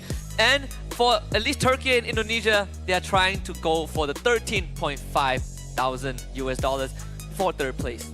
Yep, you got to enter the podium to earn the money here in the World Esports Championship. And now we got to talk about the movements coming in. This is the open category bracket. And for Malaysia, they have not been defeated just yet. Same as Cambodia as they march into the grand finals. But unfortunately, we got to look at the third place match here. Indonesia going up against Turkey. And we got to talk about the dynamics of them basically, like, yes, taking a loss. But Turkey, they just finished their match. They're coming into the next one. But personally for me, I think this is good for Turkey because they've already warmed up and everything is still fresh in their minds. Yeah, that's one way to look at it. But at the same time, it's also you don't really have as much time as Indonesia to prep for this third place match, right? We are currently in our third series, as you can see, Indonesia up against Turkey, and then afterwards we will have a best of 5 grand finals between Malaysia and Cambodia. Do note that the bronze match is a best of 3, so even lesser room for error. I think out of all our top 4 teams, Turkey definitely had the most bumpy ride here. Yes. Even from the group stage, they did take some devastating defeats, whereas for Indonesia, they only truly tasted defeat early on against Team Malaysia. So that's something to be considered when we head into the drafting phase. Something that we do have to look out for is definitely the draft, because I kind of feel like for both teams, they have tried something new here, but it hasn't been working out just yet. And I guess that's where you can say Indonesia does have the advantage. They have more time to really start discussing what are they going to do, what is the change. But for Team Turkey, you have time, but it was very limited. Yeah, we did see earlier on where Kabuki got the Obsidia 2 times in a row against Team Malaysia. Still pretty iffy about, in my opinion, still pretty, on the fence about how Obsidia works. But we also had some discussion about Kagura, even from the group stage onwards, and how that hero functions in a team environment. So both squads, I feel like, have some ideas that still needs fleshing out, and if they do want to bring it to the table, perhaps do it in game 1, since they don't really have much chances in a bronze match best of 3. We got to talk about what is going to be the target here, because we saw how Team Malaysia went up against Team Indonesia. They shut down the jungle, and in a way they shut down the gold as well. So most of the damage will not be present in those neutral objectives, and that's how they take down Indonesia. Will Team Turkey attempt to do something the same? Make sure that the jungle is not free for Joe to just roam around and get all the farm. Yeah, I think it's very possible, right? Like, certain picks have to be able to get the job done. Hilda was a key factor that enabled Malaysia to do that, but also it comes down to something quite advanced, and that is conditioning, right? I think a lot of people were talking about how Sakai was able to get a buff steal at level 1 and convert it into a beetle camp without being detected. That's because they were contesting Little Wonder on the other side of the map, and Team Malaysia basically set up the situation to make Indonesia felt like things are going as normal. But now that they've fallen for that trick once, fool me once, shame on you. Fool me twice, then that's on me. And I don't think Indonesia is about to be fooled twice. Yeah, honestly, having the first game with the sleight of hand, that was amazing coming in from Malaysia. Now, we got to see if Team Turkey will be able to replicate. Now, Team Turkey just now, I would say, the mid duo does have a pretty tough time. Ezekiel as well as Weedy have been on the stage for quite a while, you know, but not as long as Rosa as well as Apex 47. So I'm really looking forward for Team Turkey to bounce back, because going up against Ezekiel, especially if he has long-range heroes like the Eve, is going to be very difficult. Considering that Rosa has not had the best time here in WEC, I just want to see that bounce back from this player. Yeah. And there's one constant, I think, across all of the contenders we have seen is that the junglers have been spectacular in this tournament. Even TNZ, even Joe, in losing situations, were able to create space, go deathless, find, pick up kills whenever possible. But there's only so much a jungler can do. We even saw it in the women category, like players like Rina, like Tagami, they also have moments of brilliance, but you have to be supported by the rest of your team, and that's where it falls back to your point. Rosa, we're looking for a bit of a bounce back after a good start to the group stage, but playoffs is where we saw a bit of shakiness. Yeah, I feel like this is where you start to discuss what does your site leaders want, right? Do they want a 1v1 or do they want a backup? Because we definitely see there's two different strats coming in WEC for like Team Malaysia. They basically want that 1v1, right? Yeah. So the mid trio ensures you guys don't get to rotate, and we're going to trust our laners. For both teams, what are they going for? Do they actually want an early rotation, or they just want to make sure that everything is just bronze for bronze? Yeah, I think there has to be some give and take, right? Like, you cannot be sacrificing every single lane, right? Maybe you would lose a bit of agency on XP, but you secure mid and jungle. So I think that trade, that give and take, is what Team Turkey probably is a bit more worried about compared to Indonesia, because we have seen Indonesia in the games that they have dominated up to this point. It was all about fast tempo plays, something that I think Team Turkey also got a taste of in the group stage, but still are struggling to find the groove. Even against Team Cambodia earlier on in the semifinals, we did see some moments, especially in game 1, where they had the lead, but just a bit of lapse of judgment, bit of chain dying, and then suddenly the lead just evaporates. So that's something that I feel like you also need to fine-tune a little bit on how to manage a lead. I'm also just slightly a bit worried if Team Indonesia is able to read out all of Team Turkey's draft, because I've been looking at my notes, and every single game, Team Turkey, they basically secure 2 frontliners first into a jungler. They pick up Drogbox here early. I mean, like, it was open, so of course they're gonna take that. They take Lapu Kata in the previous game as well. So they always pick up EXP as well as either a tanky jungler or a roamer first, which is good. But again, these are the heroes that can get counter, especially in the EXP. So I'm just wondering if they might want to change things up, because Oran is an amazing EXP laner as well. Would be pretty good if Lunar just gets an advantage. Yeah, and I think you can also, just to follow on that, there's also some parallels to be drawn with what we saw in Game 2 earlier on between them and Cambodia, where the picks are a bit more reactive, which is something that Team Indonesia also kind of fell into the trap when they went up against Malaysia in the semi-finals. So let's see if that reactiveness is going to resurface itself. Well, now, ladies and gentlemen, you guys don't have to wait any longer, because now we will be introducing the bronze team onto the stage.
They have traversed the Alps of the competition through high and low, but the job is not done just yet. A milestone carved in bronze awaits their claim. So I say, march forward, Crescent Warriors of Team Turkey!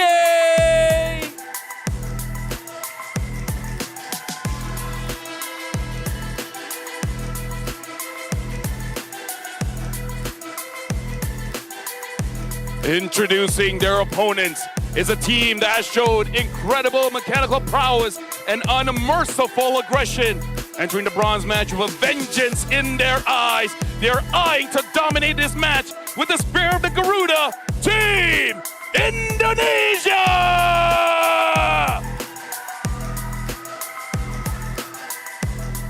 And now with both Team Indonesia and Turkey on stage, we would like to invite them for a fist bump for us to officially start the bronze match. A rivalry that spans time and continent here. A rare occasion on that grand stage. Indonesia and Turkey both are now eyeing for that bronze finish. For Indonesia, they did finish in the same position last year in Riyadh for WEC24. But for Turkey, this is the furthest that they have gotten, at least in a long time, on an international stage. Let's see if they can cap it off on a good note. Starting with the main five of Team Indonesia, we have Aran, Joe, Yehescu, Kabuki, and Widi. Yes, we definitely saw that in the matchup coming in from before. Joe as well as Kabuki was pressured a lot. So I feel like they have a lot to prove here going up against Team Turkey. So I want to see the change up here. I feel like for Joe, he's going to get the same heroes. The Lancelot, the Hayabusa. If the box is open, maybe. But I want to see the change here coming in from Kabuki. Yeah, Kabuki was dealt a pretty tough card, I think, in his earlier series. Both games on the Obsidia, but there were a lot of glaring weaknesses that can be exploited. Late game scaling, a lot of resources required, short range, and against lineups that right now have long range and can dive you, it's not easy to pull off. I personally am looking at the Roma matchup.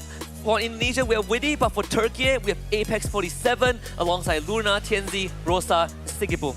Yes, definitely in terms of the lineup here, TNZ has been very, very impressive here, but in the previous game, it does look like they were prevented from achieving the power spike that they want, especially for the second game. Sigibum on that export keeps on getting bursted down quite a lot. So I want to see if they're going to get the export again. Do not give Ezekiel picks like the Farsa, like the Eve. And honestly, Kabuki has been using quite a lot of marksmen here, and I think you just got to be careful if he goes back to the Granger, the Harif, or even the Claude. Yeah, Claude, he did his very first game in the group stage, he did whip out the Claude as well. And that is one of his comfort picks. Though, if Malaysia has shown us anything, is that there is a method to shut down a Gatot Kaca. And they've shown it 2 games in a row. That hero is not invincible. And as always, Grok is still top of the priority list. So I wonder if any of these teams would take a chance and be like, let's open Grok. Maybe we force the trade between Grok and Gatot Kaca and see how that pans out. Personally, for me, I'm really liking the Grok because it does so much as a roamer right now, you know. It's able to control the terrain, especially resetting the turtle as well as the Lord.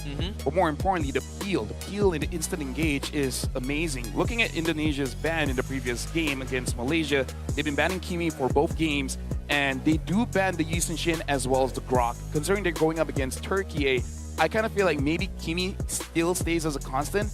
They might be looking to open up the Yisun Shin, but I kind of feel like after facing Yums on the Grok, better just be safe and just ban out a Grok. I agree. We haven't seen Kimi today at all. So that is quite refreshing, you know, considering that Kimi was also one of the dominators in the group stage leading up to this point. I mean, even yesterday in the quarterfinals, Kimi was pretty prevalent. I will say that, to add on to your point on Grok, it's also the only hero in the game that can alter terrain. And it's such a powerful tool. Can you imagine being given a map editor in the game where you can just dictate where enemies go, which choke points you block off? He's good in close quarter combat, in tight areas, but he's also very good in open areas simply because of his ability to put up the Earthen Rampart and having those knockback with the Mighty Swing. He gets an innate shield from his passive, he's immune to crowd control. There's so many things that a Grok provides that you would want in a roamer because, and on top of that, they get extra gold and experience. And how cool is that? You now hit your item faster on top of the utilities that you have. Yep. So now it looks like both teams are getting ready for this matchup, and you got to reset your mental here because we understand that it must be frustrating after a game going into another one, but I kind of feel like you just got to channel that, right? Like, okay, you know what?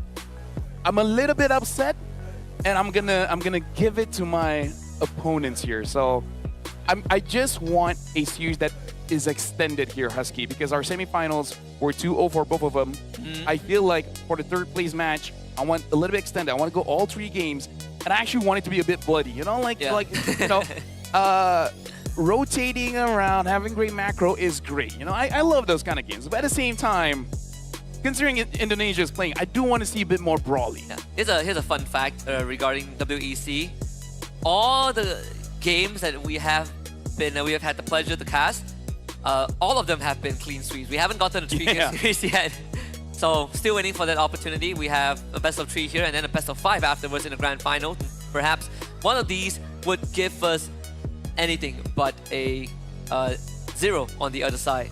I think that the onus is definitely on Turkey to make that adjustment. I feel like Indonesia are still one of the more favored teams coming into this matchup. I was discussing the power rankings, I think, behind the scenes with everyone else, and I personally also put Indonesia in 3rd compared to Turkey.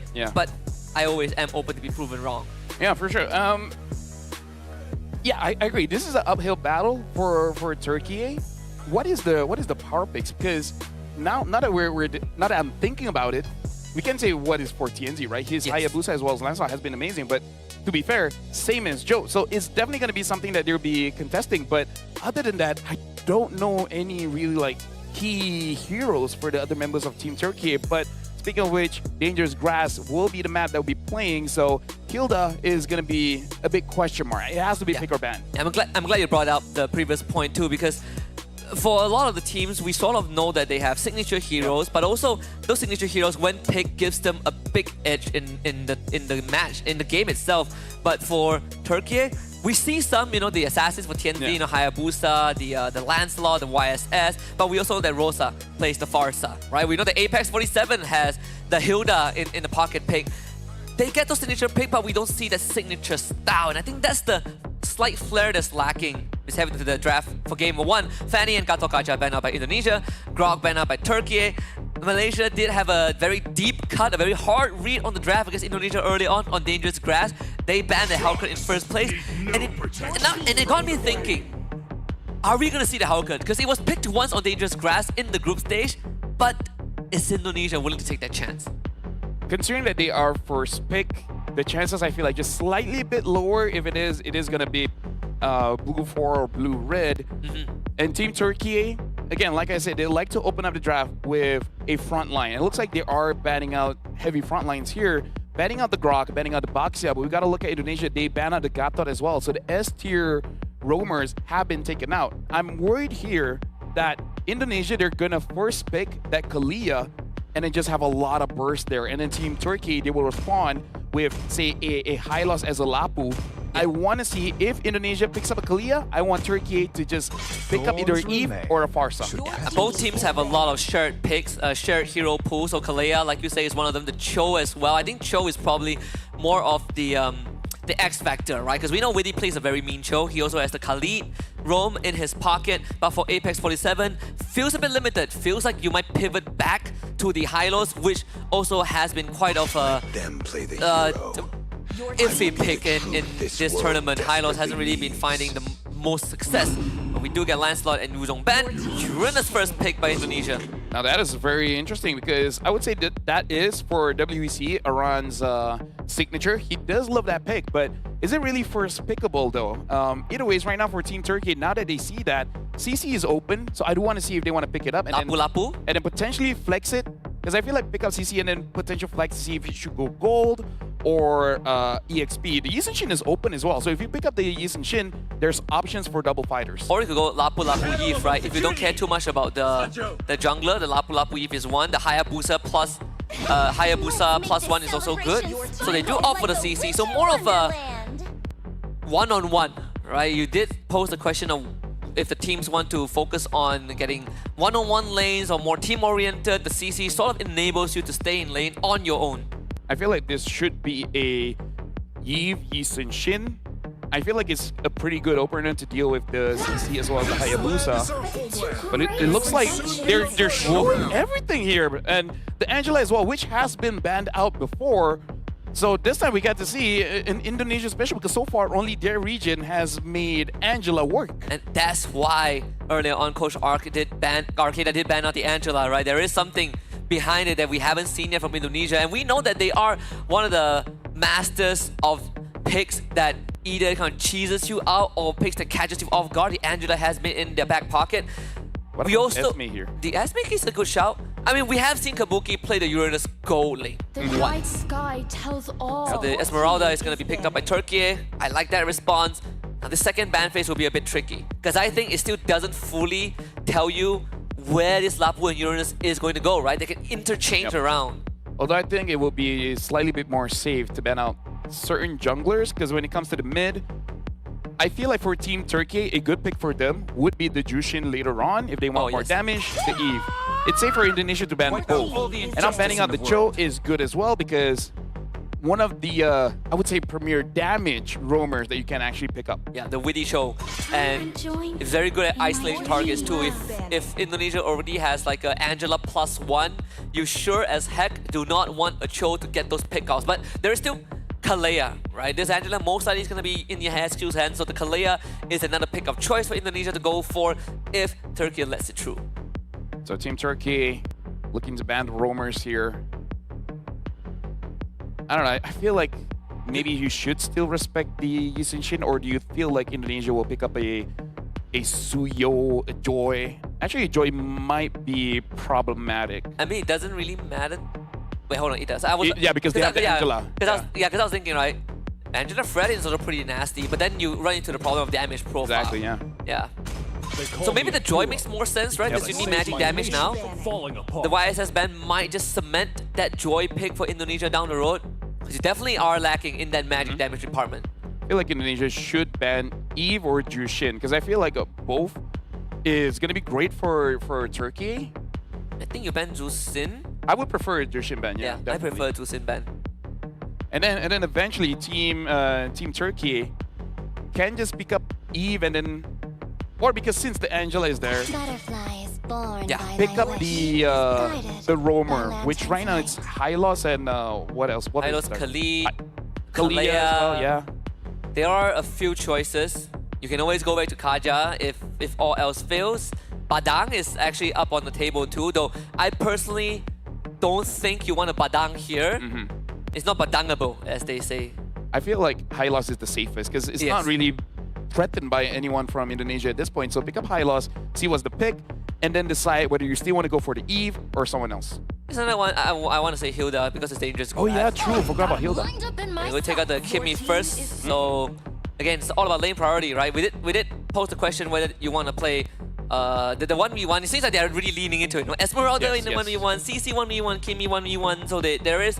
It actually gives you good wave clear too against a hero like Angela, who inherently doesn't really mind dealing with the wave on her own.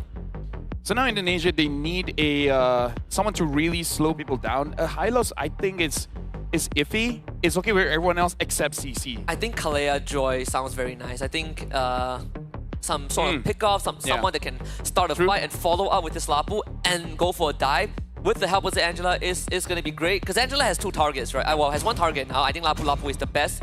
But if you have a Joy that's running in, I think the Angela can also jump onto her to get a Guinevere Obsidia. So they are still sticking with the Obsidia the third time today, but the Guinevere jungle. Hold on a minute. Who's the roamer and who's the jungle? Uranus jungle? Uranus. Wait. It has to be. I mean, Indonesia did say they have a lot of strats that they want to show for today. We did say that Franco can be a choice. Franco or Kaja. Uranus jungle, right? It has to be Uranus jungle. Yeah, Uranus jungle. The Winnie Guinevere, we've seen it once in the group stage too. The only time we have seen Uranus jungle, at least in our domestic league, was by CG. Yeah. The downside is that you're not really a Baxia, right? You don't do as much damage, slower to ramp up, and it's easier to kill. So honestly, the draft forces them to be themselves, which is be very brawly, fight all the time. You have the Angela, low cooldowns, a lot of CC-ish, you know, with the slows. And then you have the Guinevere that can initiate a fight and then stick onto you for quite a while. And then the Baxia. So I wonder if Team Turkey will be like, you know what, you want to fight, we'll fight. Or be more strategic about it and be like, we're just not going to fight. You know what? For the first 5 minutes, this will be the calmest MLBB you've ever seen. Until we go past like the 10-minute mark, right? When your Angela starts falling off. But now, ladies and gentlemen, we are jumping straight into the match here. Indonesia going up against Turkey for the first game of this best of 3. Right off the bat, Indonesia is going to be on that blue side, Turkey on red. And as always, when there's a Kimmy on your team, mid lane priority is almost guaranteed. We get a Franco into Guinevere roam matchup, so that's a rare side too. Clear speed should be in favor of TNZ a little bit. Yehescu taking some extra output. 2-man knockout, spatial migration. Joe is in, and Rosa ends up going down. TNZ looks for a trade, misses the timing, the damage not enough. They even lose Apex at 47. Indonesia gets a buy one, free one. I mean, again, this is what Team Indonesia wants to do, and it looks like Team Turkey, they're saying, you want to fight, we're going to fight. But look at this, Kabuki is already dealing quite a lot of damage onto Sigibum. Sigibum is trading a lot, Kabuki is still full HP. This lane is looking pretty tough for Sigibum for now. And all the while, Team Turkey, they got to figure out how to slow down the game because they can scale up. You just got to wait it out. You know, wait it out. Don't lose by too much. Lose maybe, as long as it's not by 2,000, I think it's still comebackable, you know? Yeah, at least, you know, if nice. If it makes it any better, if it makes Turkey any better, the 2 kills go over to Uranus and Angela. So it's like, killable. Not the worst, you know? Yeah, they're killable. Yeah, it's not like, oh, it went to like a Lancelot, Hayabusa. I would say Kabuki is having a fantastic time against Sigibum. Another knockup. Oh, they catch Apex 47. This Franco is dead. But again, he doesn't care because it's 1 minute 50. He's responding right now. So, and considering he did buy the rapid boots, you can move to the lane, you know, towards the turtle fast enough. So I think that was definitely worth it.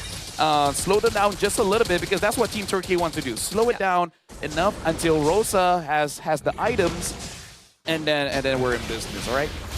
Not only that, Franco is one of the few heroes that can turn the game around just with one good hook. But we won't be expecting that anytime soon as Indonesia gets a free turtle. Widdy finds Apex 47 again, this time with the Violet Requiem, and that's the 3rd death with Franco in 2.5 minutes. Meanwhile, the hard guard unlocked. We just also saw TNZ getting forced back. Our run had just found Lunar with the help of Joe. Lunar now needs to run away and should be safe. Still has the Purify in hand too. Yep.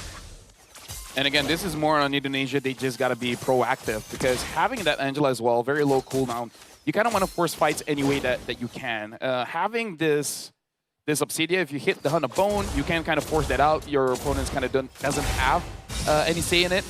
Lunar having to escape that, and Turkey just has to repeat this. Again, for the first, at this point, 7 minutes, calmest MLBB ever. Yeah, Apex really needs that bloody hunt because TNZ is taking the punishment for his teammates not able to hold back Indonesia. They get the hook into a retribution. So Apex delivers that to TNZ. Joe not able to get the invade. Oh, meanwhile, Kabuki still having a good time, but Sigibun looking to turn that around. Yehescu has trick up his sleeve into the harpoon. Sigibun, even with the vengeance, is not going to do enough. Turkey again, just not paying attention to the details that there's at Angela. Yeah. Very interesting choice there, but perhaps a little bit of I would say frustration showing here. TNZ finds Kabuki. No way. Looks like flickers out, and looks like the Ogi Shadow Kill just hits onto the minions. This is not a good start for Team Turkey. Indonesia is taking everything away from them. Look at the jungler. Look at this Uranus. He's about to take that buff away, is he? Hard God at the ready. Oh, no, TNZ. Just a bit late to the party. Joe and Yehescu can do this for as long as they want. So 5-0 up for Indonesia right now. 4 minutes in. Second turtle spawning on the top side. And it's pretty fair to say that both mid and bottom have gone in favor of ID. But again, as long as they don't lose by 2,000, it's not that bad. Sooner or later, we need Turkey to build up the Chastised Pauldron. And Sigibum is forcing out trades. Now he does have the War Axe, so perhaps now we'll be looking a little bit better because he can actually sustain. Kabuki, though, having that Windtalker will be a bigger threat now in lane. But looks like Indonesia, they're going to be taking this turtle. TNZ is waiting. Lunar jumps in, and TNZ actually takes it. Widdy should go down. Apex 47 traces live. This fight pretty much over. Now you gotta look to disengage. Luna gonna chase down, runs away in time. Sigibum also should be safe from here against Joe. All things considered, not too bad. They get the kill onto Widdy, albeit a roamer, but you need any resource that you can get, and Rosa is the one that cashes it in. Yeah, the fact that Team Turkey got the turtle as well, that's amazing. Rosa now having the glowing wand. they basically got a 200, 300 goal conversion, so making it so that the goal lead is not that big. Sigibum is getting attacked here, and looks like Oran is going to take him down. Absolutely dunked on by the Raging Slash. Hesku even taking the aggro from the turret too. The CC has not been able to find much in this game, and Joe continues to do this. Hesku has a hard guard back up. Get the hook, the retribution in favor of Joe. Walks away with the stolen purple buff again. Yep. Again, Team Indonesia, at this point, is all about taking those objectives. Take the turrets as fast as you can. Don't allow Team Turkey to really come back into the game, because there's always that possibility, again, like you said, with the Franco. Franco can turn things around. The thing is, Turkey right now, they don't have enough damage. But when they do, then it starts to be a bit of a headache. But Joe, if he, at this point, even though he's the jungler, if he just body blocks and he himself takes the hook, more times than not, he's going to be perfectly fine. Yeah, one thing that Turkey doesn't have is burst damage, and Rosa will have to disengage instantly. Aran, fearless with that out. So they lose the side lane tier 1s, which is expected right now, and Sigibum can't really take this fight no matter what. Kabuki has the help with the hard guard when needed, and that will be a headache for Turkey. You always consider the possibility of the Angela joining the fight to get the hook on the Aran, but no bloody hunt against Apex 47. Feels like it just isn't worth it. Traction Pulse goes wide. Sigibum cannot catch up to Kabuki, and Indonesia takes priority over Turtle. Yeah, Team Turkey is, so far has not been hitting those kill shots. Sigibum is diving quite forward. Weedy gets taken down by Sigibum, and now Sigibum's all alone against Joe. And behind, Aran tries to get a kill here. It looks like Apex 47 is able to escape that. Rosa is dealing free damage, but the damage is not enough. Kabuki free hitting. Whoa. And now Rosa gets chased by Joe. And Joe, at this point, can't be stopped. We see the effect. If the Angela isn't in vicinity of the target, Rosa can actually take him down bit by bit. But still, no way to deal with Joe. There's no solution that can address this Uranus at this point of time. And it's not going to get any easier as the game progresses. Joe walks away with another stolen purple buff. At this point, maybe Rosa has to consider quite an early Wishing Lantern, because he already has the glowing wand, but you can see that it's not enough. It's really not enough. Team Turkey, they're trying to force out a fight here around the turtle. I don't know if this is a good choice, though. Sigibum not looking healthy already. The fight splits up. Sigibum eats a land shaker and instantly gets slashed to death. A quick disengage from Turkey. Indonesia gets the objective. They now continue to chase. Good purify from Rosa as he gets harpooned by Kabuki. Map presence, 100% favoring Indonesia. Yeah. But again, we got to talk about the power spike coming in from the Angela. It will start to slowly go down bit by bit after the 10-minute mark, but having this kind of lead definitely feels good for Team Indonesia. Team Turkey, what are they waiting for? Like, what's the power spike? But hold on, Run jumps in. The land shaker stun only onto Apex as he secured the top tier 2. Oracle now online for Oran. Sigibum, what kind of damage is he taking? He's taking from the love waves? Down to 30%. Tianzi with the Sky Piercer purchase. So some key items out from both sides. Sky Piercer, a means to an end for Turkey if they get it stacked up. It's a good way to deal with the Uranus, right? Your sustain doesn't mean anything if your health falls below a certain threshold. I think the damage did actually come from Kabuki, because he has quite a lot of stacks, and hold on, TNZ is forced out. And this is very dangerous considering the purple buff is still there. Indonesia wants to take that away. They get the vacuum with the traction pulse. Joe doesn't really care about that. This turtle, I would say this turtling from Turkey, pretty much forced out. And Kabuki very close to max stacks on the bone shards too. 19 out of 25, I believe. Sieging the mid-tier 2, that's the last line out of defense. TNZ will attempt, but that's not going to get anything in return right now. Orion tries to predict where the shadow is, but he gets out. Meanwhile, Joe hook underneath the turret, and that's the Sky Piercer's attack for TNZ. And unfortunately for Luna, he'll have to take the brunt of the damage. Orion getting basically distracted. Yehescu ends up going down. Turkey turns and tries to chase down the targets of Indonesia. A double kill for Rosa, and Turkey defends the mid-tier 2. Right on the mark, as we say. This is where a composition with the Angela will start to slow down a little bit. It's about to hit the 10-minute mark. And hold on, Kabuki wants a 1v1 here. Kenzie gonna survive it? Nope, Kabuki kills him with the bone shard, but trades his life in return. Rosa and Sigibum on the chase, and Sigibum with the collection. I do not think that is worth it. No, it's a 4K goal lead in favor of Turkey. Yeah. Look at Indonesia. They're slowly losing their lead, and not only will the shield from Angela be minuscule, But the thing is, now you're lacking that long-range mage damage that you're used to with the E, with the Farsa, even with the Kagura. So Indonesia, like, those mistakes can legit cost them the game here when they're gonna have basically less damage compared to Turkey. Fleeting time for Apex 47. I gotta quickly take this moment to do a bit of correction. It's a best of 5 bronze match. More opportunities for these teams to showcase their prowess, and I prefer best of 5 over best of 3. We got a game on our hands, and the series ahead. They get a Violent Red Plume combo onto Apex 47. He eventually goes down. Witty comes back to life with the early immortality. Joe tried to chase down Rosa with the help of Yeskio, but Rosa could purify. Joe, can he close the distance? Doesn't seem possible as the fight splits in two. A run on the TNZ. Quash Shadows to get out. Joe zones away the core. Witty goes down. As Sigmund hops onto him, a run on the run. TNZ helps out Lunar. The Angela hard guard comes back up. Lunar will now be stuck in 1v4, but doesn't matter. Yehescu doesn't commit it. They lose a run, and Lunar now can keep on going. Sigiboom is about to hop in. Kabuki, you're in danger. Gets a current call on top of him. Lunar and Sigiboom will continue to hold the front, but Lunar re-engages with the falling Star Moon. Turkey are slowly crawling back into this game. At this point, they're helping out Lunar, man. They're generating the shield so that Lunar can just absorb all of it. Look at this. Joe is taking a lot of damage. Lunar has been here since yesterday. Kabuki gets pulled back and gets taken down. Unstoppable for Rosa. They're gonna keep on jumping onto Indonesia. It's all gas, no brakes. Hescu wants to kill onto Rosa, but cannot tie him down. The only puppet that falls is the Hescu. And he's none the wiser. Turkey are back into this game, and for the first time, they are ahead. Yep, about 2,000 goal lead at 12 minutes here. Team Turkey secures the Lord. And now look at this. They're going to get a lot of free structures on the map, so the goal lead is just going to expand more and more and more. And compared to the draft that Team Indonesia has, the scale is going to up and up. This is like the deja vu of Turkey against Cambodia earlier on in game 1, where there is you lose a fight, you start chain feeding, and then you lose all of the lead.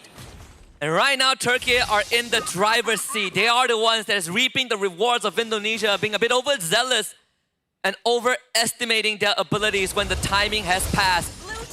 Let's see how much damage can be dealt with this Lord. They do take out the Holy Defense, while the Holy Defense expired already.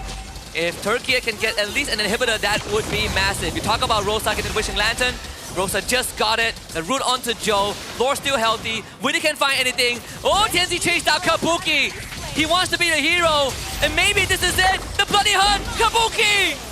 Taken down as Apex saves Rosa. And Luna comes in. It's cleanup time for Turkey. Yehescu, you're going nowhere. 2 bodies down for Indonesia. Talk about ticking time bomb. They gave Turkey the opportunity, and they're going to take it. Because now the Shredders of Turkey are on a line. And look at this, Joe, the front line here, taking a lot of damage from Sigibum, Lunar, and Rosa as well. 6, 1, and 6. Indonesia, Kabuki tried to make a hero play, but here's the thing, man. Sooner or later, we'll see the chastised Pauldron. Yep. The attack speed is going to get lowered. It's going to be more difficult for him to make a play. Honestly, it would have been worth it if he actually took Rosa out. But sadly, Apex 47 with the clutch bloody hunt. Rosa escaping death again with a sliver of health. You could barely see the health bar. Wishing Lantern online, like we said. We did see Turkey now 4.6k goal advantage. And Indonesia, they're running out of time with this lineup. It has to all come down to Kabuki, but he cannot do it alone. And there's also a combo that's worth mentioning. Traction Pulse in the bloody hunt. We've seen it before. It's very easy to pull off once you get used to the timing. So right now we have about 4,500 gold here. Indonesia, in a way, they gotta wait for Team Turkey to make a mistake. And it's definitely possible if Lunar or Sigabum overextends. Because at that point, basically, as Team Indonesia, what you want to do is kind of like funnel Turkey and kill them one by one by one by one. Now the hard guard has been used, and nothing is gonna come out of it from Team Indonesia. This feels desperate. They are trying to fish for anything, any glimpse of an advantage, any glimpse of a pickoff. Rosa is the prime target.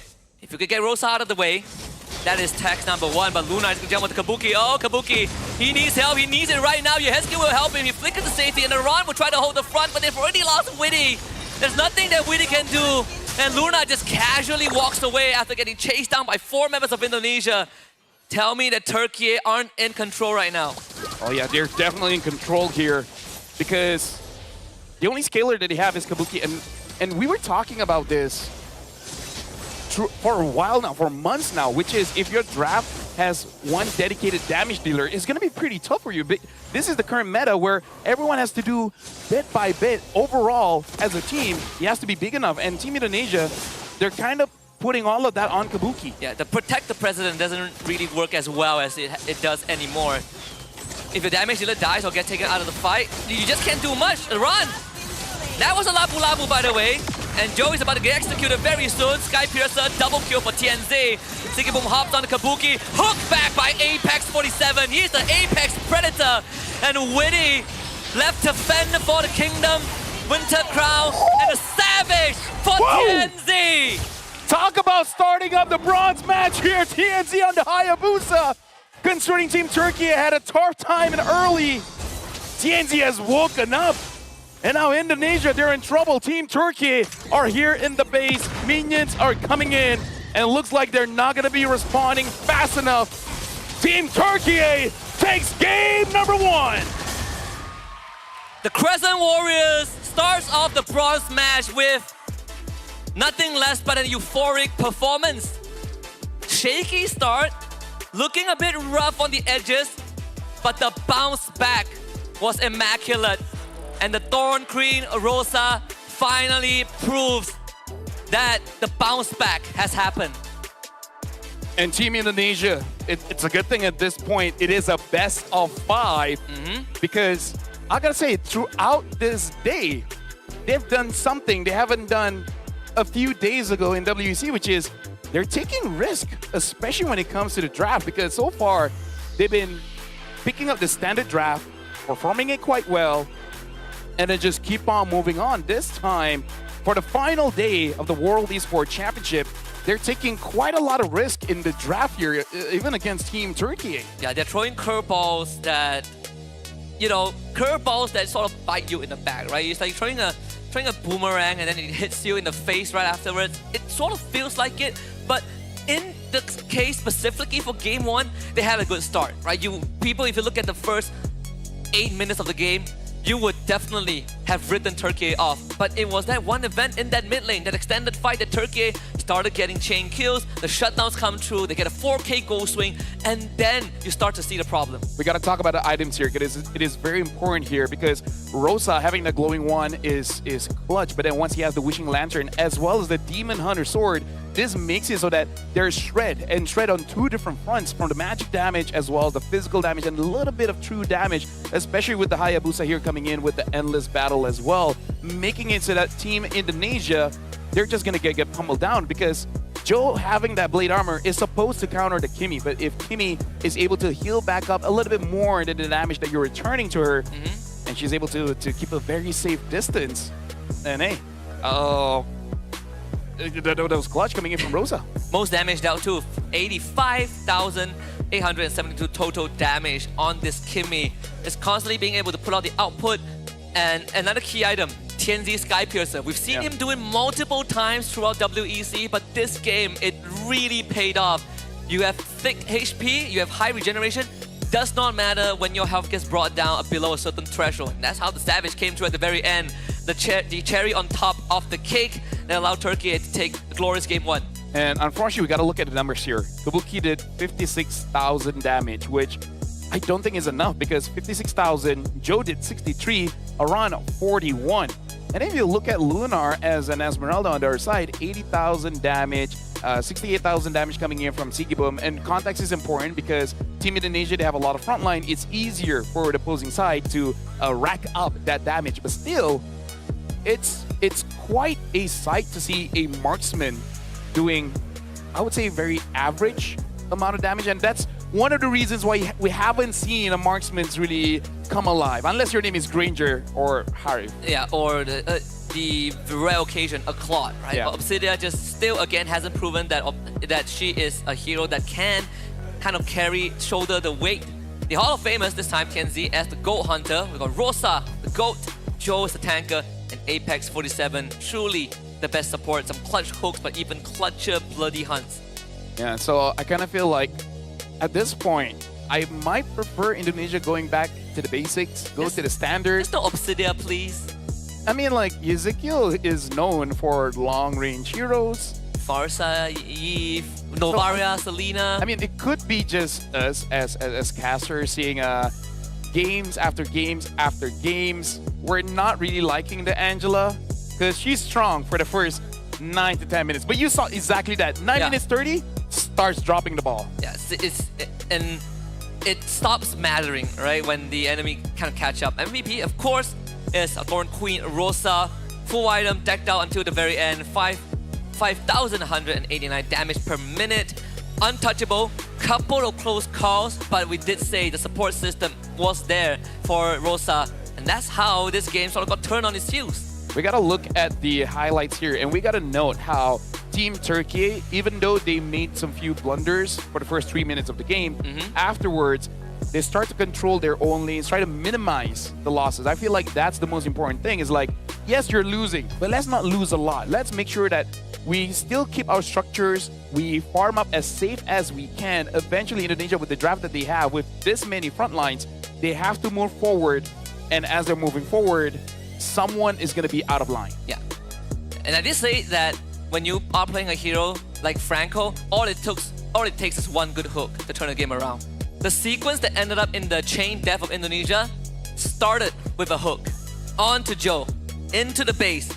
Your head skill followed with the hard guard, and the rest was history, right? A 4K ghost swing, and then hero play started to come out from Indonesia. Kabuki, desperate attempt, takes out TNZ, but here it would be so great if Rosa went down, but look at the health bar. You could barely see it towards the very end, and that's how you know that the signal for Indonesia's end has begun.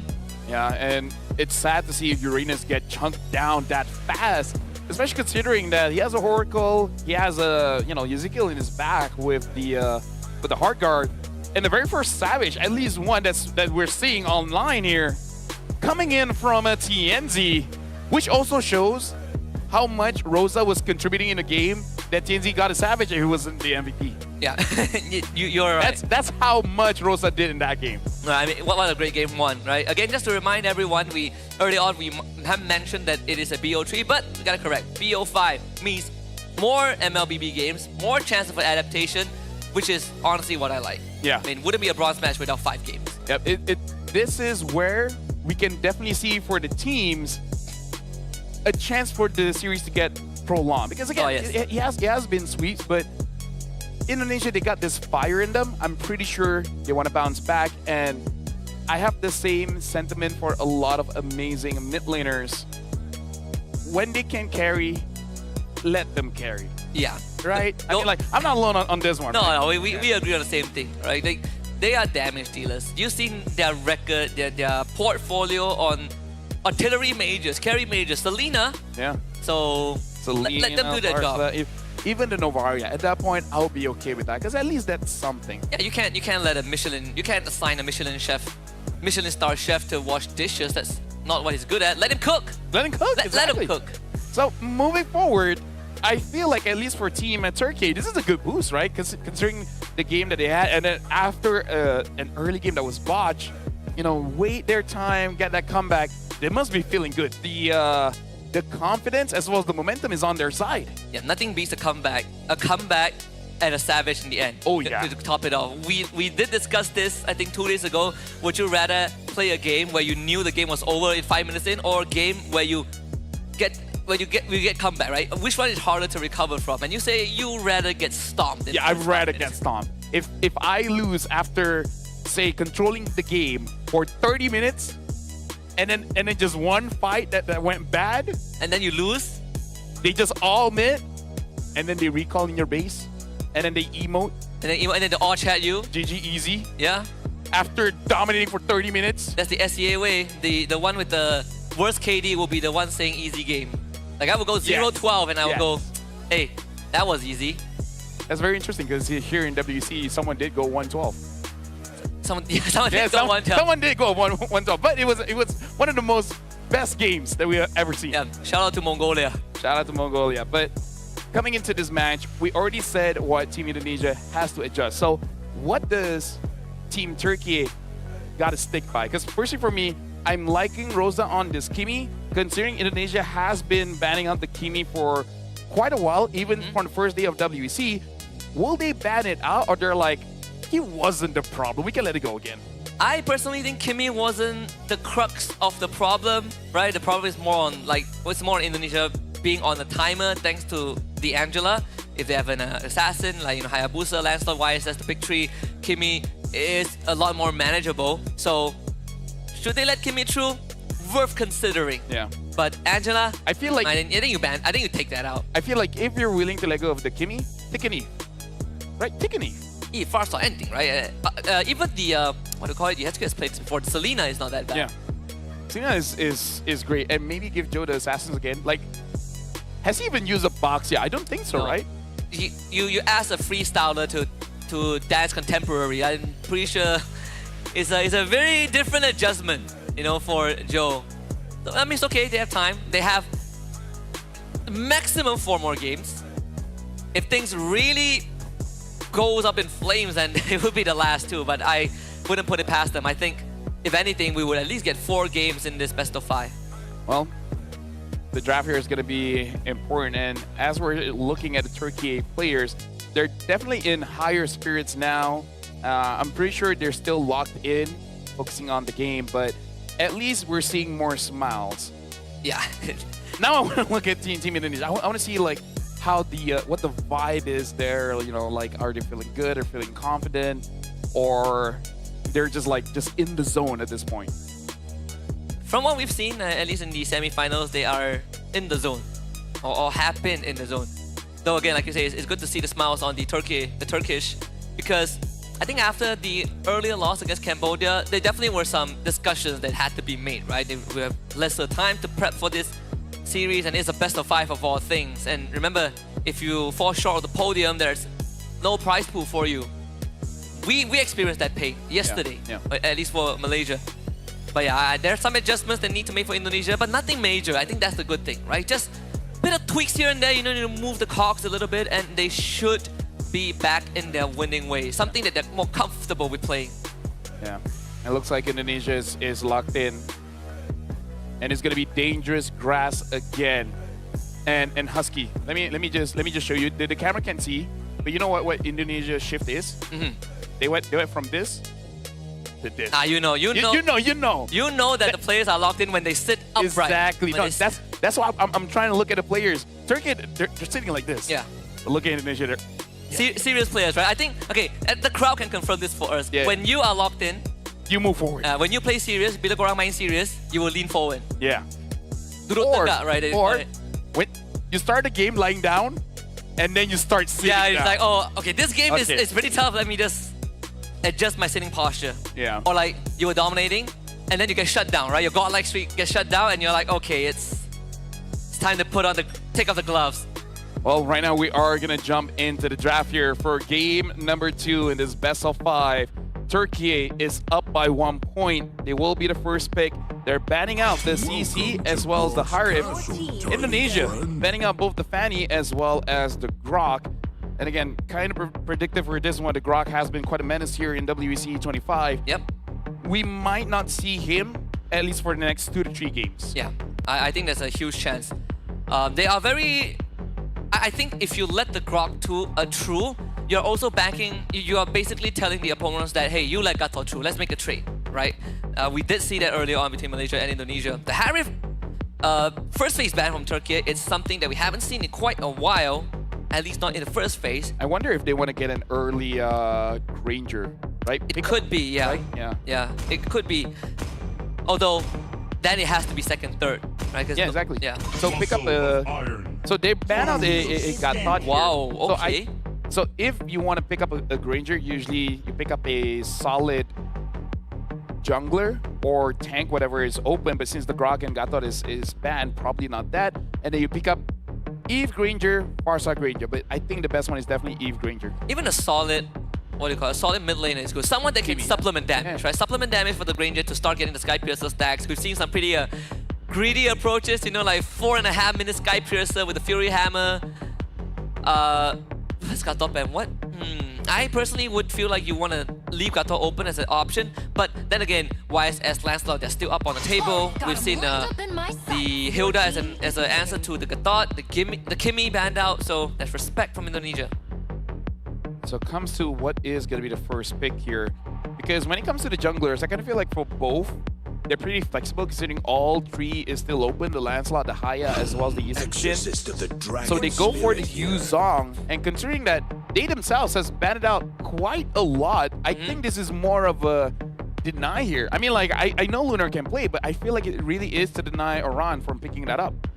You know what I like about a long series, like a best of 5, is the fact that you see the draft evolve in front of your eyes, right? Picks that usually don't get picked up often start coming up, right? Surprises start being brought to. The Lunox first pick is also something that we don't see often. We did talk about Kalea in Game 1, and now it comes through for Widdy in Game 2. So now for Team Turkey, I feel like this is where you pick up Eve, as well as the... if they do want a Granger to pick it up here. If not, pick up your Yi Sun-shin, Lancelot, Hayabusa, whatever it is. But I think considering that they have a Kalia Lunox, I think Yi Sun-shin is definitely the safest. I agree. The Lancelot is not too bad as well. I think the big 3 assassins have their own iframes per se. Well, iframes for Yi Sun-shin, CC immunity for Yi Sun-shin, and iframes for both Lance and Haya. So I'm good. I'm good with it. I mean, it's one of Joe's favorite pick too, so you have to make a trade. And if you ever get Shadow killed on by a Hayabusa, you can easily iframe out of that. The Eve comes through like you said. So now for Team Indonesia, if they don't pick up the Yi Sun-shin or Haya, the chances of it getting banned is going to be pretty high. Because I feel like there's a lot of picks in the EXP. Joy. So they go for the Joy, which is pretty weird because the heroes we were talking about in the previous game is coming out now. Yeah. And I feel like it's mostly picking up the Joy for the Eve. Yeah. There's another pick that I want to say they can consider, but I'm not really sure if it's the best. The Esmeralda as well is a decent answer to deal with the Eve. You can dive in with the Falling Star Moon. You can take Purify on top of that. It was a solution that kind of took Turkey down from credits to Cambodia earlier on. Ruby banned by Turkey, starting to take out some of the marksmen, the fighters, excuse me.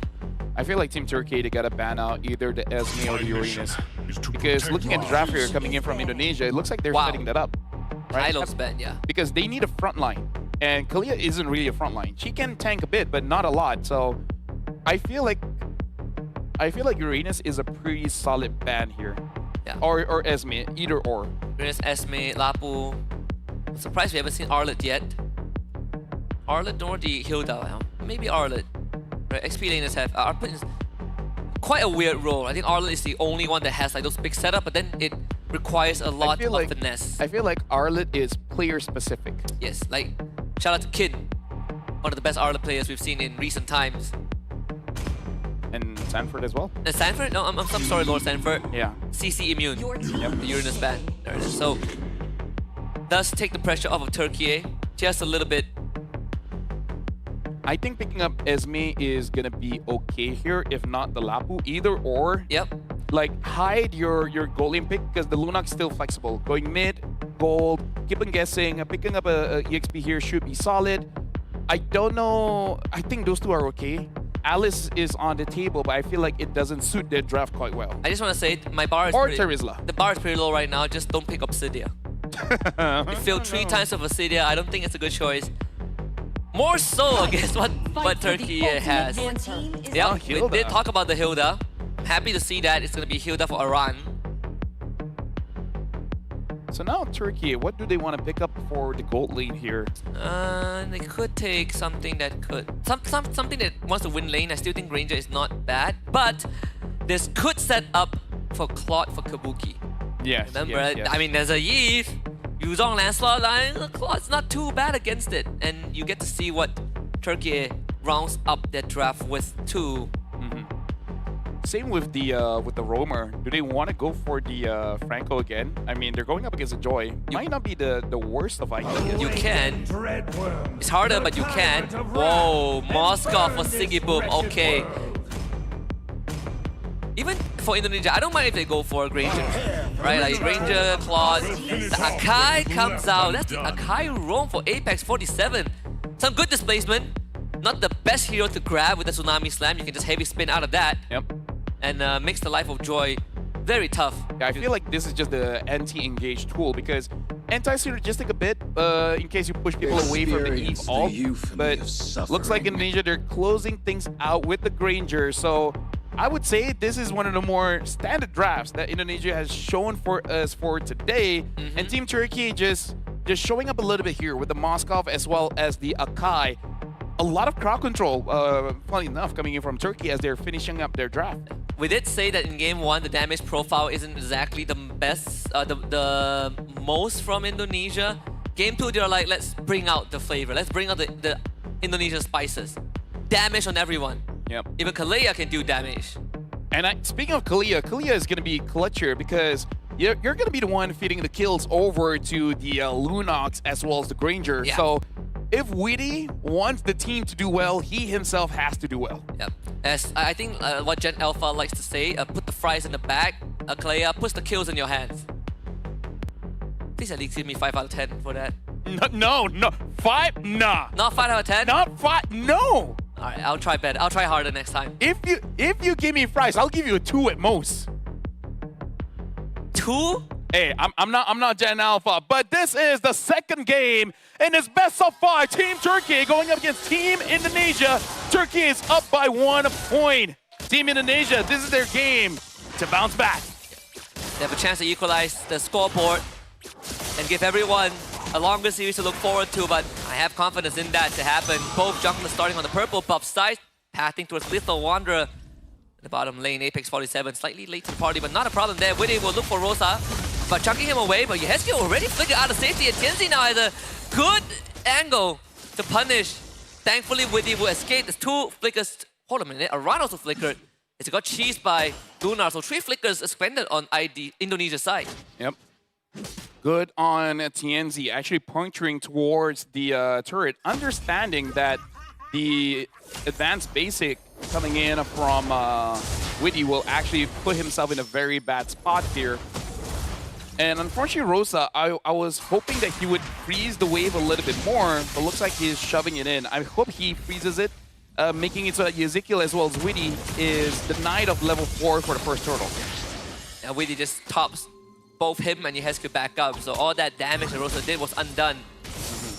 But we see the power of the Yve even without items in early levels. It does hurt. And Tianzi helps out Sigibum in the bottom lane. Kabuki will have to be a lot more careful with his approach. Should be able to claim the minion wave as Sigibum thinned it out too early, so Kabuki doesn't really lose anything. Something to notice here. Looks like Rosa has not been freezing the wave at all. Witty taking a bit of damage. Joe gets onto Rosa. Rosa should hit level 4 here. So for Team Turkey, even without the heavy spin, this should be strong enough for them to contest for the turtle and maybe, you know, kill Aran as well. Yeah, Luna did get the XP crab earlier on. That's why he's slightly ahead in experience. Black Dragon form is available. Indonesia first to the turtle. Apex 47, despite not having the ult, would be able to hold that objective in place, allowing Rosa to not only shovel the wave with Sigibum, but also make sure the Kabuki doesn't want to be there. Though Aran is able to force Tianzi out of contention. Indonesia should get this objective without contest. And that's the scary thing about Hilda. It looks like Kabuki was able to dodge the SOD, so no kills is going to give over to Sigibum. So for Indonesia, looks like they want to threaten Lunar a little bit. So we see some skirmishes here and there, but so far, free trade for Indonesia. Witty, first Tsunami Slam, Apex 47, right out with a heavy spin. Good response from Turkey, an ultimate for an ult. Yep, trying to make sure that this Kalea doesn't get a lot of value, at least here in the early game. And Rosa is just trying to chunk down Indonesia here bit by bit. Ezekiel is going to have a bit of a tough time here. Looks like gonna lose a bit of minions, but if we're looking at the goal difference, it's only about 500. Yeah. So neither team is gonna suffer for the first few phases of the game. Yeah. Indonesia calling Aran in for reinforcements too. They really want to shove that mid out. They will be the first one to gain priority. Thing is, you don't really get to move that much. Even by clearing out the mid first, Witty finds Rosa an instant flicker out Rosa. has to be a lot more careful in face checking these bushes with a Kalea sitting in it. Right now, neither gangs coming in from both teams, really trying to make it so a 1v1 everywhere, and then we figure out how we're going to contest for the objectives later on. Trying to see here, I feel like it's on Indonesia, honestly, to start off the fight quite early because, is it really just because of that Kai that they're hesitant here, thinking like, we could go for it, but what if? What if Apex 47 just pins and down? It's one way to look at it. They've attempted it once, right? But Apex 47 just presses heavy spin, not only escapes but also knocks everyone else away. So, not the target that you want to go for. Sigiboom is hard because he has Purify and it's a Moskov. Tianzi is also hard to catch. If Luna is in the Black Dragon form, there's no way you can grab him out of the air. A lot of things that Indonesia needs to consider. We get a slow look, and Lunar though, healed up on his Shard Residue, but Joe petrified Lunar! What an outplay underneath the tier 1! He wants to go for it. It's not really a good choice. He gives over the first blood to Joe. Just caught an outplay, and he outplayed himself. Unfortunate for Lunar. And that will allow Indonesia to claim this turtle. Yeah, should have just taken the way out. Yeah, I wouldn't even call that a caster curse because he should have survived. 100% should have survived. That was a clear human error. Yep. Joe finds the second turtle for his team. Speaking of which, I think Team Turkey, they're not that worried. Conceal being used by Apex 47, being revealed by Ezekiel. Looks like he was trying to make a play, but denied. Team Turkey might be okay here because going in the previous game, as long as they wait long enough, Rosa gets maybe 2 or 3 items, they can start to make work. And we've seen here in WEC, Eve is honestly the true carry, right? It's not the marksman anymore. Give Eve 3 items, and then all of a sudden, it feels like she's just conquering the world. Yeah, she long range, crowd control, good peel, has shield. You don't see the damage, you just feel it. Eventually, when you start feeling it, it's too late. Yeah. The purple buff was secured by Joe, right? I don't think TNZ got it. Yeah, so Joe was able to get his purple buff. They got Tsunami Slam. That's a heavy spin now again. Another 2 ultimates traded. 1 from each side of the Roman row. Yeah, this is a genius pick coming in from Coach Bagosav. Apex 47 using this Akai does make it very awkward for Team Indonesia to be like, we want to fight, but how? Like, how, bro? This panda is quite a problem. Can someone else push out the heavy spin so that Willie can get a catch here? Speaking of which, Apex 47 taking quite a bit of damage, and Rosa is trying to push around away. Looking at the items here, the glowing one is there. Indonesia should feel comfortable until the Wishing Lantern is built. Look at this, Team Indonesia gets the mid turret purely off of macro. I can't believe I'm watching an Indonesian game almost 7 minutes in, and there's only 1 kill and not a lot of attempts from both sides. Why is there a Hunter Strike on Lunar? Why isn't it a War Axe? And also, that Black Dragon form is the second Black Dragon form wasted. There was no signs of connection from the rest of Turkey, and the turtle is coming up. This should be a no contest unless Apex 47 can somehow pull off a great heavy spin. Yeah, I feel like Team Turkey should try to win out something here. He's not even thinking about the War Axe. This is... I mean, like, this is a build of Yuzong from a while back. You have enough Spell Vamp coming in from the Fighter Emblem, but it has been changed a little bit. Less percentage, but hold on, we got to look at the fight here. Apex 47, good heavy spin, allowing them to get the turtle, but Lunar sacrificed this time. And the second kill for Indonesia. Both devs have been on the Yuzong, but it does give Sigiboom space to secure this bottom tier 1. Kabuki with the Malefic Roar now done. Yeah. Honestly, for Team Indonesia, they have the lead here, but I don't know. I feel like they should not feel comfortable on this one. And TNZ able to escape no problem. We got to see how Lunar will be piloting this Yuzong, because again, this Hunter Strike build is quite old, and I don't know if it's relevant after the changes in the Fighter Emblem. Looking at the damage here as well, 6.7 for Lunar. Looks like he hasn't been participating a lot in the game. Yikes. I think TNZ got that. I think so. I'm colorblind. But even all the more reason to go for War Axe, no? Better honestly, like, survivability. Considering the draft that they have, I wouldn't even mind if he just goes full tank, right? Because the Akai is tanky, but he's not a frontline, right? He wants to wait for things to happen, and then goes in and save someone. Yeah. I do feel like full tank might be a bit too much because then you can't really threaten the back line. Apex on the run. They're going on the hunt for the Panda. Apex is out. Yeah, this is the most macro-centric game we've seen in a while.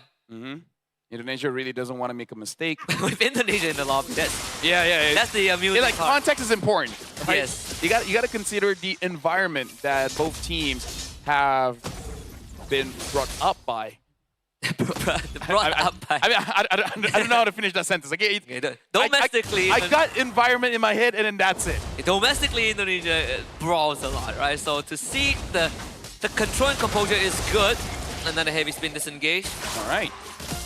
So another few seconds of nothing happening. Joe getting that Holy Crystal. Wow, this is a pretty quiet game. I'll be honest. Yeah. Makes it even more tense. Tianzi now is going to try and see if he can get the purple buff elsewhere.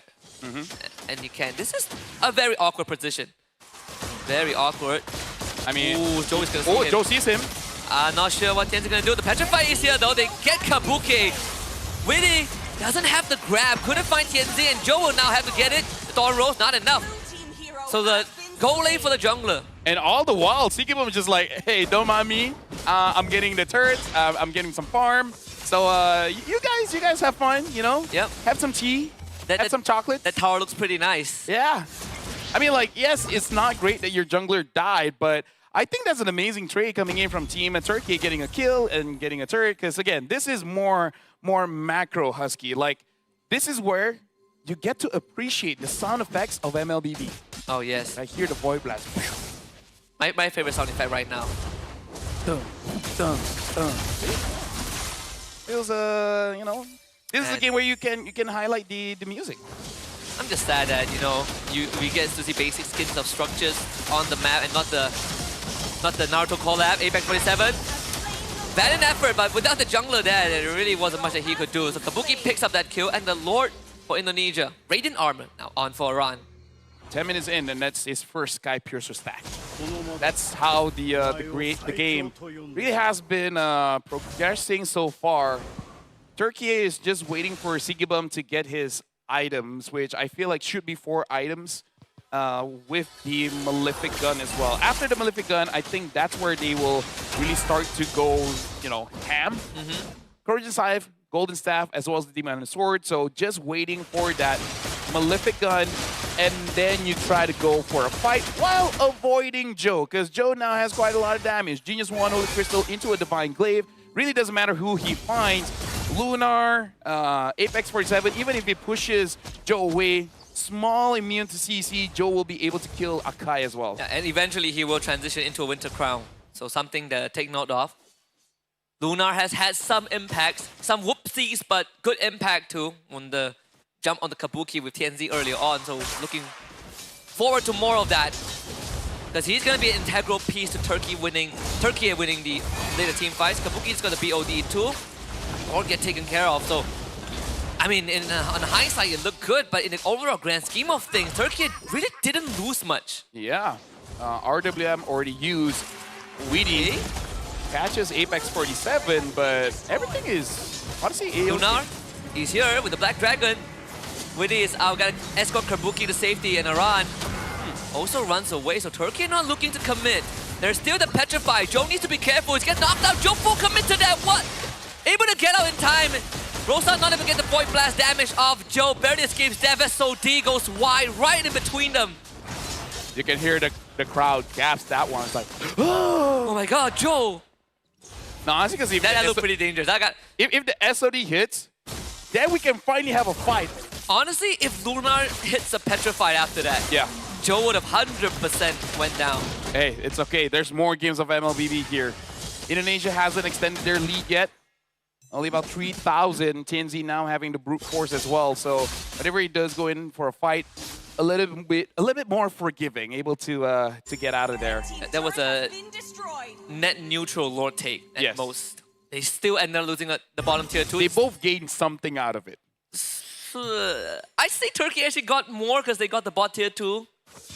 Despite Indonesia trying to rotate there, but they couldn't stop the catapult in time. We also haven't been able to see the full damage profile for YesQ because haven't really seen big team fights. It was short and snappy and a quick disengage from both sides. Sigibun with Monolithic Gun, extra range to take on Indonesia, which is actually very much needed, right? Because not many of them can reach Sigi Boom. I'd say that none of them can reach Sigi Boom. I mean, that's why I said they needed that. So now that they have it, now Husky is the time to fight. The Lord is here at 40 minutes. This is where we start to see the Moskov get scary. Speaking of which, it looks like the Kalia has built... Oh, hold on. Oh, he knows. I feel like us being quiet is like, wait, hold on. But either ways, he knows, and he's just like, do we fully commit? Who flinches? All right. Yeah, exactly. Okay, that was a bust. Okay. It's like David Attenborough, National Geographic. Now we are watching the predator waiting for the prey. Moskov in his natural environment, in a lane, waiting for the Lord to be started. Kalea waiting in the bush. Afterwards, a SOD coming in will turn things around. Speaking of which, Indonesia, everyone is here, all around the Lord. Iran looking for everyone. He sees Lunar. Apex 47 is still hidden. TNZ is nowhere close to the Lord, and Indonesia will decide to reset it. And all the while, Sigi Boom as a Moskov clearing the lane, grabbing more gold, and pushing the wave. This is going to be a tug of war that Indonesia will struggle a bit because the wave clear from Turkey is slightly better. Kabuki just got his Winsome Nature, so that will be a damage control. If he gets jumped on by Lunar and TNZ.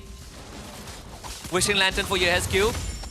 Turkey making the decision to commit to the Lord. Here comes Joe, attempt to steal. They're gonna try and keep Joe away. TNZ go to the Retribution and Joe gets jumped on.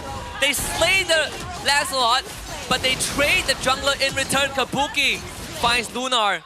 2-for-1 trade in favor of Indonesia, but they did lose the objective. Yep. So, that's definitely better for Team Indonesia, considering the fact that Kabuki also got another stack on Skypiercer when it jumps in. Gonna get a cash, and that is Rosa exploding. Kabuki with the 30th Skypiercer stack. And he's starting to look scary. Sigi Boom does have the SOD, so if anything. I wonder why Apex 47 was... Wait, did they not? He 100%. Unbelievable. I cannot believe he got away. No, okay, so first of all, I don't know what Apex 47 was trying to do. I think the more impressive thing is that he actually got out. Did they not see him? They should have. Even if you don't. Wasn't there a minion wave? Even if you don't see it, it's very natural for you to check the bush with your Rhapsody. You know what? The long days are... that's where you see that endurance comes in, right? Yes. You do start to lose focus, and TNZ is about to lose his life, but he gets out of it. Good puncture, resets. Apex comes in with the heavy spin. Witty holds the front again, and Apex overextends. That's his immortality and his life. Yehezkiel with the pickup. Lunar jumps on the Kabuki. Winsome Nature is going to keep him safe for now. Can Lunar finish the kill? He needs it. Kabuki saved by the flask of the Oasis. And he is now on a mega kill streak. 4 dead on Turkey, and Indonesia now have a chance. Team Turkey making interesting choices here, going in one by one. There's no minion wave though. They can't push, can they? Yeah, but look at that. Catch a Sigi Boom. Sigi Boom is He's all gonna try to the wave. Is the distraction. It's a worthy sacrifice, right? Oh, getting the turn, Sigi Boom! I can respect the idea. If he cleared the wave, or majority of it, to stall out the end game, it might be enough because Apex is now back. 5 for Rosa, 9 for TNZ, Lunar back in 5-2. Indonesia cannot end this game just yet. Apex 47 is here to protect the base. Kabuki now having the Wind of Nature, which I believe he sold it to get something else, but now he's... the rose gold too, right? Yeah. So now he's got it back. I think it is still in cooldown for at least a minute. So by that time, it should be back up. So if Lunar wants to go in for a catch, it might be difficult for him to get a kill. Unless, call me crazy, Husky. If they go all in, all together, as a team. As a team, all right, as a team. Crazy idea, right? But if we see them go 5v5, maybe they can get a kill. I think so too. I mean, Yehezkiel even bought Lightning Changchun. Yeah. The brawl has awakened. The brawl has awakened? I guess, yeah. My England no hab Jun. Yes, there you go. Looking at the itemization here, the Granger is basically full build, same as the Moskov. The mid laner is not yet, but they honestly just need 3 items and they're looking pretty good. The Lunar, yeah, at this point, I feel like I can respect first item, 100 strike, and then, you know, go for Oracle. I get it. Yeah. But maybe by this point, you know, I mean, maybe a War Axe could really help you out. I mean, Queen's Wings for both Lunar and TNZ. We see the Pauldrons for Aran too, so that's not the target you want to go on. And Widdy is starting to catch the necessary targets. By the way, Kabuki has 50 stacks now. So that's going to be dangerous. RWM forces out the Brilliance. Like Dragon Form, they're looking for Kabuki. Yehescu is a good target too. Lunar finds the Petrify. Yehescu with the Flicker out. Aran pinned down. They're going to try and blow him out. Aran cannot escape. TNZ with the kill. And he wants more. SOD connects. Sticking Boom takes it. What a madman underneath the turret. A double kill for Kabuki. He is now 70 stacks on the Sky Piercer. Yeah, Turkey is making a pretty Don't go there. difficult decisions here. Apex, that's the max stack for Sky Piercer. Kabuki, he's legendary. Can TNZ get it? Turkey needs you now. The Turkish hero TNZ unable to take this game under control. And Indonesia will march down mid. We have a best of 5 on our hands.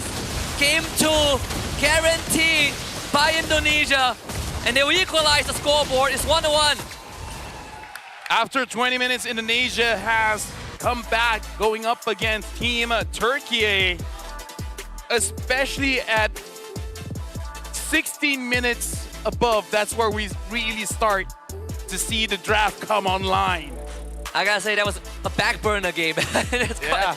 And then put on the back burner for sure. Whoa, that was stressful. I mean, long, dragged out.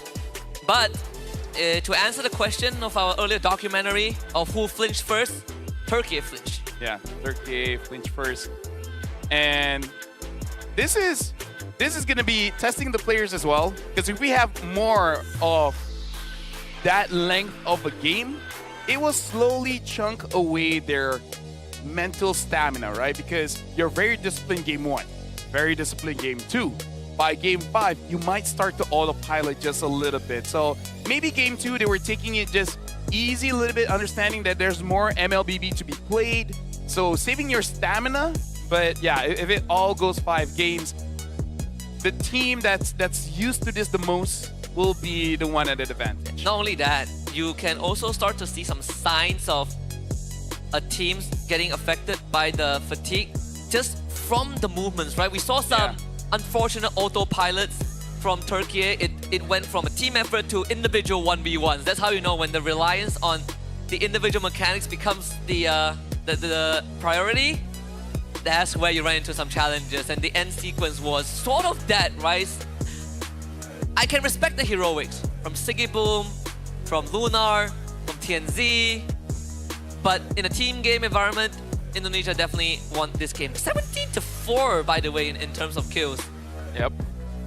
I don't know, I feel like, is Turkey not comfortable with this kind of draft? Because I really feel like the Yuzong presence as well as the Akai's presence is more defensive more than anything else. It's either to deny or to stop the win condition of your opponents. But then, you know, just wait a while until eventually everyone has gotten up to speed, and then we're gonna be looking pretty good. It's just quite different to see Indonesia play, and then, you know, just have a pretty extended game. You know, I blame myself because I said I wanted a bloodbath. I'm bathing, just no blood involved. Well, it didn't felt like it until you look at the numbers, right? I mean, if I told you that it's a 17-4 kill game, but it ended in 20 minutes, you would be interested to see what transpired. Because the goal lead doesn't really matter anymore. It really came down to item swaps and just better macro decisions. I, again, felt like there were a lot of key moments where Turkey went more on a I'll make my own plays, and they didn't connect with each other. Sigiboom did less damage than Widdy. You know, just to put into perspective, a full item Moskov dealing less damage than a roamer support fighter. I don't know, maybe just out of practice, right? Haven't used this hero for a while. Same with the Yuzong. 808 Kabuki is the goal hunter, 845 gold per minute, as well as the GOAT, 82,000 damage, and an Apex 47 taking 102,000. Witty is still the best support. 0-0 and 12 is KDA. I would say Turkey didn't play like they had the momentum, the hype riding around, and Indonesia was being very careful not to make a mistake. And to their credit, they didn't really make a mistake. Yeah, they sort of just were testing the waters to see what the response from Turkey is, and they just exploited those small windows. Pretty nice win, you know, Kabuki gets to play the game for once. Maybe not picking up Cydia was one of the keys. Like, Ranger looks incredibly comfortable. Like, it took him like, what, 11 minutes to get the first kill? And then he ended the game with full Sky Piercer stacks. I can already see the comments, you know, the posts coming in from Facebook and be like, what a coincidence. The moment you don't pick up the Obsidia, you start winning. Or, I'll do you one better. I knew that they can win. Someone out there is gonna say it. Someone out there. Like, someone out there. I think if you've been on social media long enough, you probably know who he is. Yeah, we'll leave it up to you guys. Yeah. At this point, honestly, if I go to social media, I want to find the. You should have survived. This is so frustrating. You should have survived. Oh, this actually for me was one of the most frustrating moments in the game. Even Joe was already like, okay, good play. He was about to go home. No, he already went back. He already dashed out. Joe is like, all right, you know, good on you. I'll see you later. And it's like, okay, I'll see you now. I guess I'll take it. Again, a lot of questions that I feel like the coaches need to ask to the players, and then just get their head back in the zone, because a lot of questions for this one for both teams, in my personal opinion. Yeah, majority of moments in these games were just overextensions, right? Like this, I can respect Lunar going for the play. I think the Flash of the Oasis from Witty helped the Kabuki. He did 2 item swaps, right? Winston of Asia into Rose Gold, into Immortality, and Tianzi tried to make a hero play, Sigibone tried to make the hero play. There's so many moments in the end game sequence that really felt like if it was just done a bit better. This was good. Lunar gives his life out. They find Aran. Joe can't really do too much, but was this necessary? I personally feel like they shouldn't have done it. Yeah. The 808 good on Team Indonesia, able to get the second game. So now both are tied up with 1 point each. Still chasing for 2 more points, so basically making this into a best of 3. I feel like Team Turkey, you don't have to deny the Yuzong if you're not too comfortable on that pick. You know, just let it pick up the Yuzong. You just use something like a Lapu or something that you are more accustomed with, and then just... Because Lunar had an amazing game with the Esme, right? He did. Yeah. Lapu also is... Deathless on the Esme, in fact. Maybe it's time to consider Arlet, right? We haven't seen Arlet yet. I don't think Yuzong is that bad of a pick, but I just felt like there were some very... The impact wasn't there. Yeah, it's pretty questionable, right? It leaves you scratching your head on what the idea was. And again, the overextensions was sort of their downfall in the later stages of the game. Just like what I would say to Team Indonesia after Game 1. For Turkey after Game 2, minor adjustments, right? Nothing too major, nothing that requires, a few months to get right. This one, you fine-tune a little bit, right? You tweak the screws a bit and then you should be okay. Should be okay, because it really is just what's the call here? What's the call? Because I would assume when you pick up the Moskov, you just want to go for that late game. 4 items is enough, right? The last item is going to be more defensive. Win of Nature, Rose Gold, or Immortality, depending on the situation. It's just that they didn't start anything, and I feel like it's more on the team asking, okay, is it going to be Akai starting the fight? Is it going to be the Yuzong starting the fight? Are you guys waiting for Rosa to open the real world manipulation to box them in, and then you guys go in? It's just that it looked like they were just slightly bit confused on the order of from A to Z how we're going to do this. It's like, what are we afraid of, right? Maybe they're afraid of the Kalea. I can understand, but I think I'll be nitpicking if I say that there's a few things that they could have done better. In the grand scheme of things, still the main point is the overextension. I think that's the best way to really highlight the main struggles of Turkey in that game too. Everything else, you can sort of like glance over it and be like, yeah, not. Well, let's be like the players and have just move on, right? Now we got to reset. Now we got to go on to game number 3. And in terms of the game, I'm guessing Rock is not going to be there. Kimi is going to get banned again by Team Indonesia. So maybe for Team Indonesia, the win condition is very easy. Don't pick Obsidian and then you're good. I agree. Just keep drafting like this. Just play like how you played the whole tournament, except for game 1. Yeah. That was more of a draft thing. I also, one thing that did, got me curious was the fact that Turkey were on blue side. They had first pick. Grog was banned by Indonesia, but they banned Gatot. Yeah, they banned Gatot. So that was also... And Apex has used the Gatot, so... Question marks. I mean, Gatot hasn't won games today, but still, I think it's a very positive win rate overall. I mean, in WEC. Team Turkey, they opened up yesterday Lapu, Gatot, Haya, and they won the game against Myanmar, so they definitely know how to use the Gatot. So, yeah, question mark, because the reason why they banned the Gatot because they don't want to first pick it, and their first pick is that Yuzong. Maybe they should have switched it up, ban the Yuzong, and then grab the Gatot. Or just open the Yuzong, right? Yuzong isn't too big, like, it isn't like the endgame thing. They have been banning Yuzong basically almost all tournament, which is also something a bit weird here. Maybe in like higher stake situations, the teams start to overthink a little bit, right? You start to overthink, overanalyze the draft, and... Or just like us, we always have that one bad juju hero where like, doesn't matter if that hero has a good or bad game, we will lose for some reason. Oh, for me, it's very simple. Amon. Amon? Actually, no. I have a few. My Amon. Florin is one. Like for me, is more on what Milo sucks on that day. Because when we rank with him, there's a day, okay, you know what? Never use Hayabusa again. Even when he was using like a Belmont jungle, we win. But when he gets on the Hayabusa and he gets a Savage, we still lose. Oh. I don't know why. It's bad juju. I have one. Shout out to our friend Realize, if you're watching from Indonesia. Please don't ever pay Moskov. Oh, yeah. Your Moskov needs improvement. What is my hero? I'm pretty okay with everything. Really, no hero that you feel like if you... Give me a... Oh, I have one. I have a hero that I feel like is your bad juju hero. Okay. Kalea. I have an amazing game. No, you grab Tigreal into your teammate. You grab El Wombo combo into us. No, that's the reverse juju. I make bad plays and we still win. Because we were 10k go ahead. I mean, yeah, but still, Like that's the reverse. That's the good juju. No matter how bad you are on the hero, you still win. I just want to say, ladies and gentlemen, Staffel can be a bad influence. So do not use Kalea and grab Tigreal into your team. Hey, we won.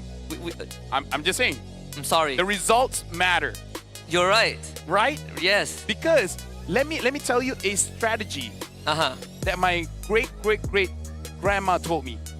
Great grandma. Okay. We had a good conversation when I was young. In what language? English, of course. Don't let your opponents know what you're doing.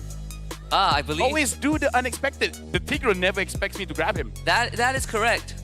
So he ults into no one. No, I died because of that. It's just you. Everyone else is fine. This is why I move on from that. It is a. What was I? It was a mood shift, right? At least for Indonesia after that game 2 win.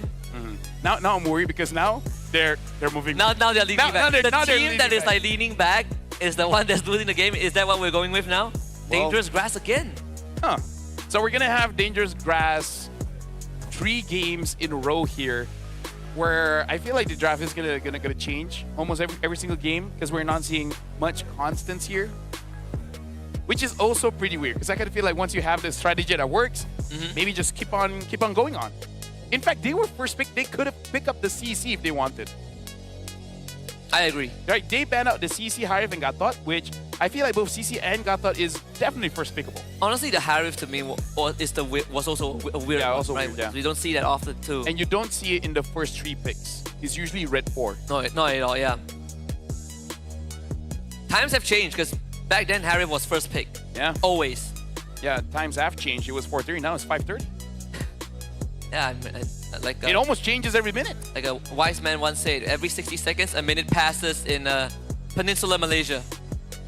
Time moves differently in Kuala Lumpur than Indonesia. Speaking of which, Indonesia will be first pick.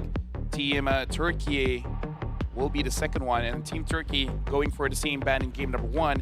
Betting out the Grok as well as the Baxia. Indonesia still sticking to that Kimi ban, which I feel like that's their bad juju. If they fight against the opponents, no matter how good of a game you have it, somehow they lose. Yeah, Kimi is the problem. So they ban out the Fanny Gatot as well as Kimi. So the first pick here is going to be pretty interesting because... The big 3 assassins are open again. Well, now that Joy has been picked up by Joe, that makes it 4. Yishun Shin, Lancelot, Joy, Haya, what else? CC, Angela, ban. Okay. Interesting. Doesn't 100% feel necessary, but okay. And then the Kalia first pick. This I understand, because they banned the Katot out. Though, it's not really a direct answer. It's more like it's a viable solution. Either way, do it, Kalia. I mean, Purify is always one way to do it. Purify heroes that are hard to catch with mobility, iframes, Hayabusa, I would assume. Lancelot works too. So to go back to some of the comforts from both games, Tianzi had a great game with the Lancelot. Yep. And the CC on Siggy Boom in game 1 was also pretty hard to take out. So now for Team Indonesia, when they had this Kalia, they pick up the Lunox early. I kind of feel like pick up the Farsa might be better here.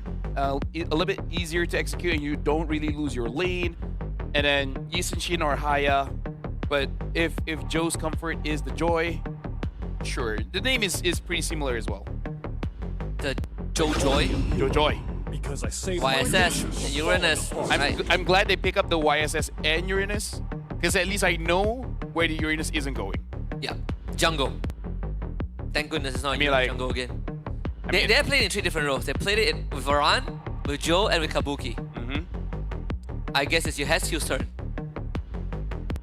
I feel like at this point, picking the Eve should be safe, if not the Farsa. Like, I feel like just pick up a Prio mid and then make sure that Ezekiel doesn't have a good combo alongside with the Kalia. Yeah, Don't give him some kind of burst. I think Eve is good.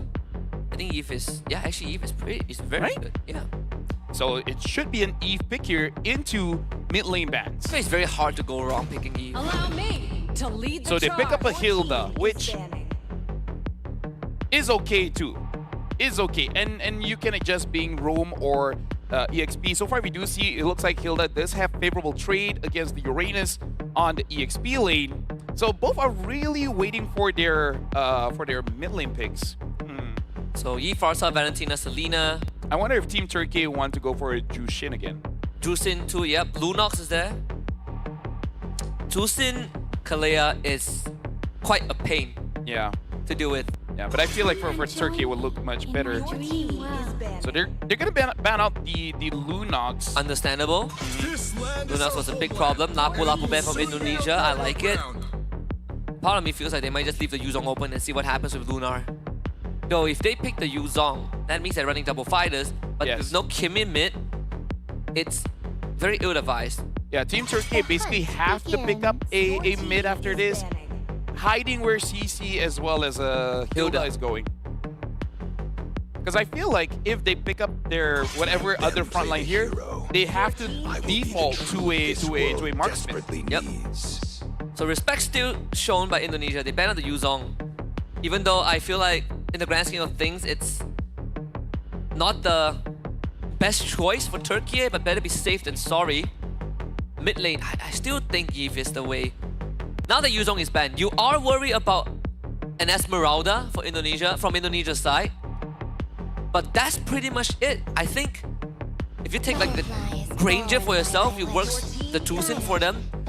It gives you strong presence in skirmishes, but you do lack crowd control. Because here's the thing, I noticed as well, the reason why I did call out the Jushin is they really like to pair it with picks like Hilda as well as CC, because basically making it so that they have free damage. And I feel like this is just the composition they like to run.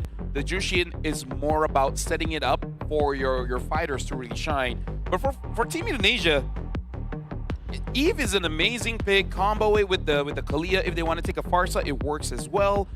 And then Esmeralda, I think, is pretty solid. Ooh, Eve Export. Oh, that's... Now this is a problem. Turkey needs to pick up the Granger because you need someone to at least take down the Braga armor. I agree. I think Granger is if not ever more important. What other hero can burst it down in? Harif is the only second one, but definitely harder to play than the Granger. Play out than the Granger here. Claude is like your safest option. Like people always fall back to that. Definitely not Obsidian.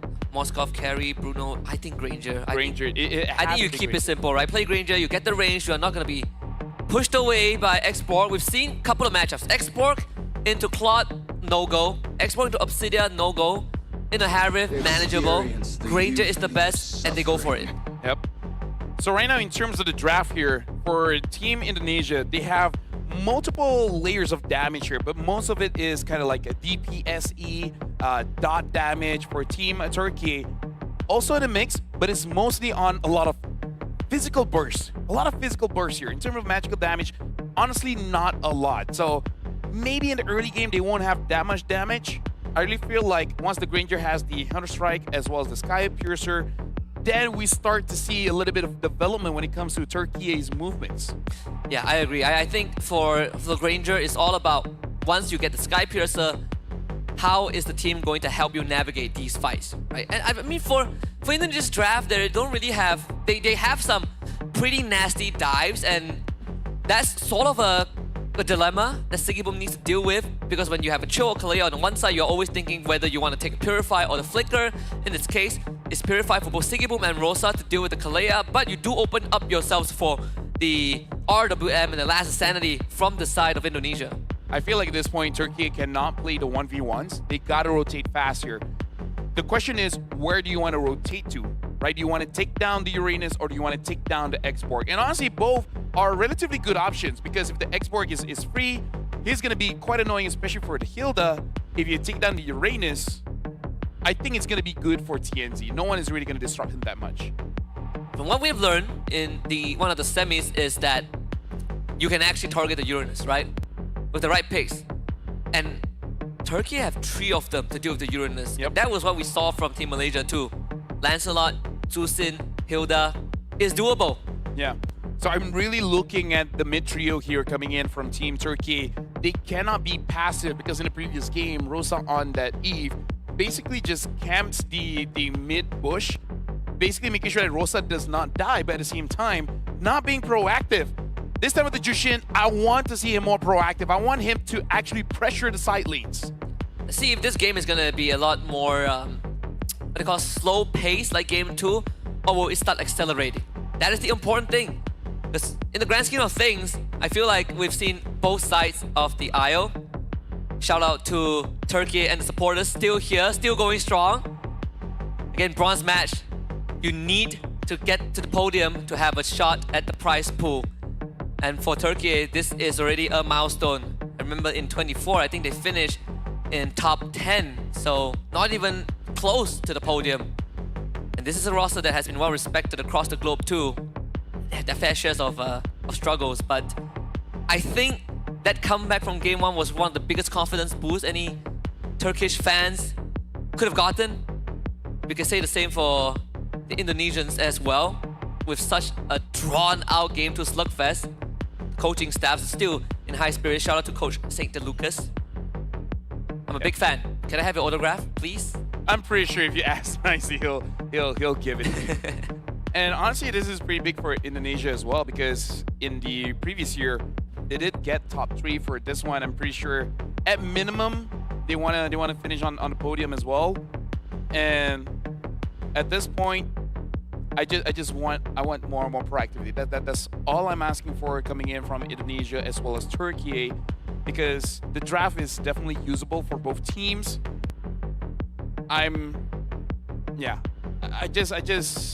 At this point, I'm honestly out of words for Turkey against Indonesia, because the previous game, there's not a lot that was brought forward to.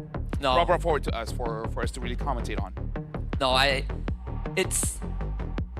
Honestly, you say it's a battle of attrition for the team, so I'd honestly... It's a battle of attrition for us as well. We are also put to the test too. Yeah. Oh boy. So right now... When was the last time what was the longest streak of games you have gone in a single sitting? Mine was 12, I think. 12 with a 9-game lose streak in a single sitting. Well, the most you've played.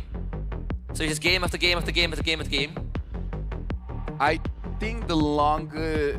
I honestly don't know the longest lose streak, but I've definitely had the history being full of losses. Not a single win. So I don't know how long that is, but at least that long. Is it long enough that you have to scroll to see the rest of it? Or yeah, meaning like I scroll to the end and it's all lost. And it's all red. Yeah. But I still maintain 65%-ish win rate every single season. So with a lose streak? Yeah. Well, that's pretty impressive. That's very respectable. Anything above 55 is actually above average. I know we always say, you know, win rate's not that important, but I want to make sure. The lowest I will ever be is like 66, 65. Okay, that is a very high bar. You are an A+ student for sure. Yeah. Some of our audience have been here since the very morning. They came here. Hey, shout outs to them, man. Shout outs to them. They've Shout been outs here to since the semis. We saw some of them during lunchtime, and now they're back. Just waiting for the games to conclude. But of course, this is going to start wearing out on the teams too. When you have to, I think it's more of like the downtime in between that makes it a bit, what do we call it? Hard to manage? Yeah. Can't find the right word for it. Composure is important though. I would say if there's one player that has gotten the biggest confidence boost so far in the series on both sides, Tianzi for Turkiyye. Actually, no, I would say Rosa for Turkiyye and maybe Kabuki for Indonesia. Honestly, after Lunar's game with the Esme, I feel like he should have a bit more confidence as well. But maybe after that Yuzong game, it went back down. So now it's neutral, right? So now I think it's neutral for both. I feel like Indonesia, they haven't really gotten that confidence just yet because we've seen the players on stage. I mean, we've seen Kabuki, we've seen Joe. We know how different they play when they are confident and then when they are not. Because when Indonesia, they are very, very confident, they will force out a play, right? Because I feel like that's the biggest difference, Husky, that we've seen, especially for the first 3 days of WEC, is that whenever Indonesia feels it, they will fight in your jungle just because they could. So it's a mood thing. It's a mood. It's definitely a mood thing. It's definitely a mood thing. Today, do you feel like fighting? Not really. I feel more peaceful. I feel more religious today. How? I don't feel violent when I wake up. Yeah. Okay, that's a very poor way of putting it. But you get the idea. People who have watched Indonesia play sort of know that... I think I play more aggressively after Ayang Kepo. After Ayang Kepo? Wait. Depends on how much I ate that. Because are you trying to end the game fast to use the washroom? Funny enough, I've gotten immune to that. I don't really use the washroom that much after eating spicy food. Good on Today you. or tomorrow or... Same. I'm not sure if that's a good thing. Yeah, it's the same. We're stronger. We're stronger just like the like players Boxy now. says. I'm a strong roamer. I'm a strong roamer. By the way, shout outs to all of you guys watching. We are making sure that everything is A-okay here. This is... When we said this is the battle of attrition, we didn't know how right we were. You know, this is why we're doing internationals, man. Yeah, like this is why. We call everything the first few minutes of the pre-show, and then everything becomes a reality. Pre-show, the draft, the we call drafts flow of the game. Yeah. Yeah, right. Flow of the game. On desk and behind the scenes, actually. Yeah. Just because the camera isn't on us doesn't mean we stop talking. So the accuracy, the percentage of accuracy for this show alone is 120%. Higher than my win rate. Yeah. For sure. I'm guessing you don't want to say it? My highest or my lowest? Just average. Yeah, 50. Definitely not as high as yours. Mine was 50. Probably like 60 was like the highest, I'd say. This might be a hot take. I feel like it's easier to maintain your win rate as a roamer. As a roamer. Because number one, I feel like when I'm playing roam, everyone gets their main role anyways. Right? Meaning like... Yeah. Meaning like I'm not seeing a mid playing EXP. I'm not seeing a gold laner playing jungle. Like there are games, of course, where like, bro, can we swap kind of thing. But, yep. And then most of the time, they want to pick their heroes first. They want me to be last. And at that point, I can counter the draft. Yeah, I'm a mid player, so I struggle with that sometimes. Yeah. They want you up first. They will, and then you just have to pick heroes that generally can do everything. Yeah. That's why Yves is one of the best options. Yeah, you pick up the first hero and then enemies just... It's like when we play with Milo and we're like, hey Milo, how about you use a fan? And then every single hero on the other side. Saber, the Cho, Kaja, anything under the sun. We win. Cyclops is also a popular one. Yeah. Which the skin is coming up. I don't play the food game often. I saw someone, so I saw this funny post on social media. So it's like you have to cook and serve food, right? So it's like a mini game you play. Someone was complaining. I don't know how to serve. That they only have one pizza oven. Yes. But they have to serve to 3 guests who want pizza. That is a bit annoying. In a time attack mode. At least the drinks you can put up 3 drinks at a time. The burgers you can put 4 burgers at a time. But yeah, the pizza you only have 1. I feel like I shouldn't have upgraded that one. Yeah, so it's actually forcing you to lose customers. But hey, if you guys have to bring it over to the venue, we would like some pizza. Actually, now that I say it, Rose might figure something. Yeah, we have a lot. She had snacks, but we've been here for a while. So. A lot of food in the green room, actually. We have so many foods. Like, I know you work out a lot, but the calorie intake has not been good. I haven't been working out for quite a while because we've been here exclusively the entire day. Today. Meaning like this week. This week, yes. Yeah, this week. You know, I like being friends with you. Me too. You are an amazing person to get to know. Yeah, we are trying to sort things out first. Again, I think we caught a glimpse of Amarcia's working overtime to make sure that things are in order. Yes. Shout out to Jess. Wait, Res. No, you're not supposed to say. Oh, I'm not supposed to say his name? Hey, but no, people know him. He's true. He's very popular by going to podcasts and then donating on the podcast. Yeah, so he's actually also popular for the yellow card. Yes. I didn't know it was discontinued until I asked him. I was like, can you give me a yellow card? And he's like, no, we've discontinued that system. Oh, really? I actually didn't know that. Yeah, they have since... Now it's 2025, right? I think the first time we saw it was the last time we saw it. Well... Now we can all breathe because we're jumping straight into the game here. So we'll see at what stage of the game we are at. We're at the beginning here. Thank you very much to the crowd for still being here. Yay! Anyways, right now... You guys are... Look at this. Wait. We've seen this before. They're doing the Sakais. And they don't see it. Because the pressure is on mid. Conditioning. Yeah. We have seen this before. Oh boy, well... Hey, there are some lessons to be learned. Look at that. I'm hearing the crowd cheer because he successfully got that buff. But either way, hey, shout out to Joe as well as Sakai. Sikabon taking a bit of damage from Kabuki. Looks like a lot of trades is happening around. And at this point, I want to see the player reaction of TNZ and be like, wait, where's my buff? That has to be frustrating. Joe even got the gold crab too. Kabuki with a good leash on the lizard. Joe is now accelerating the lead. TNZ shows up. He's late. Yeah, and he's like, okay, can I get something here? No. Can I get something here? No. Like, TNZ, but as of right now, it's not that bad, right? He's still level 3, but the thing is, Joe just... Why is he not level 4 yet? Well, he needs one more cap, right? Because he didn't steal... He only stole the orange buff. He didn't steal the lizard. Yeah, he stole one extra cap, then yes. Yeah. Though still, it did mess up TNZ's road pathing a little bit. He's going to try and put some damage. It's Purify out from Apex 47.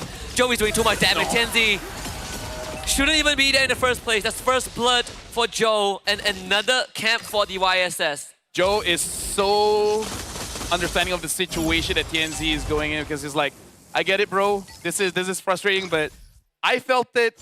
Now it's your turn. And look at Kabuki and Sigiboom just trading all around, and Sigiboom gets it. The thing is that the TNZ's pathing is severely delayed because he had to go for purple. He misses an orange, no gold crab. Rosa should get out. With a delayed timing, you shouldn't be contesting for objective and pressure, right? You want to get as much resource as possible. And that's actually a kill onto Rosa. Into a Tsunami Slam. Witty drags Apex back, and Apex will survive. Yeah. Witty taking a bit of damage, but the Kalia can heal up, so it shouldn't be a problem. Joe here goes up against TNZ with 1 level difference. And Apex 47 as well as TNZ has to be careful, because if Joe is feeling like he could have gotten the double kill there. Definitely is feeling it. So already a 1.3k goal lead. Aran was sandbagging the lane. And this is a problem. This for Turkey, damage profile-wise, not really the best, especially in the early game before you get items, unless you can bring Siggy Boom into the fight. But even he needs items.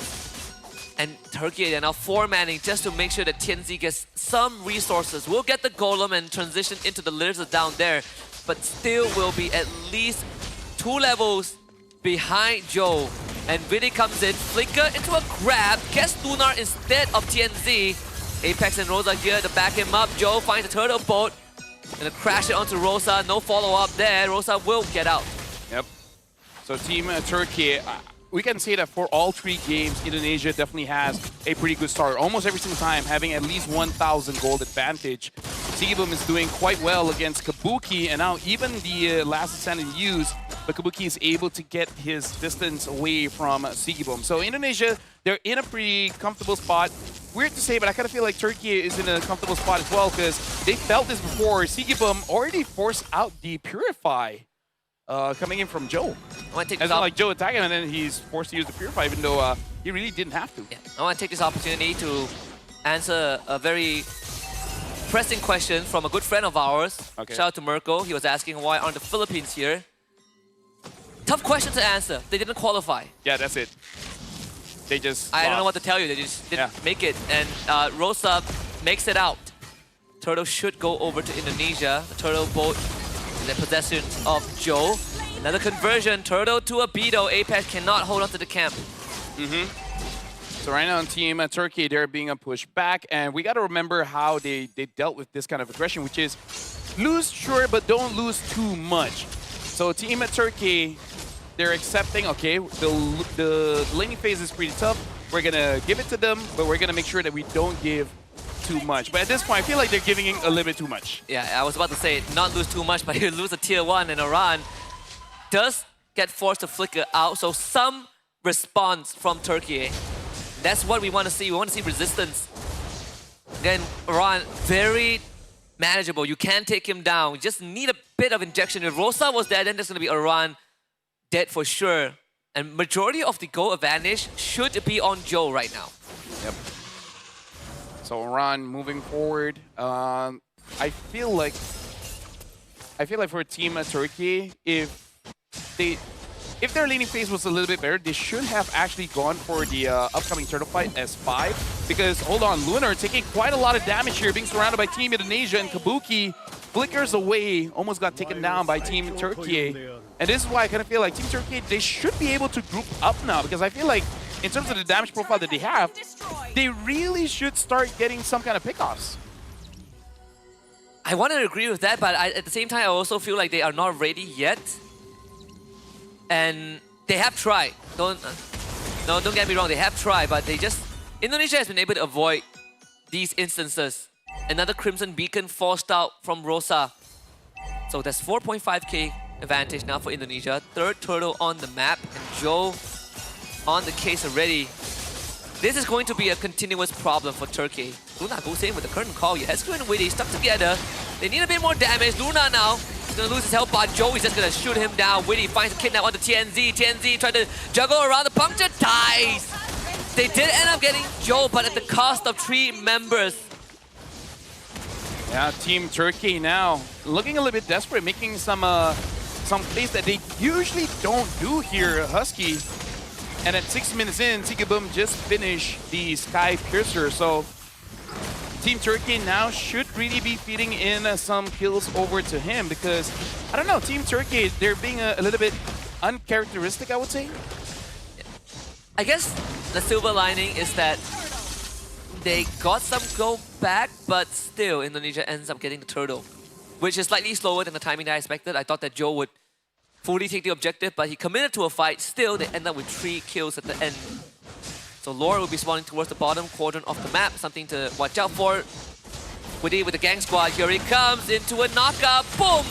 Kidnap Lunar back to his team. Joe doesn't have the damage just yet, but is at the cost of Lunar's vengeance. The tough thing here is that there's a 1 item difference between the junglers. TNZ only has the War Axe, and then Joe has 2 items, the War Axe and the Hunter Strike, if I believe. So just by the junglers itself, the difference is too much. And Apex 47 just gets caught and it just dies there. It's another kill fed into the machine of UHSQ. 100% kill participation so far. RWM traps on the 2, Iran from the back, zones out the rest of Turkey. Indonesia gets an easy mid-tier 1. The drag back onto Iran gets shrugged off very easily. TNZ really wants his buff. Mountain Chaka gets Yud. Weedy with a knockup. Tsunami slam. RKO. Lunar is gone. Indonesia continues to step on the gas. Yep. Team Turkey only have 1 kill to the name. Rosa just built the glowing wand. So this time should be able to reduce the healing coming in from the front lines of Team Indonesia. But I think the problem still persists, which is they just don't have the damage. They don't have the damage just yet. So they just gotta wait, scale up. In the previous game, they came back at about 9 minutes and 30 seconds.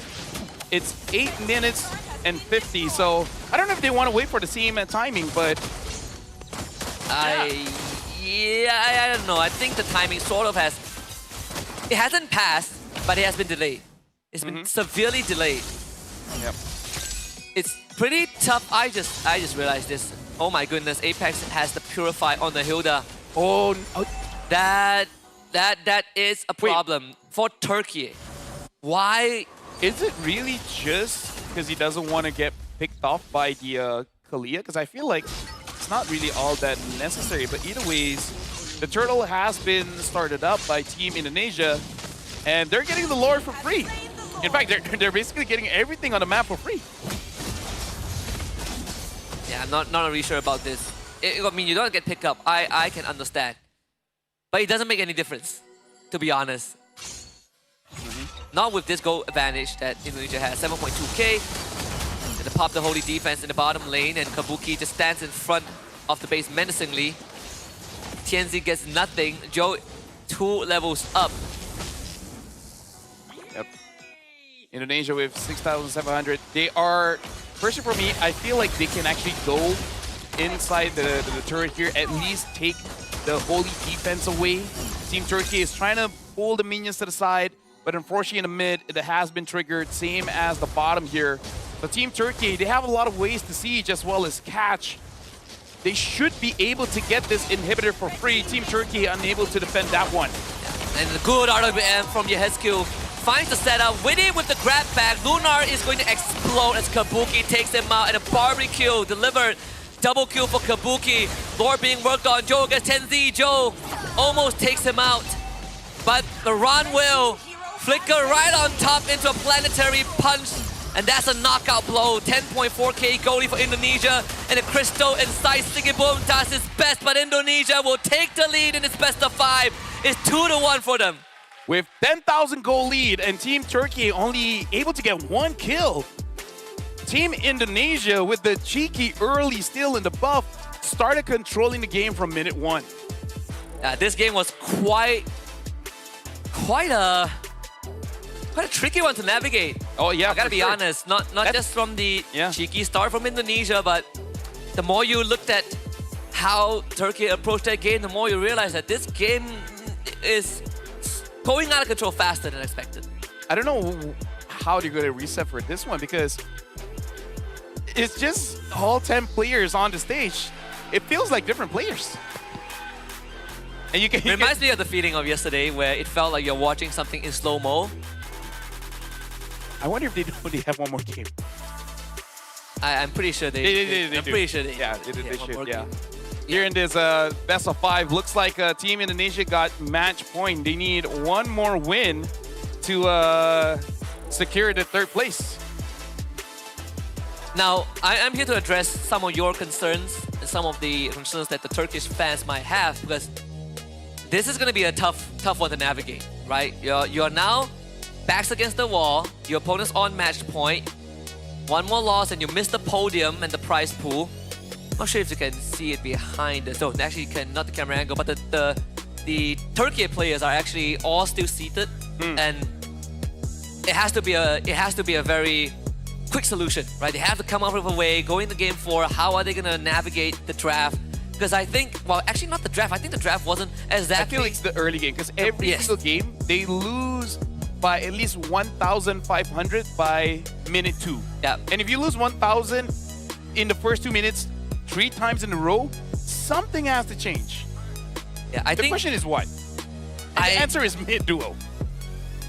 Mid-trio. Personally, do not like the Purify on the Hilda at all. Yeah. I understand the idea, but it's not going to make a difference. Let's be very honest. Whether you get grab back or whether you Purify out of it, your job is going to be throwing your body like moths to a flame. And it's a very tough game to navigate. When your jungler is behind, remember that in the mid interaction, TNZ late with the jungle pathing because, you know, Joe decided to make life hard for him and they still tried to contest mid. TNZ ends up going down and then you see that snowball instantly gets created by Indonesia.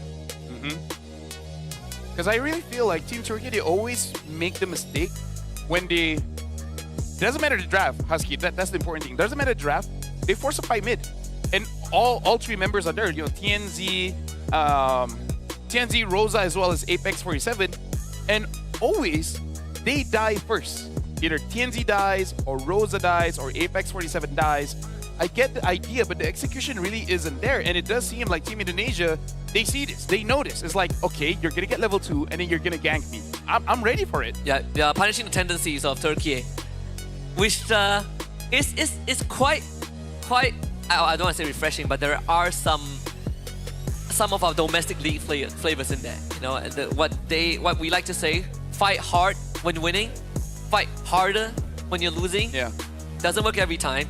I want to look at the numbers though. Like this number, let's see. Yeah. Around 9 to 10,000 gold difference, 11 kills to 1. And in terms of damage being dealt, honestly, not a lot all across the board. The highest damage that we have is around 39, almost 40,000. Yeah, which is considered quite a lot when your targets pop like balloons. Yeah. Hall of Famous on your screen. We've got Joe as the goal hunter, USQ, the GOAT and the best support, Aran as the tanker on this Uranus.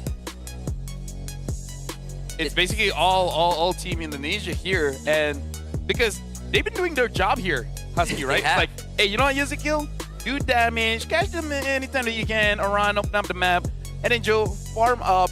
If we need you, please come visit, deal damage, and then look good while doing it. Everyone has their jobs and they just do it. And that's something that, you know, I want to give them credit for. They definitely took a page out of how Malaysia approached the game, right? It's almost sort of the same trick. They learn and they adapt fast. I love it. And of course, Joe was the one that really spearheaded the snowball of this game on the 317 YSS.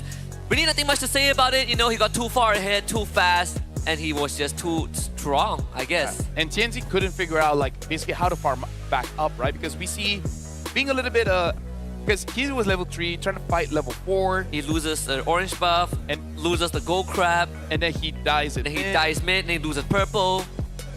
So it was just, you know, snowballing out of control. Maybe that's how you wanna, I guess, like, you wanna tilt the jungler. Yeah. Take one of their buffs early. And then after that, it all goes spiraling down because they're like, okay, I don't know how to play the game anymore. And not just that, like, jungler is such a integral role to this current meta in ML right now, is that when the jungler dies, you not only tilt the jungler, you tilt the rest of his team. Because they rely on him, right? Yeah, which sort of brings us back to like that chat we had with the South African players, that they were getting caught off guard with how fast the meta is right now. You get snowball in the first 2 minutes and it feels like the world ends. Yeah. Yeah, in this meta, it is very punishing if you make early mistakes. That's why the first 2 turtles are so important. And that's why the laning phase is very, very important. So Team Turkey, they need to re-establish themselves. Understanding that Indonesia, they're a team with very high mechanics. You gotta get some kind of advantage in the draft, and then understand. You gotta win or not lose that much, because it's not a coincidence. All 3 games, 1,500 gold difference in the first 2 minutes. You know what you're doing is not working. You gotta switch it up. Here's where I want to get your input on this. I know you've also had experience leading a team before. If your team is in this position, right, the role of the coach, how are you going to navigate it? How do you tackle the players? Every single time, it's all about something that's very simple to execute.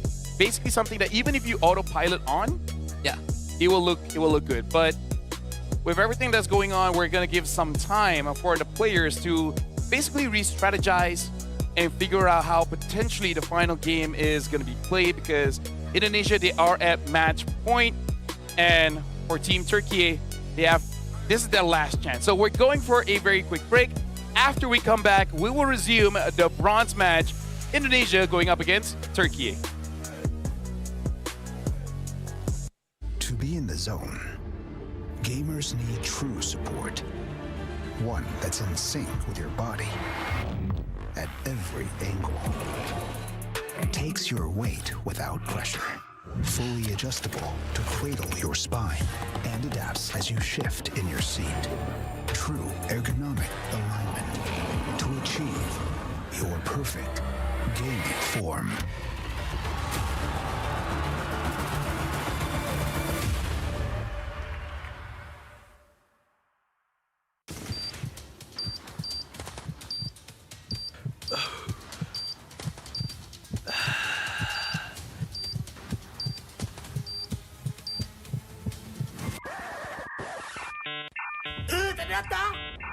Data habis?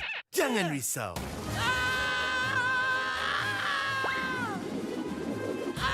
Tukar ke Red One Mobile untuk data pantas 5G Extra. Nak pelan data telefon? Red One Mobile kan ada.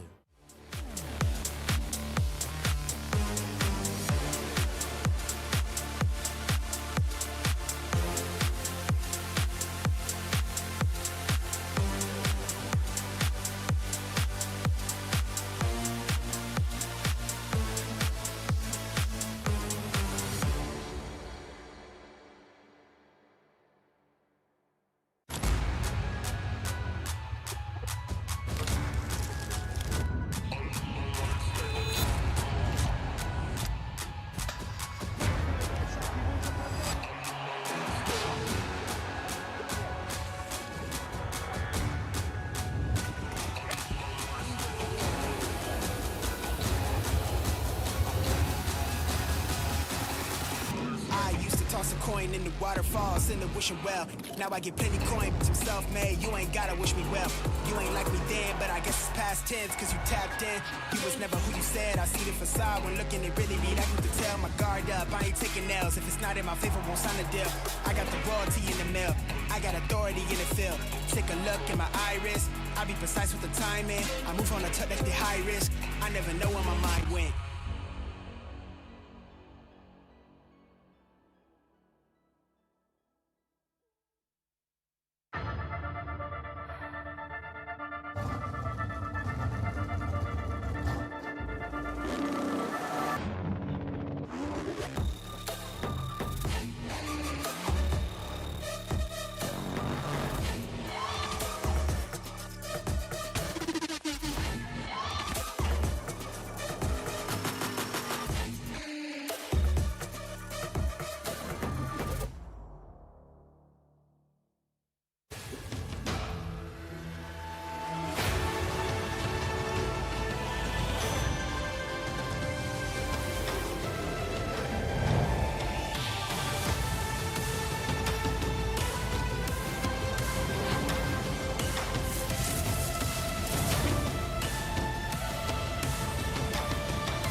Every champion starts with one moment. Activate your place in the world of esports. Compete, manage, track, dominate. Everything you need in one platform. Gear up for WEC25. For results, streams, and more, visit IESF.gg. To be in the zone, gamers need true support. One that's in sync with your body at every angle. Takes your weight without pressure. fully adjustable to cradle your spine and adapts as you shift in your seat. True ergonomic alignment to achieve your perfect gaming form.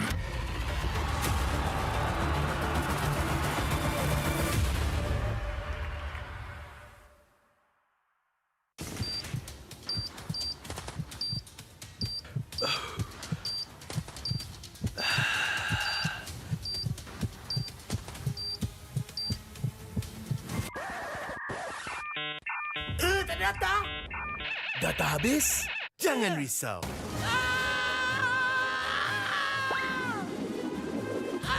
Tukar ke Red One Mobile untuk data pantas 5G Extra.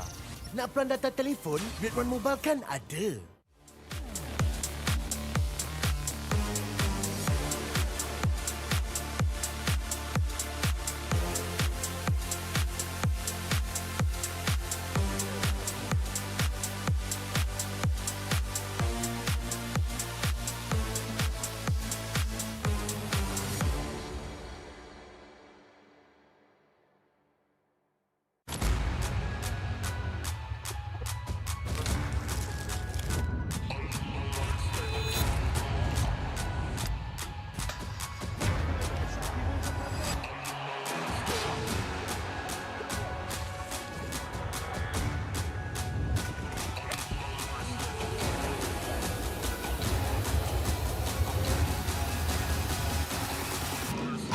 Toss a coin in the waterfalls in the wishing well.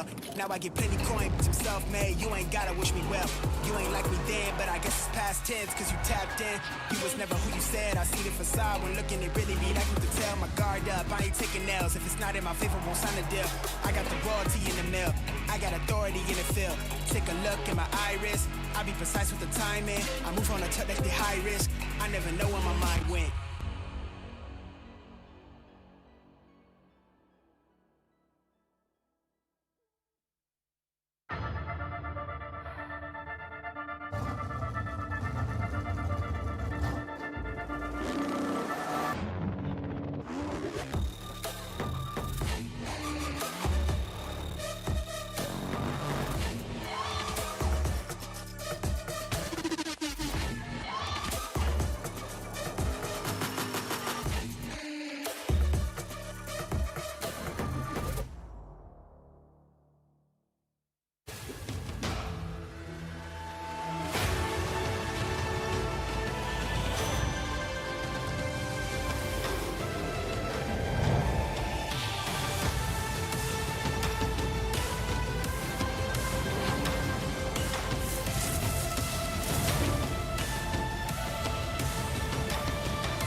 Every champion starts with one moment. Activate your place in the world of esports. Compete, manage, track, dominate. Everything you need in one platform. Gear up for WEC25. For results, streams, and more, visit IESF.gg. To be in the zone, gamers need true support. One that's in sync with your body at every angle. Takes your weight without pressure. Fully adjustable to cradle your spine and adapts as you shift in your seat. True ergonomic alignment to achieve your perfect gaming form.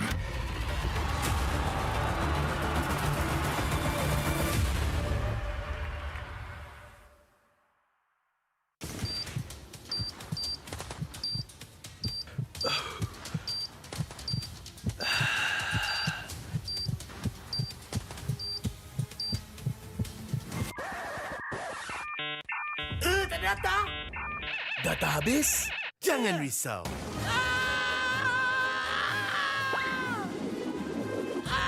Tukar ke Red One Mobile untuk data pantas 5G Extra. Nak pelan data telefon, Red One Mobile kan ada.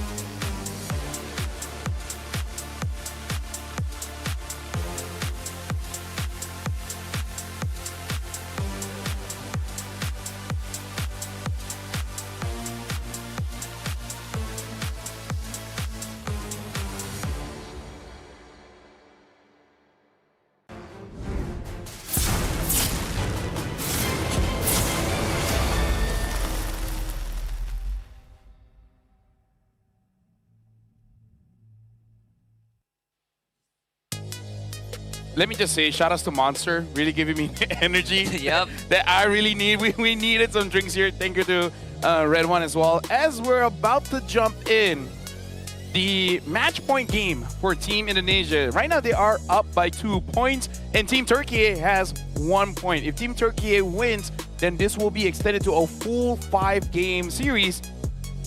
But Team Indonesia, they can end it now and reclaim their third place spot that they got since last year.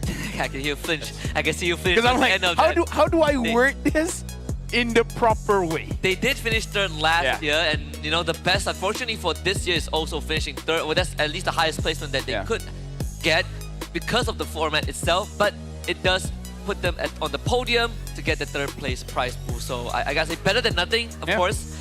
Would have wished to see more of them, but I personally, I want 5 games. I part of me feels like there's a lot more. You know that I'm listening. You know, there's No, because this one, Rosa, I gotta get first, a bit more to be desired. Yes. And we saw actually a shout out to the backend staff of Team Turkey, and we saw them have quite a long talk with the players on stage. Let's see if that's enough to kind of bring their spirits back up, right? Bring them back into the series. Yeah. For sure, shout outs to our friends watching as well. The other casters are definitely watching, and hopefully they had their fill of fun, because I heard during the time they learned a lot. Yeah, shout out to Merkel, only 2 hours of sleep I hear. Shout out to Wolf, best coach ever that I've known, with the greatest record in a single season. Hey, that unbeatable. Unbeatable. Literally unbeatable. Yes. Either ways, shout outs to everyone, and for all the audience here as well. They've been here since the morning, waiting for later on. It is going to be the grand finals, which, by the way, if you guys don't know, this is the bronze match. The third place series. After this, it will be the grand finals between Malaysia going up against Cambodia in a best of 5, we believe. In a best of 5, yes. We believe, yes.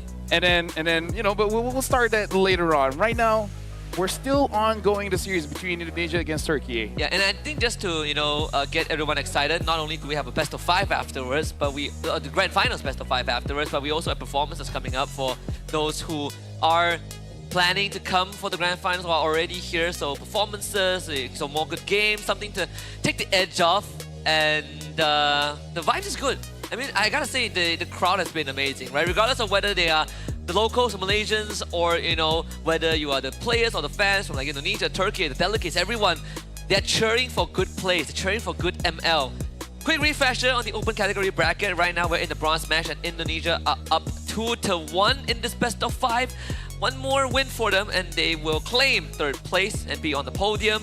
But if Turkey wins the next game, we will go the distance to game 5. Yeah, currently this is the only series that has been extended. Every other game has been sweeps. 2-0 victories, 0-2 losses. This is the only one that actually went 2-1.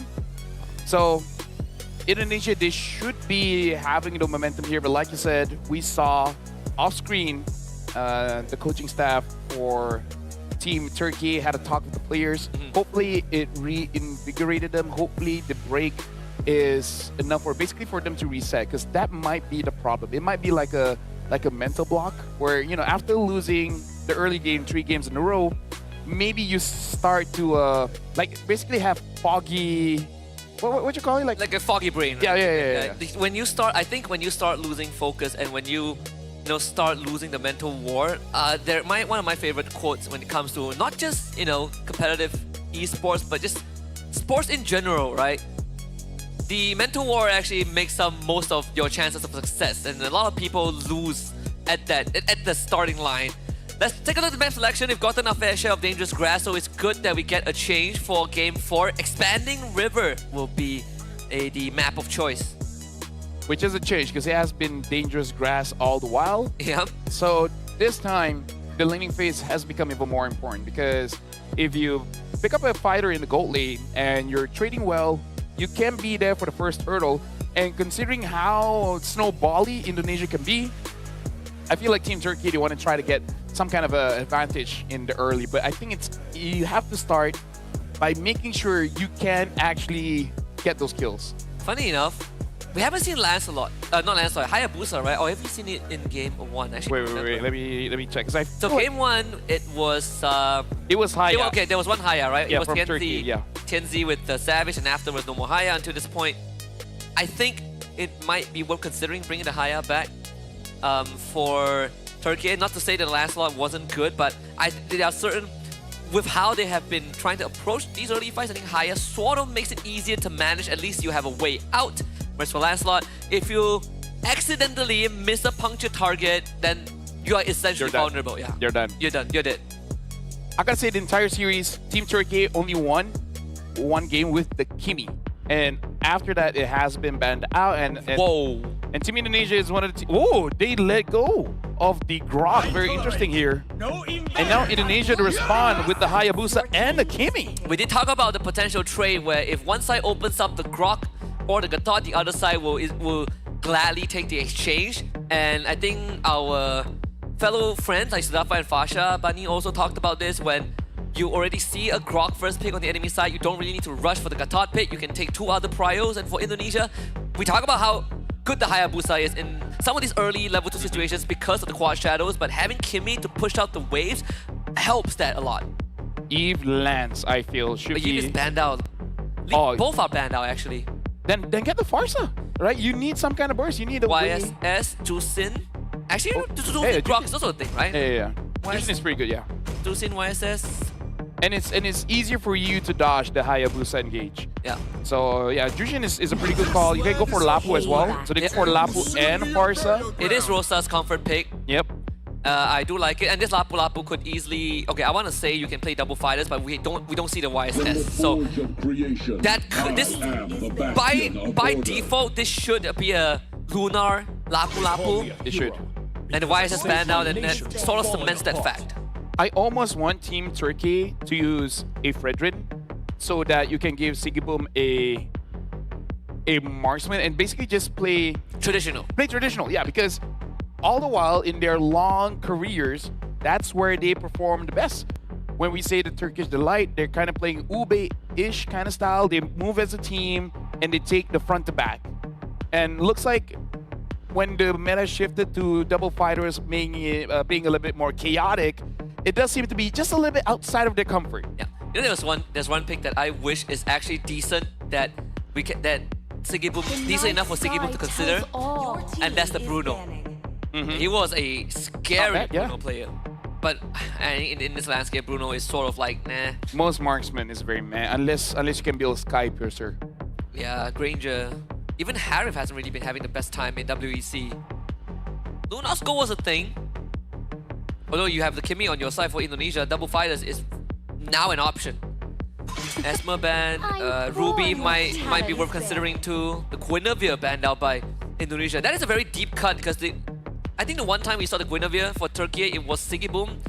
And that was sort of like, never do that again. Yeah. But I mean, you can put it in the jungle. So I can understand the ban.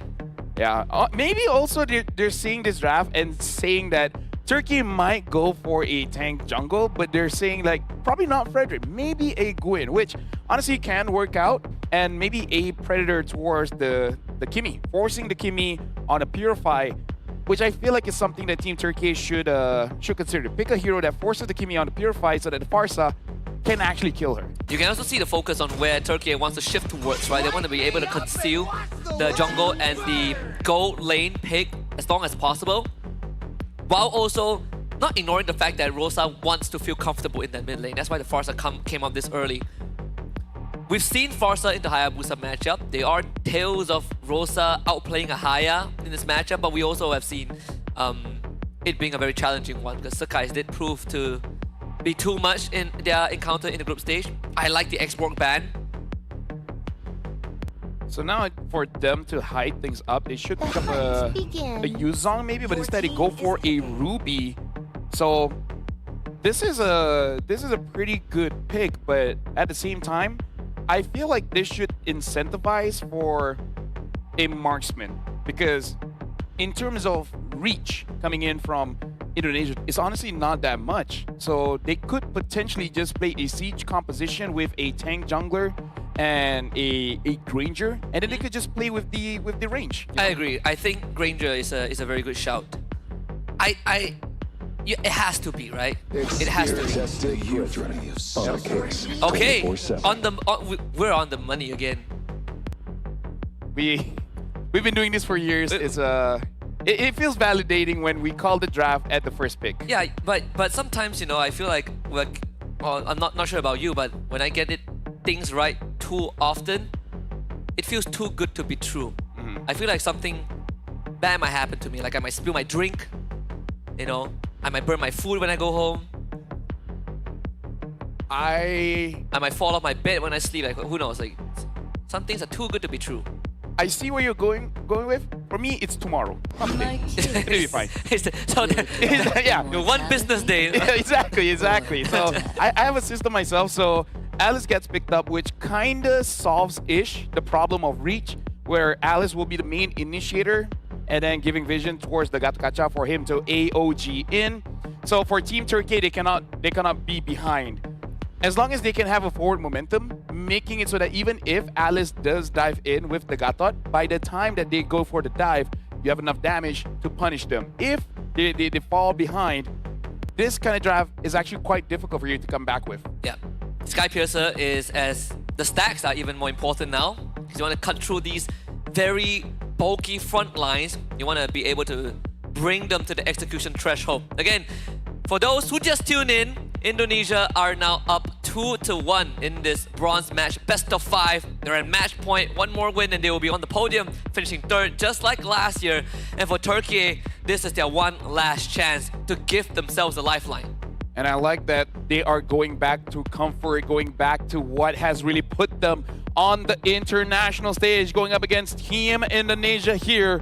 Where honestly, Indonesia, they're playing their style as well. This full-on dive. We really want to fight. Rosa is already being pressured by Ezekiel, but looks like both are going to have roughly the same HP pool at this point. Apex was busy setting up the rampart to manipulate the wave a little bit, so understandable why he's sort of late to the party. Should allow Rosa to clear out the wave, not a problem. TNZ decides to gonna start setting up for the litho, but look at the movements of Joe, right? That's not the concern. You can have the litho, we're gonna try and take your wave. The goal lane matchup as well, Siggyboom putting some considerable pressure. Revitalize comes out, they bring the Alice in from Iran, and that's Apex 47 with the flicker out. But that's already big because you see the Revitalize already being used. Team Turkey, they can actually engage later on if they really feel like it. And at least now we can see Team Indonesia kind of playing their style of bringing aggression towards you. Speaking of which, Weedy already taking quite a bit of damage here. Yeah. Not that easy to move up. You can get stunned by Rosa, you can be knocked back or displaced by Apex 47. That's what makes the Grok so scary. And Weedy without a Revitalize can't really stay there for too long. We'll have to take the recall, and Yehescu left to his own devices. Recall even got cancelled by Apex 47. Yep. Honestly, quite a lot of trade here coming in from the mid. Many of the times we see Ezekiel getting poked out by Rosa, and this is why we've been shouting for the Farsa for quite a while, because we know this is his comfort. He's brought this hero ever since M4. Now it's M7, it's like 3 years now. 3 years. Still good. Still good across the board. The hero, of course, but we did talk about signatures and wanted to see some flair, and there it is. Indonesia catching 2 members of Turkey in the bottom lane, trying to proxy the wave. It's a 4v2, so that overextension will give Joe a double kill. Unsure what was the idea there. Maybe they just wanted to proxy the wave, but I feel like really not all that necessary. Force out the flicker from Kabuki, but this is a free turtle for Team Indonesia. But Team Turkey, they've been suffering this goal deficit for 4 games now. They should be accustomed to it by now. accustomed to a killing spree for Joe, 2.5 minutes in. Not really sure if that's something you want to get used to. Hey, shut down goal. That's the strat. Give him enough so that when you do kill him, you get something back. Can we both agree that that proxy was unnecessary? It was unnecessary. It was unnecessary. Maybe they think it's okay because it's up against an Alice, so it's not that punishable. But considering that the turtle is there, the majority of the rotation will be towards that area. So even if you finish the proxy and then you run away, you're gonna get caught anyway. And your Grog isn't even there. That probably is the biggest thing. And he is not gonna be there again. Actually, good juggling. Rosa shares the burden. Oh, good stuff. See? You're right. Shut down go. Right? Fattening up the cattle for a bit. You know, give them some food so that you get your investment. Right? The ROI is important here, Husky. Yes. So you feed Joe, and then you take it back. Yes. Exactly. So now Ron taking just a bit of damage coming in from Lunar. Ooh, and Witty. What? AOG basically into his own death gets caught.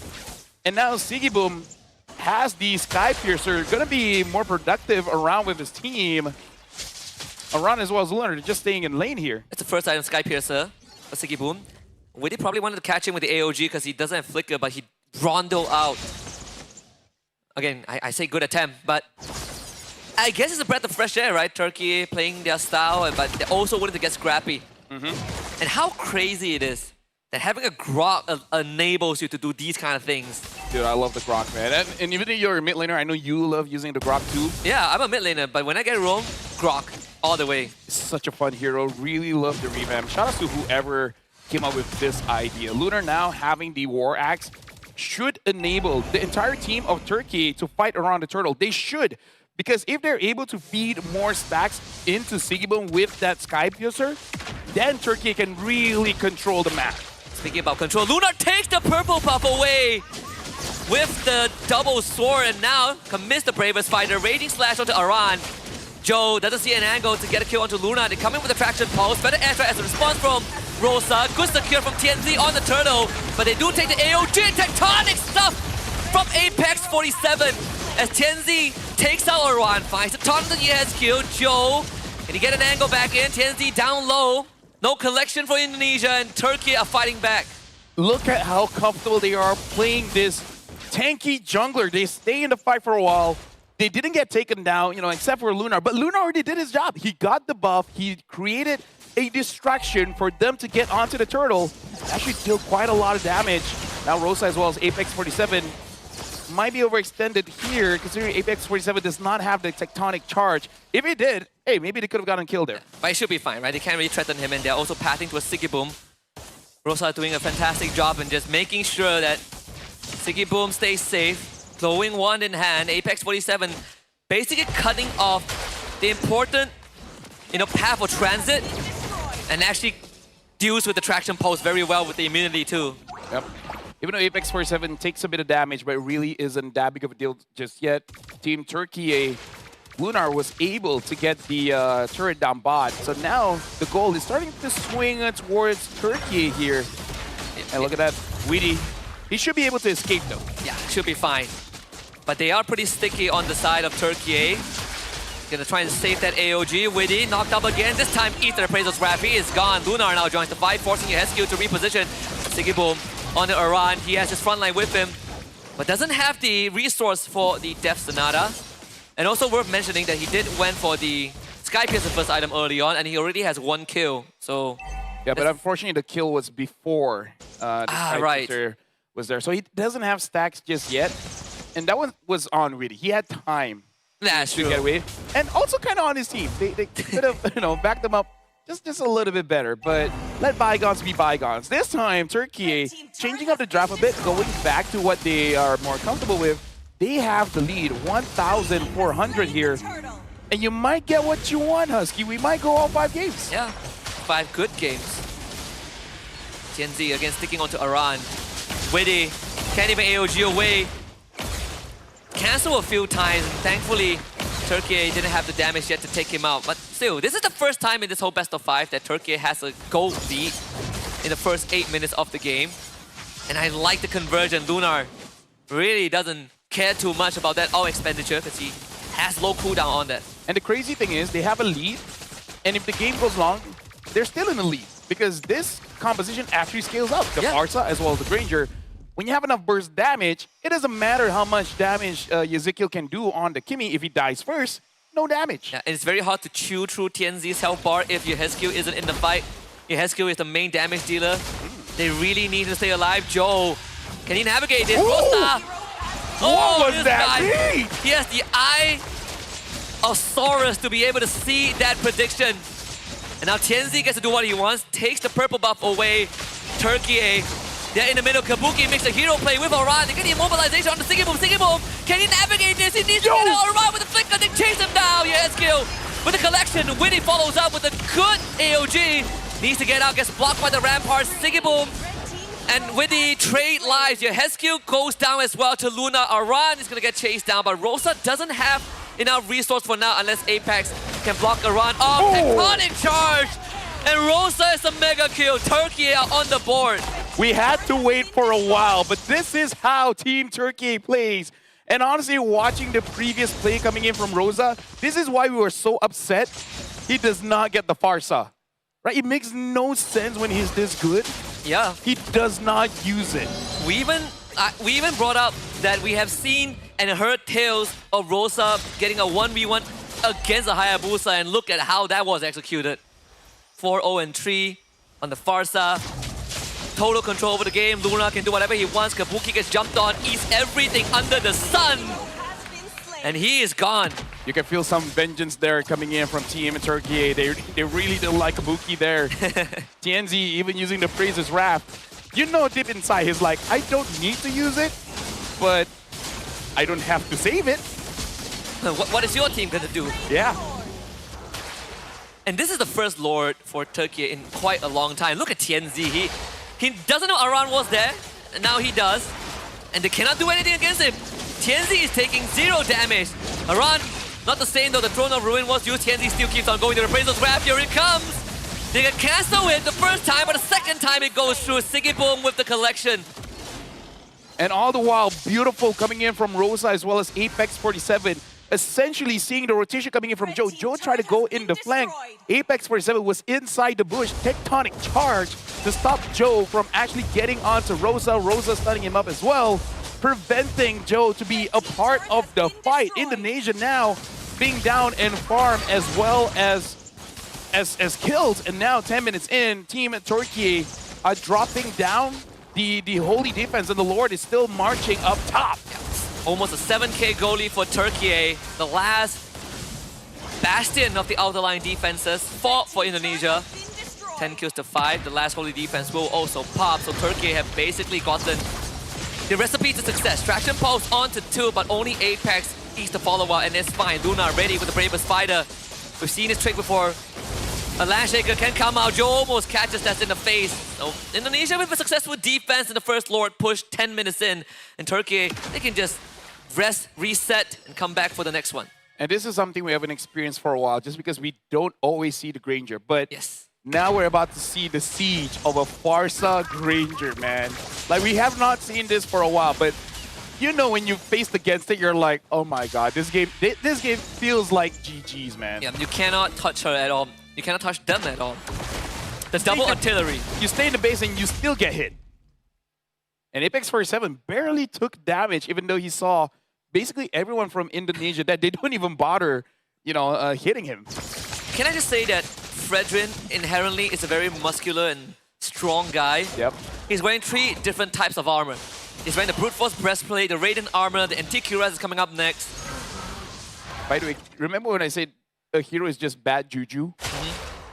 If you pick it up, it doesn't work well. Ezekiel picks out the Kimi, which honestly he's not doing anything bad. It's just, you know, somehow it's just not working out. Yeah, because he's like the only damage dealer, right? And he has to chew through all of these, you know, bulky front lines from Turkey. When the Fredrin is doing this, it's a call for action. Witty gets blocked, taunted. He's getting ragdoll around.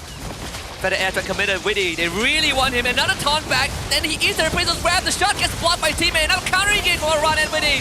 But Sigiboom, he has the Sky Piercer and he finds an easy double kill. And that was Indonesia's best effort, but he meant nothing under the guns of Sigiboom. Triple kill for Granger. This is why the argument of what is better, comfort or meta, come into real discussion, because look at this. Team Turkey, they just pick up what they know how to use, and they look amazing. The Hayabusa coming in from Joe is going to get chased down by Lunar. He's going to eat the land shaker, and Rosa finds the collection again. Widdy and Aran will be back. Yehescu needs a defense of his life. The teammates are around, but Turkey not ready to go quietly into the night. They will punch back. Widdy barely escapes death, and Aran will help hold the fort.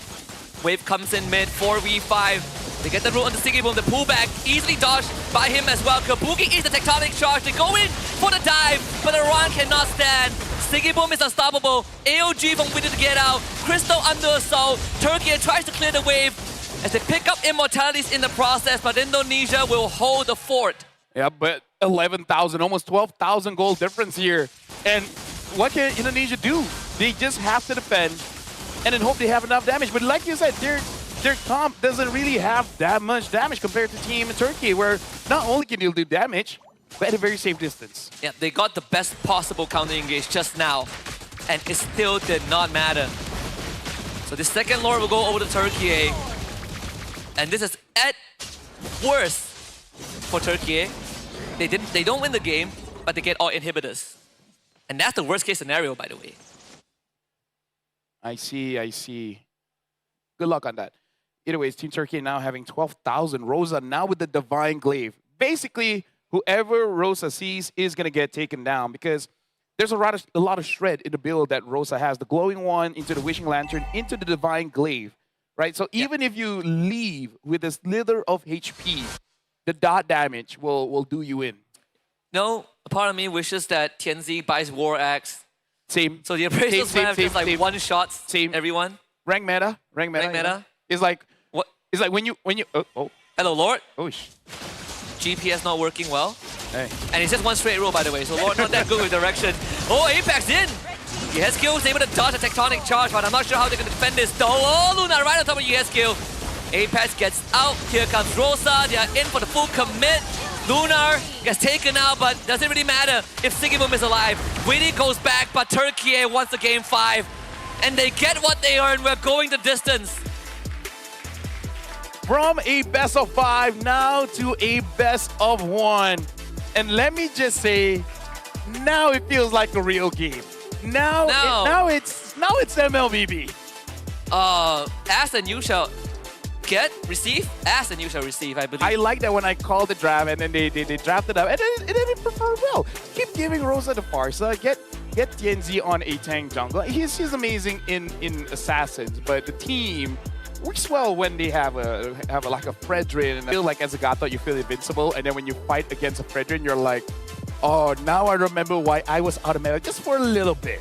Right? Having your AOG getting cancelled again and again and again and again is very demoralizing.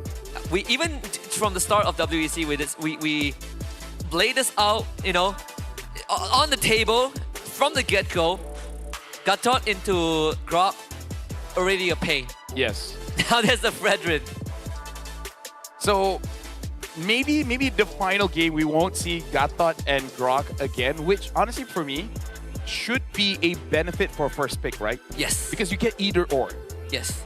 Right? Don't ban Grok, don't ban Gatot, whatever is open, you just pick it up. You don't go play, just take it. I think you just take Grok like 9 out of 10, 10 out of 10 times, right? But you should always ban Grok.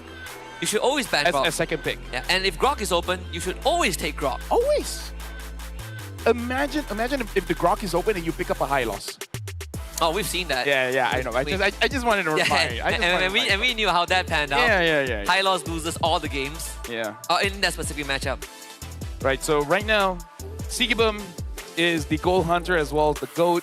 Widdy taking a lot of damage, though I gotta say, not by choice. And then Lunar is the best support with 11 total assists. So right now, Indonesia, they gotta lock in because Husky right now, the storyline is really there. The first time for Team Turkey in WEC going to the podium, and Indonesia, a lot of support, a lot of hype, a lot of expectations. Yeah. You know, considering them as grand finalists, if they don't make it the top 3, that's going to be quite a blow. It's going to be quite a blow, and having to deal with the wrath of, you know, the Indonesian supporters back home. I think that's another layer that it's going to take a while to sift through. Rosa the Thorn Queen gets the moment. MVP of game number 4. And just a flawless performance. We've seen everything from this Farsa. We've heard tales. Sometimes I'm pretty sure that people have nightmares about it. M4, Gary faced up against Rosa. When he was using the Haya, he shadows in, he dives. Yeah. You don't see that often. You don't see that often. Apparently Rosa does. Yeah. So this is the only play that we felt like was a bit too much from Turkey, but they readjusted very quickly, right? That was the only spot on the record, and afterwards it was just pixel perfect execution. Yep. And then basically everything after this, it was mostly just Turkey because there's just not enough damage coming in from Team Indonesia, because usually, even as the EXP, you will have some form of damage, but the Alice does, but pales in comparison to a pick like Lapu, to an Arlet. So this is where we really start to feel the difference of damage between both teams. And even though Sigibum did get taken down here, Indonesia had to work for it. He tried his very best to dodge everything out. Yeah. Even with Sigibum around, you still have to deal with Rosa, with Tianzi, and for a big part of the fight, Lunar wasn't even in there. Yep. This was great though, the cancel of the Gleam with the tectonic charge. This is, when this roster is at their best, we know their potential because we've seen it so many times, and better late than never, right? Came at the 11th hour, just that before the bell rings, and Turkey now earns their 5th game. And it wasn't in the highlights, but there was also a moment where he caught the Hayabusa, Rosa as well as Apex 47 caught the Hayabusa around the orange buff. Oh, yes. And even though he quad shadow out, he predicted the Haya to be at that particular shadow. Boom, that was beautiful. Yeah, that shows how much Hayabusa Rosa has fought against as a Farsa. Yeah, I think Rosa is just, he has memorized, you know, all the patterns, all the tendencies of these assassin players. And I think that's a good quality for a mid laner. You are sort of forced to go up against these matchups, like you don't really have a choice. As a mid, you have 2 opponents, EXP or jungle. Actually, you have 3. You're Roma. Hey, I think of it. Okay, not you. When I'm using a Grot, we're fine. We're fine. I'm using a Hylos, we're fine. Look, we only had like if I have a Cho, you gotta be, I'm just saying. We only had like 1 bad start, and we got double killed by a Loi bot. Okay, that's the only like blemish on the record. And then we use Alice mid, and then it's all good. All right, I'm gonna let the cat out of the bag. You know, like right. I don't care if my rank games get ruined. If you guys haven't tried Alice mid, Angela roam, try it once. Yeah. 90%. Actually, if not the Angela, I kind of prefer Minotaur. Minotaur, yeah. Minotaur, Alice. 90% of people will underestimate the damage, and they just lose the lane. Please try it. If I see someone do that in game, I know that they're watching this. Yes. So now for the final game here, I kind of feel like Turkey, they found what is needed to win against Indonesia. Stick to that as much as you can. I'm pretty sure some of the heroes are going to get banned, but I feel like you can still replicate it. But for Indonesia, I think it's just more damage, right? Just more damage, because that's the only thing that they're really lacking. They're hoping on to Joe and Ezekiel. A bit too much for that game. Yeah, I think in this current meta, there has been some very solid patterns that cost a team a game. It could be too one-dimensional in terms of damage, only 1 damage dealer, not enough crowd control. I think it's just these 3, right? These are the 3 trifectas of what... As Malaysians, we say, tak cukup rasa. Yeah, not enough kick. Doesn't have that MSG. Doesn't have the yum, they call it. The yum, exactly. So I learned it from an Australian, so... there needs to be some balance, right? Make sure, because here's the thing that I learned from a coach as well. He said this current meta, everyone needs to do a little bit, right? Meaning to say, even the roamer has to do a little bit of damage. That's one of the things that Kilda, the Grok, and even the Gata really sets them apart against other roamers, because now it's really not a hyper carry kind of meta. Not one person can dictate the game. The jungler has to at least a little bit. The man has to do a little bit. Gold, EXP, roam, everyone has to do chip in a little bit. Yeah, everyone has to. I think to a certain degree, it goes back to a very traditional way of approaching the 5v5s, right? Crowd control is king. Yeah. Damage, obviously, you can never have too much damage, but you can have too much tankiness. Yes. Right, does it make sense, right? It does make sense. Like, I feel like, although I do have to say, if you don't know whether your composition has too much of something, it's very easy. Do you have something that you lack? Because you know you have too much damage when you don't have enough CC or tankiness. You know your draft is too tanky when you don't have damage. That is true. If you somehow make a draft that is not tanky and has no damage, frankly, quite impressed. 5 roamers. Diggy, Rafaela, Florian, Matilda, Estes. Now the thing is, you can make it so that Matilda does damage, right? That's true. Right? True.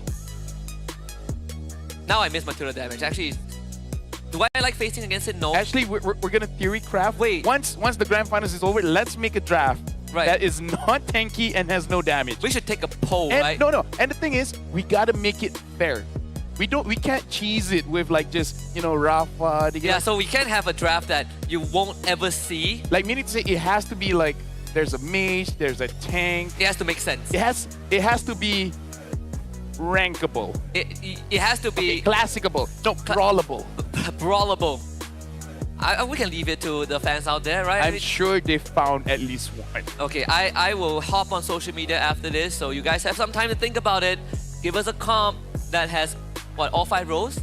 Yeah. All 5 rows that has, but lacks damage and tankiness.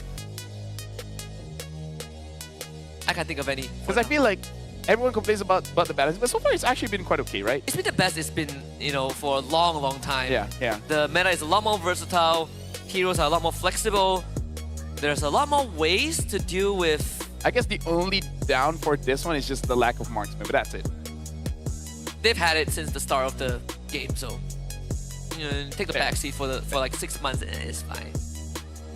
I wonder if a curveball will be coming in from Team Indonesia and ban out the Farsa. I don't think it's worth it. Oh wait, no.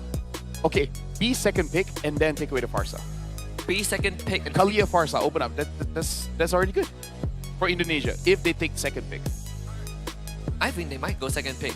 I mean, there's one way to find out. It depends on the map as well. We haven't gotten Broken Wall. Yeah, because that one was Expanding Rivers? Yes, Expanding Rivers. Yeah. So we got 3 Dangerous Grass, 1 Expanding River. So the map definitely matters. I think if it's Flying Cloud, then all the more to go for these high tempo heroes. If not, then I guess Fredrin isn't too bad. Honestly, I wouldn't mind if you first face Fredrin. Yes. Yes, I do agree. Because at that point, Rosa's biggest problem is surviving.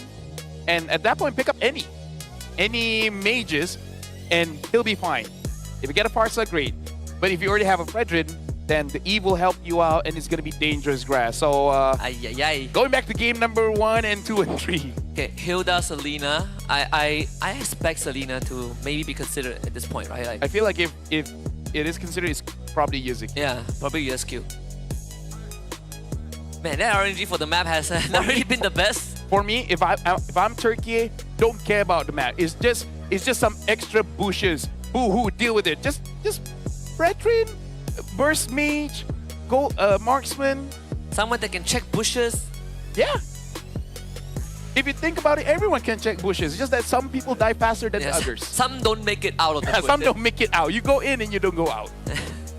We're going into draft here. So this is going to be the most important draft for both teams here. It looks like Indonesia will be first pick. Betting out the Fanny, the Kimi, and the Haya. Turkey betting out the Grok as well as the Uranus. Are they going to ban out? They can get the CC, so maybe they won't ban the CC. They can open Gatot, I feel. I would Baxia. Right. Ben Baxia. Right, Ben Baxia. Gatot is open. Yes. But yeah, Gatot is open. YSS or Lancelot. Or don't pick up jungle just yet, because pick up the main 2. Yeah, okay. Kalea is open. Lapu is open. Yep. Lapu and then Evo Farsa, and then third pick Fredrin. Your Kalea Farsa is also up. Yeah. Lapu is always a good universal pick. Because I feel like that's the most lunar-ish hero, right? We've seen him on on the Yuzong, not so hot. The CC is a good pick too if they want to go for it, but yeah, CC is still fine, right? CC, Farsa, CC, Eve is fine. Lapu, Farsa, Eve. If you want to show your Fredrin now, I wouldn't mind. Oh wait, no, you Okay, cannot. that you would cannot. be too dangerous. No, yeah, because they can pick up an export. Yes. I feel like it has to be a second phase pick. I right? want it to be a Farsa, because then even if they do pick up the export, they can do it. Yes. So they are gonna go for the Yuzong and the Lancelot. Okay, well. Some okay. semblance of that game one, and it will be the Joy Angela. All right. Okay, so we are reverting a bit to that game one. Yes. So this is Indonesia in their comfortablest pick. If only they didn't pick the Lancelot, I would call for a Fredrin pick and then you ban out Export. So okay, it's a tricky spot to be in. Yeah, that's why I did not want Team Turkey to pick up their jungler now. They can still go for the Esmeralda, and I think it's still serviceable. I agree, but then you lock yourself into double fighters. Yes. And you don't have a Kimmy. And you don't have YSS. Lunox, good solution, right? A decent solution to deal with it. But this is maybe because we handle MPL Malaysia, and we know the best Malaysian team basically has the mindset if it's not banned, I'm still gonna pick it up. I'm not too sure I'm liking every single game they're changing the strategy when you clearly know what works. Right, it's like why change it when it works? Yeah. I mean, like, here's the thing, it makes sense. It definitely makes sense. But when the results keep changing, that's when questions start to pop up. At least for me. Yeah, when it's not broken, why fix it? Something along that line. Though you can still ban out like powerful picks like Hilda. I do like it. I think Export needs to be considered also. Actually, Turkey does not have a lot of tankiness. Wait, they can pick Export, right? They can. I mean, Turkey can consider. Though I think like the Roma is a lot more important right now. I feel like, yeah, Team Turkey, Export is a fine ban, and in Indonesia, ban out Esme, and then we're looking pretty good. Although, yeah, gonna go for that ban. If that Yuzong wasn't there, or I would even consider Fredrin next P lane. If there's a room for it, it will be a Lapu ban by Turkey. I think they can still consider Export if they want to, since they already have good damage profile with the Lance and the Lunox. It's not too bad of a pick. Yeah. You are looking for something that can deal with the lane alone. And then you need a very strong roamer to hold the front. And I think that's going to be the challenge for Apex.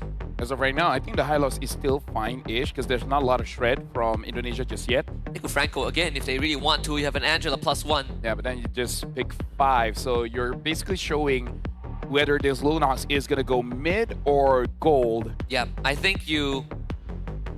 Who do you want to hide? I think that's the question. A part of me feels like you want to get the best possible roamer choice. The Esmeralda is banned out. I would actually legit go for Export here. Yeah.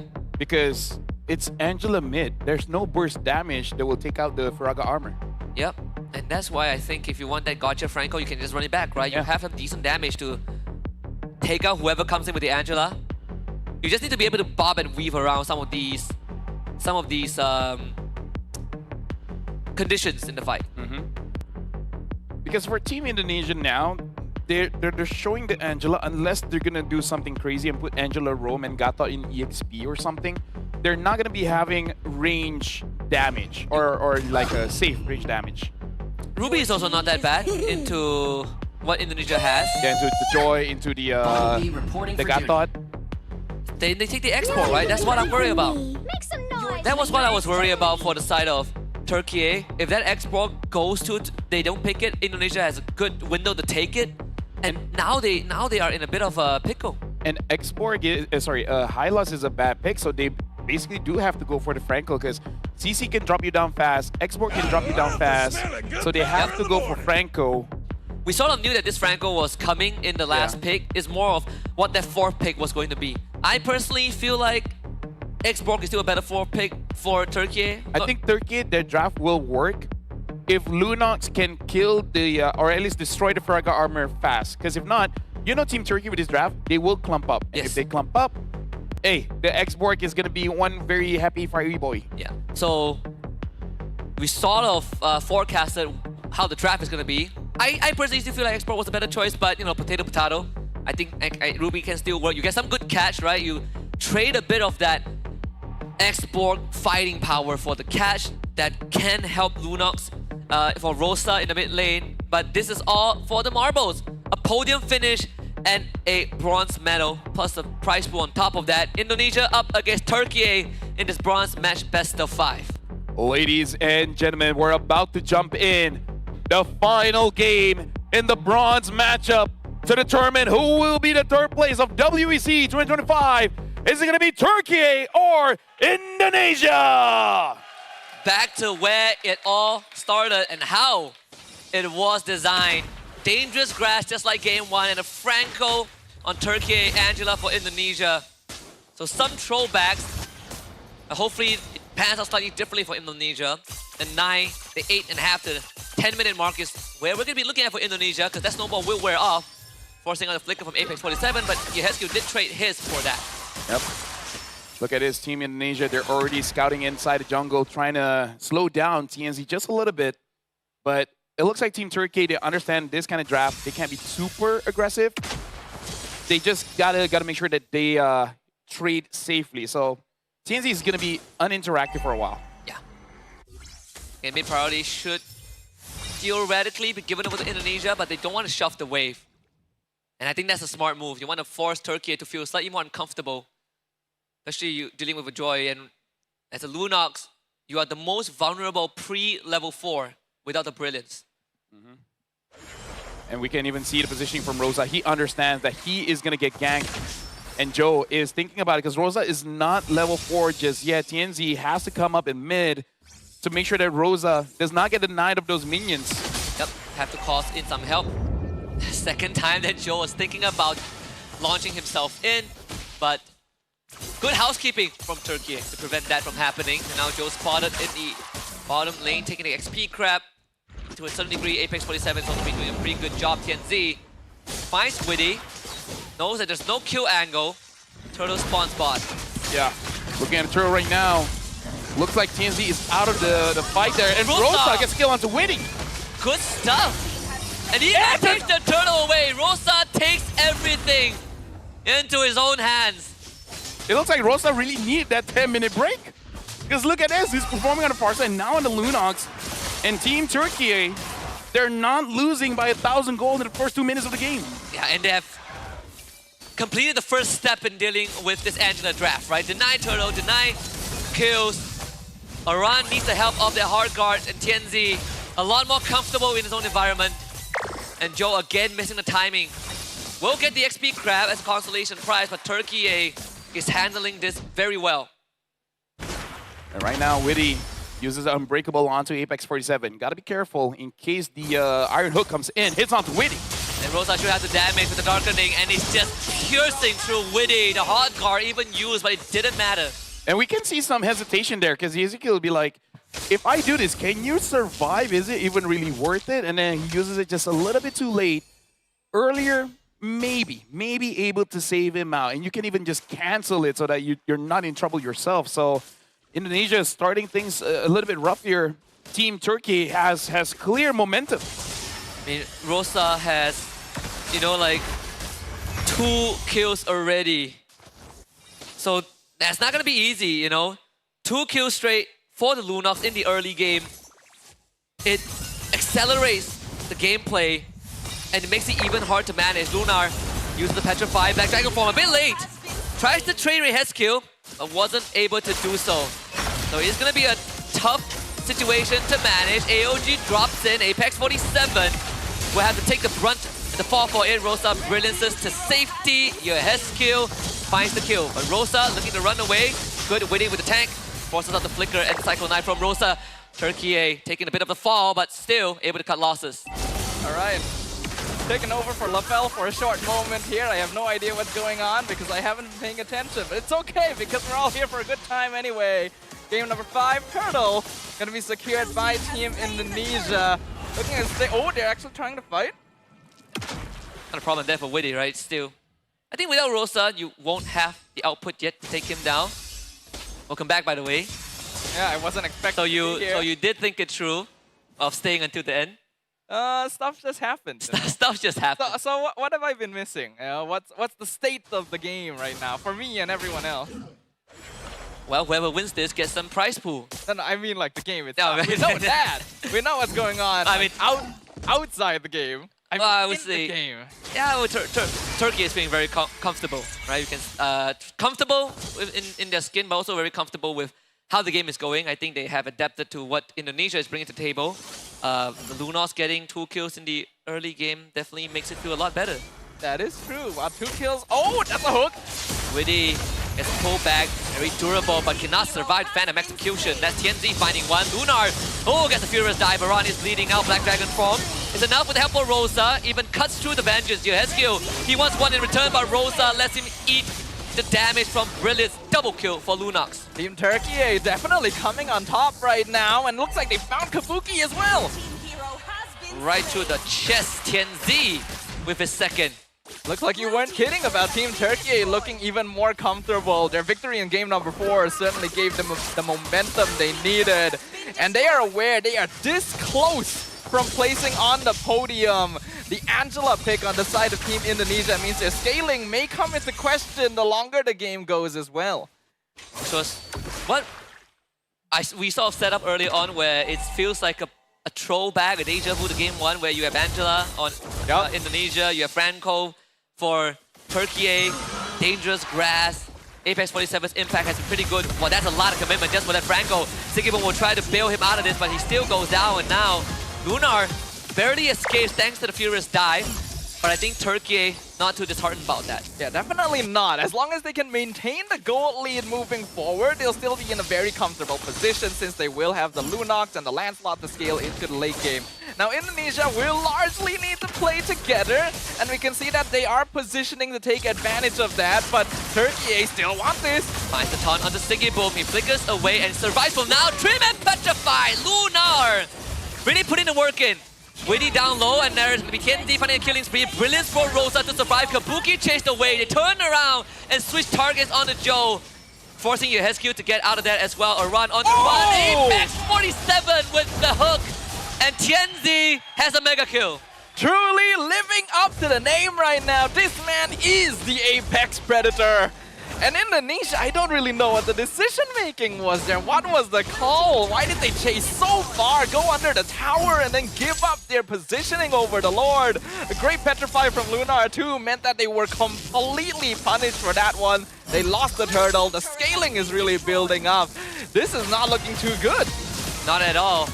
Even Sigibon just eats the full damage. Doesn't get the hook, the drag back in, so that's a saving grace, I guess, for Joe and Heskill.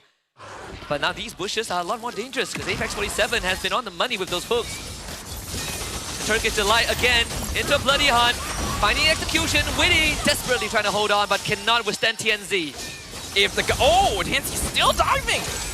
Thorn Rose, good footwork, Kabuki. Saying a prayer there. No Black Dragon form for Turkey, Mid-tier 2 will go down. Ooh, that was close. The hook almost landed on Aran. Is able to avoid that. But if Witty, who is one of the tankier members of Indonesia, is melting that quickly, we know that Rosa is farmed. And the more Rosa holds on to this snowball, the more space that Turkey gets to continue pushing their lead forward. Looking at itemization, they're actually playing this very offensively. Apex 47 with the first item, Winter Crown, not even bothering to fight defense items because he knows that he's in a perfectly fine state. Even a potential fleeting time after... Oh, Rosa! Can they kill him? Nope. Brilliance. Quick way out. Last Insanity. Not a problem. Rosa disengages. A pick-off there would have been crucial for Team Indonesia. If they can shut down this Lunox, they buy themselves precious minutes. But Rosa has been popping off so far. He's not going to make that mistake. So it is a question of why he was that far up in the first place. With multiple ultimates utilized on Indonesia, Turkey actually have an even easier time securing this Lord. Apex 47, no tank items, and he alone just needs to stand there to keep Indonesia out of their own jungle. Worth mentioning that Rosa also picked up the Wishing Lantern during his great escape. Okay, that hook goes wide. Apex 47 has a Winter Crown. This guy's fleeing time. And Winter Crown right now. They're gonna pull back onto Kabuki. Oh my goodness, Aran, where did you go? Witty disintegrates. Rosa is unstoppable. They commit the Black Dragon form from Lunar at the cost of Apex. Apex goes down, but the Winter Crown buys enough time for them to get the I'm Offended pull in and then the blow up on Aran and Witty. Now, Indonesia being able to get any trade at this point is actually not too bad for them considering the goal difference we're looking at. But Turkiyye are feeling it. You can see them. They're taunting in the face of their opponents. The Lord is pushing in now. This is the most confident we've seen Turkiyye in the entire tournament. Sigiboom not able to get the pull back, but it is fine. No structural damage or substantial one, at least for Indonesia, to get a very straightforward base defense. Inhibitors all stand. 7.7k goal lead for Turkiyye. Something big needs to happen here, Team Indonesia. Remember the stakes. This is the last game of a best-of-5 series for that third placing. If you lose this, you walk away from WEC, making it through this entire journey without a share of the prize pool. Definitely not a good feeling. In terms of damage done as well, Rosa obviously dominating the top of the charts, but the only person really being able to put out a bit of a fair place is Kabuki on this X-Borg. And he can no longer feel safe about standing in front too. The burst damage from Team Turkiyye is sufficient to actually blast that Viraga armor off straight away. They have to play together, but even when they are grouped up, it's not sufficient. This would normally be the counterplay to something like a Franco, but it isn't sufficient. Fleeting time, town completed, Apex and going for even more plays. Sigiboom wanted more, but only found one. The Don't Run Wolf King actually controls 3 of them though. Another commitment from the side of Indonesia, but only ends in the death of Aran. The Black Dragon form is out as well. Lunar zoning the rest of Indonesia away. Witty goes down. And Turkiyye looking to continue that damage. Sigiboom comes in with the pullback. Yehescu does survive that. Minion wave still a bit of a distance away, but Indonesia unable to show resistance at all. They have the hard guard on Kabuki. But the plan is going with the last insanity. They're all clumped up together, but Turkiyye could win the crown from Apex 47. Sigiboom with a pullback. Joe is gone. TNZ goes to world right through Kabuki.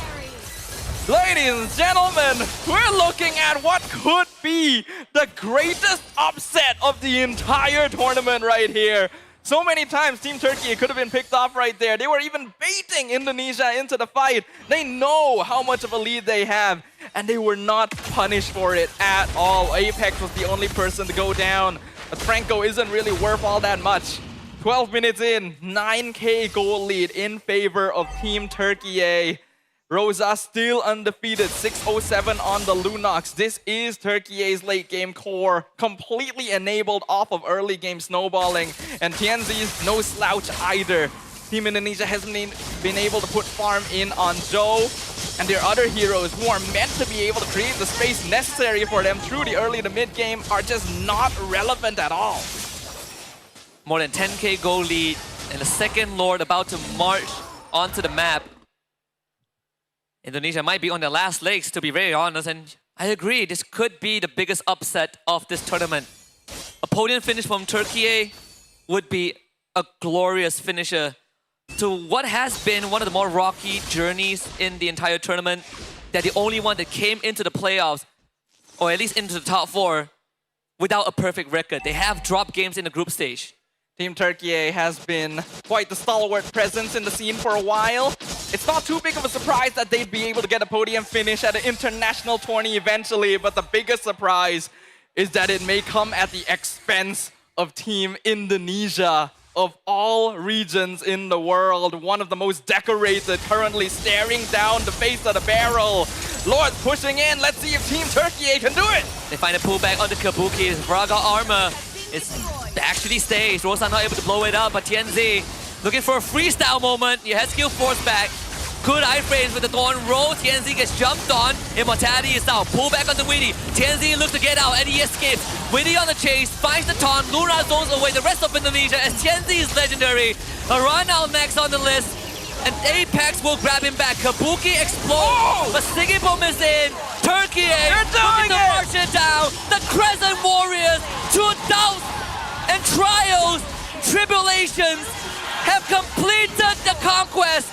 A podium finish at the WEC25. Team Turkiyye are your bronze medalists. Team Turkiyye has made a statement to the world of Mobile Legends. It does not matter your history. It does not matter your accolades. In this era, anything is possible. Team Indonesia concludes their WEC journey in 4th place. We have 2 new podium finishes guaranteed. Slightly short of last year's performance where they finished 3rd, but for Turkey, the Crescent Soldiers, they have definitely set a new milestone for themselves. The Turkish definitely delighted with this performance. They clip the wings of the Garuda and take over the skies themselves. To land or sky, Turkey is the one that you remember tonight. With that being said, congratulations to Team Turkey. Let's head over to the stage with Rose and Turkey. Starting off with a shaky performance, but that all led them to a podium finish. Ladies and gentlemen, presenting to you your bronze medalist this WEC 2025, Team Turkey! Guys, congratulations. I know that this is not the result that you guys expected, but nonetheless, you guys are still our bronze medalists. How did you guys boost back your morale after losing just the match before this?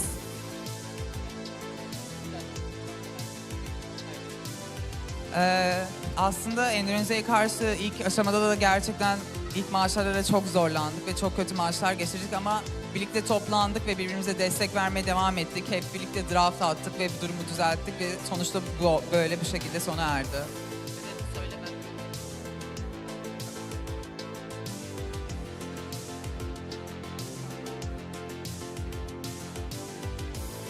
At the first matches, we didn't play well. I mean, he said we did well, but after we lose 2 matches to Indonesia, we speak together, we draft together, and we win. Yeah, hard work definitely comes into play. Now, perhaps, what is the biggest lesson that you guys learned in this tournament that you guys could potentially apply in the upcoming tournaments that you guys have?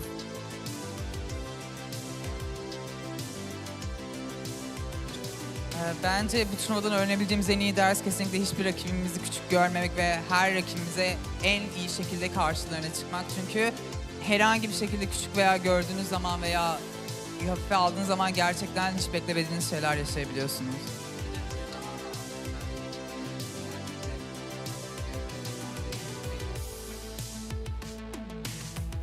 He said, do not underestimate anyone. I agree with that. Never ever underestimate your opponents because that could lead to overconfidence and such. As you end your journey here in the WEC as our bronze medalist, Sigiboom, is there anything you have to say to the fans and your fellow countrymen that have supported you guys in this journey?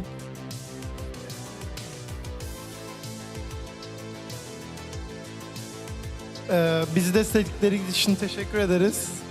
Çok iyi performans göstermemiş olabiliriz ama ileriki turnuvalarda size söz veriyoruz.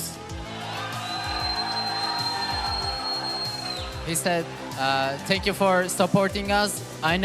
We know we didn't perform well, but we will do better at other tournaments. Thank you very much, Team Turkey. Ladies and gentlemen, once again, this is your bronze medalist. Congratulations, boys, to everybody here and to everybody watching from all over the world. Don't go anywhere because in a few more moments, we will kickstart our grand finale. But before that, let us throw it back to the casters to momentarily give us a full rundown on this full crazy series.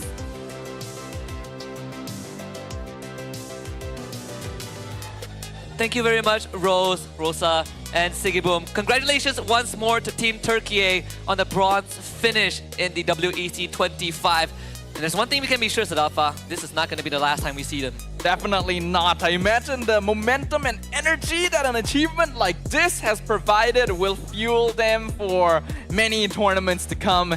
And I'm very eager to see what kind of growth we can expect from them after they have officially made it to the podium for the very first time.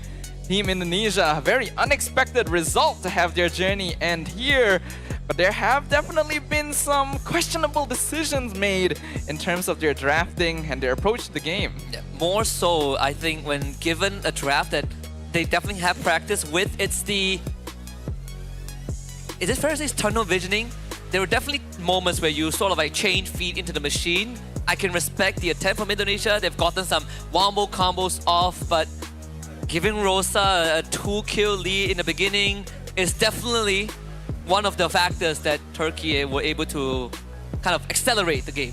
Yeah, that is step one to disaster. Because when you are playing an Angela composition, you want to supercharge one of your players. Yeah. This is typically going to be CC, for example. So you want to focus hard guard onto Iran, make sure you win out that lane as much as possible, and then you use that snowball to carry you into the later stages.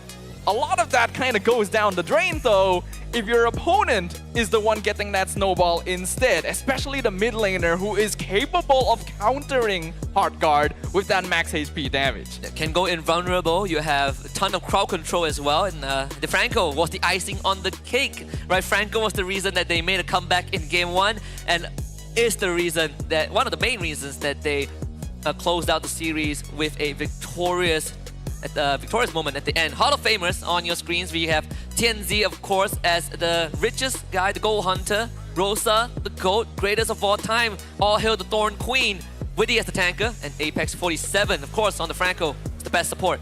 It's always such a pleasure to see a good Franco player on a stage as big as this. Landing those hooks is always such a cathartic feeling. And Team Turkey were able to take advantage of a very strong start to allow Apex 47 to buy a very aggressive itemization. Didn't have to rely on grabbing an early dominance or just go for defensive. Immediately Winter Crown into fleeting time, and he can maximize it by playing super aggressive, using the Winter Crown to buy time, sacrificing himself and setting up for his squad. Yeah, the last time we sort of, saw the last break that they had, right, between game 3 and 4, there was definitely some serious talk amongst the players, and it really woke them up, right? Like even Rosa said that they started drafting and talking together like a team. They reset the mental, didn't let the losses hit them hard, and they came back swinging with a comfort Ube strat, the Ube is strat in game 4, and then Rosa closes out as an MVP in both game 4 and 5. 4 as the Farsa, 5 as the Lunox. I kind of wish we got to see a little bit more of this mode of Team Turkey. It feels like they were experimenting with different strategies throughout WEC, but you can tell that this is where they're most comfortable. This is where they're most practiced. And that experience really shines through. We can see in the highlights itself the sheer difference in micro mechanics and aggression because they know how this works. Yeah. This kind of stings too because you lost the turtle to the Brilliance tick damage, but we also saw how Indonesia started really having a lot of focus in trying to make individual plays, right, to bring themselves back into the game. And I think this is a very good example of the beginning of the end where the fight gets split up, and Turkey, I think credits to Lunar, his first game as the Yuzong in this best of 5 wasn't really the best, but this game as the Yuzong is landing some sick petrified counter engages. His Black Dragon form was keeping Indonesia away, and just a great Yuzong game, a scary Yuzong game. It's a great redemption here from Lunar, who has always shown good potential and is finally able to show it since he has the space to perform. Zigibum as well, getting some really nice I'm Offended catches. When a Ruby is farmed, you just see how much he's able to sustain and stay in fights. Indonesia tried to play for the original game plan, which is to split the fight apart, take advantage of having multiple fighters, but when you're behind, you kind of have to switch things up. Yeah, and unfortunately, there really isn't an alternative way for Team Indonesia with that draft. It was a ticking time bomb and it blew up right in their face. So once again, Indonesia unfortunately will finish in 4th place, just like one position short of the podium. They won't be getting any share of the prize pool. But Team Turkey, this is a new milestone, right? They only made it to top 10, if I remember correctly, last year, but to finish in top 3 in WEC25, the Turkish has to be happy with this. A big step up and definitely something that they should be proud of, something that they've worked hard to deserve, and also very unexpected from all of us watching, all of us predicting before the tournament started, just as unexpected as me showing up to replace LaFell was. But it's okay, right? We embrace the unexpected, we welcome it. And what a great way to set things up for the grand finals. Yeah, and we have so much more in store. Remember, ladies and gentlemen, that was just a bronze match. We still have a grand finals coming up, a best of 5 between Team Malaysia and Team Cambodia. And Team Malaysia has a chance to go for the back-to-back. We'll go on a short break and we will be back for the grand finals of WEC25. To be in the zone, gamers need true support. One that's in sync with your body at every angle. Takes your weight without pressure.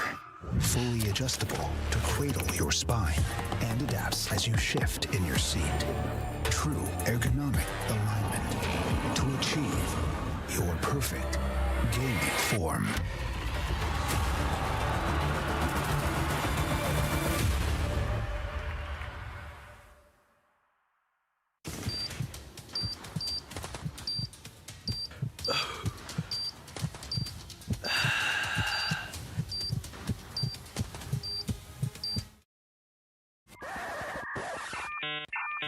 Ternyata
wish me well. You ain't like me then, but I guess it's past tense, cause you tapped in. You was never who you said. I see the facade when looking, it really be like you could tell. My guard up, I ain't taking nails. If it's not in my favor, won't sign a deal. I got the royalty in the mill, I got authority in the field. Take a look in my iris, I be precise with the timing. I move on a tuck like the high risk. I never know where my mind went.